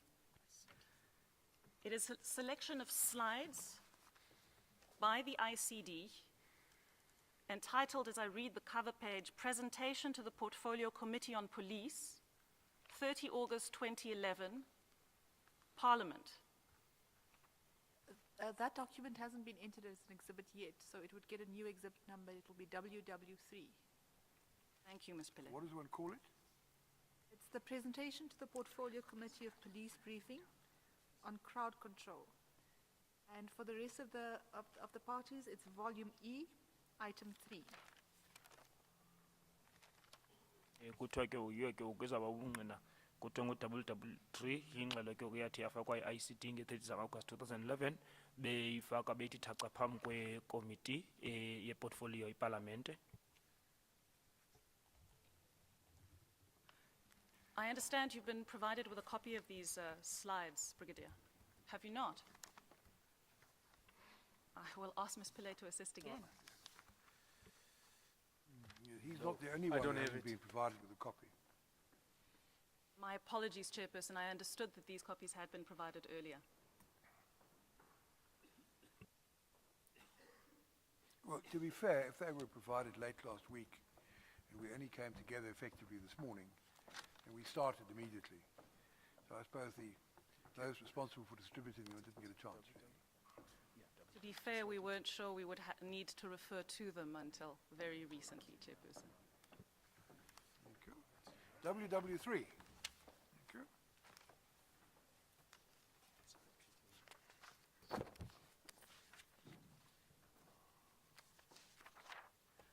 I'd like to make specific focus to slide 25, entitled Challenges and Recommendations. Uzobhekisa kakhona ku slide 25 apha kuthethwa ngemicelimngeni kunye nezinto abacebisa zona. Got it? Ngiyayibona. Do you see the second line in this slide, Brigadier? Yes, I see training of members. Ngiyayibona le yesibini ithetha ngoqeqesho lwamalungu. The ICD's position and recommendation in the second column seems to be the SAPs to provide updated training to members of the public order policing units. These members must be trained on a regular basis and on current and international best practices. You see that, Brigadier? Uyabona ke ngoku icebiso elenziwe ngi-ICD into yoba abapolisa funeke afumane rhoqo ke ngoku uqeqesho kumalungu abo apho bazothi ngexesha babahlaziye kunye namapolisa ke ngoku amacandelo e-public order policing namalungu ke ngoku afuneka aqeqeshwe rhoqo kwizinto ezenzeka kumhlaba wonke ngezinto ezenzeka kumhlaba wonke. See that? Yes. Ngiyayibona loo nto leyo. If you would now go to slide 28, Brigadier.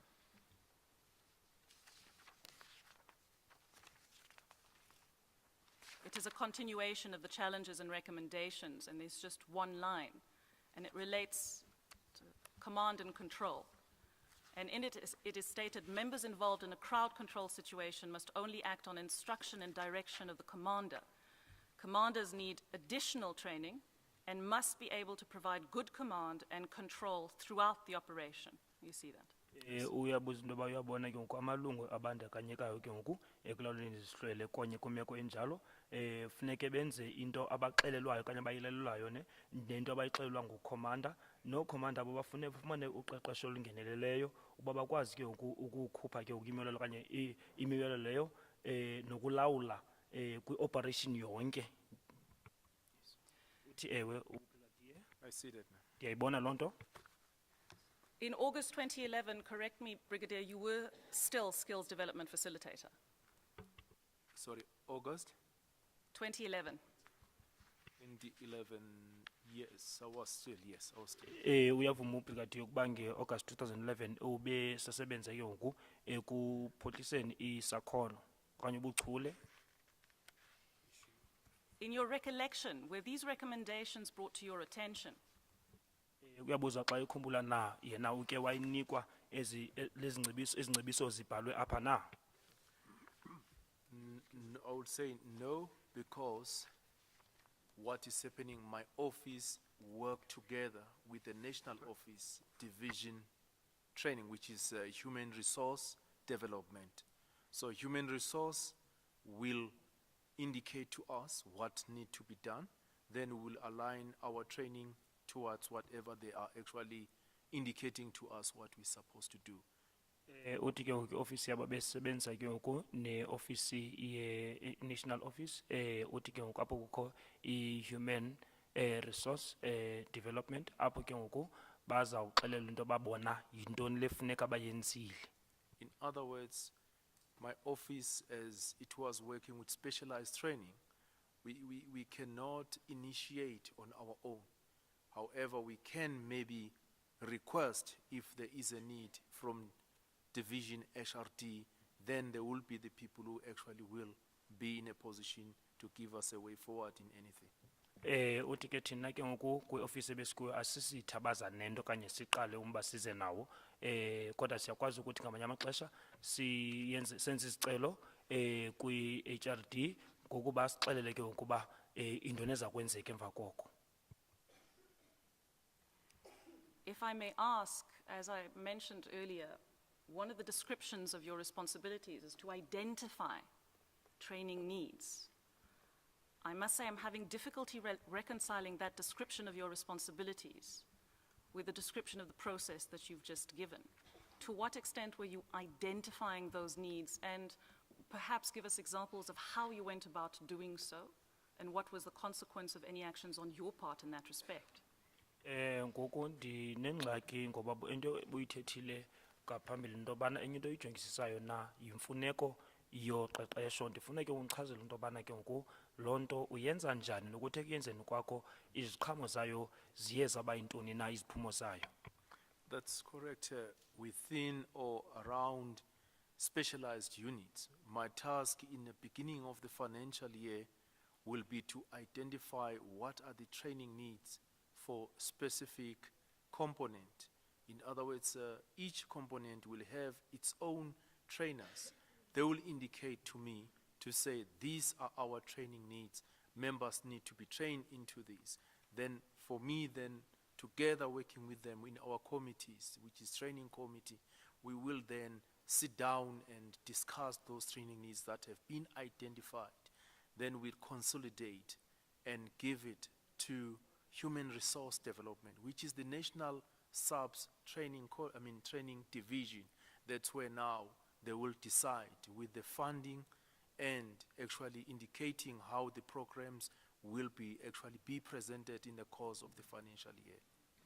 Inyani loo nto leyo njengokwenza ke uqeqesho olukhethekileyo siye bathi nabo ababaqeqeshayo xa kukho izinto ezithile ababona ziyimfuneko ekuqeqesheni baze nazo ngaphambili sihlale phansi sithi xa sigqibile ke ngoku siye sidibane kunye naba be-human rights development abazawuthi ke ngoku basixhase ngokwasezimalini baye bachaze nokubane ngoku olo qeqesho luza kwenzeka ngeyiphi indlela okanye ngoluphi uhlobo.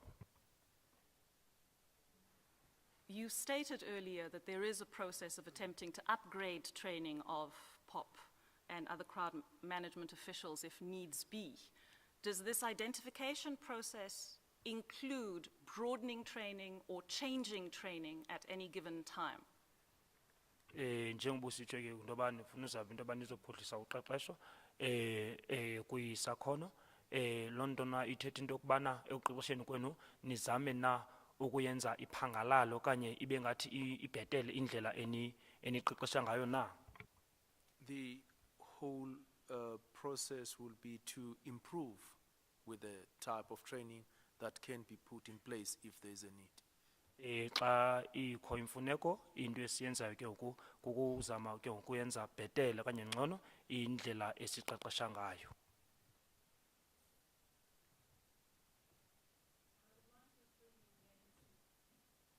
Sorry. If I could refer you again to the policy and guidelines issued by the ministry, and I am referring to a document signed on 29 August 2011, and specifically at its page 21.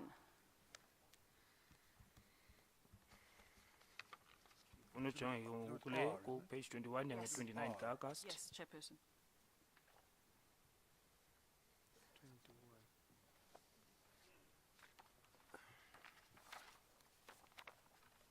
Are we referring to the Ministry of Police document? We are, Brigadier. Yes, page 21, I'm there. I'm going to refer you to the very last paragraph at page 21. Ndizawukubhekisa ndicela ujonge ku-page 21 ndibhekise kuyo paragraph yokugqibela ku-paper 21. And I understand that this might be a lengthy process, but I will ask the commissioners as well as yourself, Brigadier, and my colleagues to bear with me. I would like to quote that last paragraph as well as the first paragraph on page 22, as I deem them directly relevant to the issues before this commission. This particular point is going to be quite a long point to deal with. I'm nearly done with a specific point, Right, Chairperson. well, I might suggest you finish the specific point, then we'll take the German till tomorrow. You might like to give the witness some homework, something to read and study overnight, so to facilitate matters in the morning. And we will obviously have to do the same homework, of course. I would at this stage already ask the Brigadier to have a look at Commissioner Titus's provisional witness statement, which he's only recently obtained, so that we might deal with any elements that I wish to cover contained therein. Thank you, Uzawucela Chairperson. ke ngoku no Brigadier into bazofunda i-statement saka Commissioner uTitus esifunyenwe kungekudala azokwazi nayo ukubona into yoba yintoni kanye zintoni ezibhalwe kwi-statement sakhe. I return then to page 21, apologies, the last paragraph on that page. It is stated, and in many respects you have referred to these issues, but in some not. All along, the SAPS policing was aligned to the Belgium model, which seems to be a more narrow approach. This model is based on distant policing of crowds and would include discussions, negotiation, and persuasive methods. It's obvious that the distance approach provides more room for protesters to provoke and throw objects which could cause injury to people and damage to property. The model also provides that the police may negotiate with, for example, a small delegation from the crowd. Unfortunately, this distant approach leans too easily in resorting to the use of force, especially where crowds would overstep boundaries set by the police, which in most instances construed as posing a threat to the police. I now turn to page 22. In planning towards effective crowd control during the 2010 FIFA Soccer World Cup tournament, the SAPS conducted research on different models and decided to engage on the French model, which is underpinned by a wider approach than the Belgian model. The French model drastically cut down on the distance and requires that the police should be literally a few meters in front of the crowd. This provides the opportunity to restrain forward movement of the crowd and the possibility for snatchers to pick on certain individuals who are ought to be the most provocative within the crowd. This model also provides better formation and position of platoons in crowd control and redirecting a process to lesser significant areas. Training on this model was since introduced, but never formalized. Lonke ixesha ke amapolisa oMzantsi Afrika besebenzisa indlela yase Belgium bonakala ingathi indlela emxinwa le ndlela ke ngoku biyenza into kubana amapolisa asebenze ngezihlwele bemi umgama othile lonto ibandakanya ke ngoku ingxoxo nothethathethano nendlela ezithile zokubongoza uyabonakala into bana le ndlela ke ngoku yomgama inika abaqhankqalazi ithuba loba bakwazi ke ngokuthi bafunze bagibisele izinto into engayenza into kubana abantu bonzakale bonakalise nempahla lonto iyachaza into kubana amapolisa ngabanothethathethano umzekelo bakwazi ukuthetha nabamele isihlwele eso ngelishwa le ndlela ke ngoku yomgama omde yindlela ke ngoku engekho ekanye bayilula kakhulu ekuthini kusetyenziswe ke ngoku udlame ingakumbi apho ke ngoku abantu kanye isihlwele esisiye sigqithele ngapha kanye sigabadele sigqithe umthetho obekwe ngamapolisa apho ke ngoku lonto ibonakala njengento ezisa izigrogriso kumapolisa ekwenzeni ke ngoku nokucebeni indlela engathi ingcono yokulawula izihlwele xa sijonge kwiFIFA kumnyaka 2010 kumdlalo wehlabathi isubsiye yenza uphando olungeneleleyo ngendlela ezahlukileyo yagqibela into kubana isebenzise indlela yaseFrance engafaniyo kanye ngcono kunale yase Belgium yona le yaseFrance iye yenza ukuba umgama ube ngathi usondele ifuna ukuthi namapolisa ame kumgama othile ongakho kude phambi kwesihlwele lonto inika ithuba lokubana izihlwele ezo naba bangakwazi ukuthi bengabantu abahluphilayo okanye abahluthayo babe ngabona abantu ke ngoku bafunzayo kwisihlwele lento yona izisa indlela engcono yokuma kumabutho amapolisa kulawuleni izihlwele nasekukwazini ukulawula uqhankqalazo ngendlela ethile engabalekanga kakhulu kwiimeko ezithile. Kodwa ke olu hlobo loqeqesho kusukela ngoko kwazwa nalo okanye laziswayo zange lenzwe ngokwasesikweni okanye ngokwasemthethweni. Thank you very much. Brigadier, in your capacity at the time, in August 2011, were these recommendations brought to your attention? Did you become aware of them at any stage then? Ngela xesha ke brigadier ezi zincomo okanye amacebiso anga abhalwe apha uye wafumana kanye uke weva ngezi zinto na? Yes, sir, I heard about it, Advocate, and as I've said from the beginning, only Division HRD nationally will actually give us a way forward what to do, but I heard about it. Ndivile ngayo kodwa ke njengoba benditshilo into yoba i-HRD yiyo ke esinika into yoba yintoni efuneka siyenze. You would agree that to implement this particular new model would lead to drastic changes in the format of training and what POP members specifically learn at present? Uyavuma into kubana xa le migomo kanye nezinto zingalandelwa ingenza utshintsho olukhulu ingakumbi ekuqeqesheni amalungu ePOPs? There will be a change, of course, because we'll be adopting the French technique at that stage, because we have been using more the Belgium technique in our issues when we handle the situation. Inguqu izawuba khona yona ngoba ngaphambili besilandela ke ngoku indlela yaseBelgium kodwa kuzoba kutshintsho olukhoyo xa lisebenzisa indlela yase-France.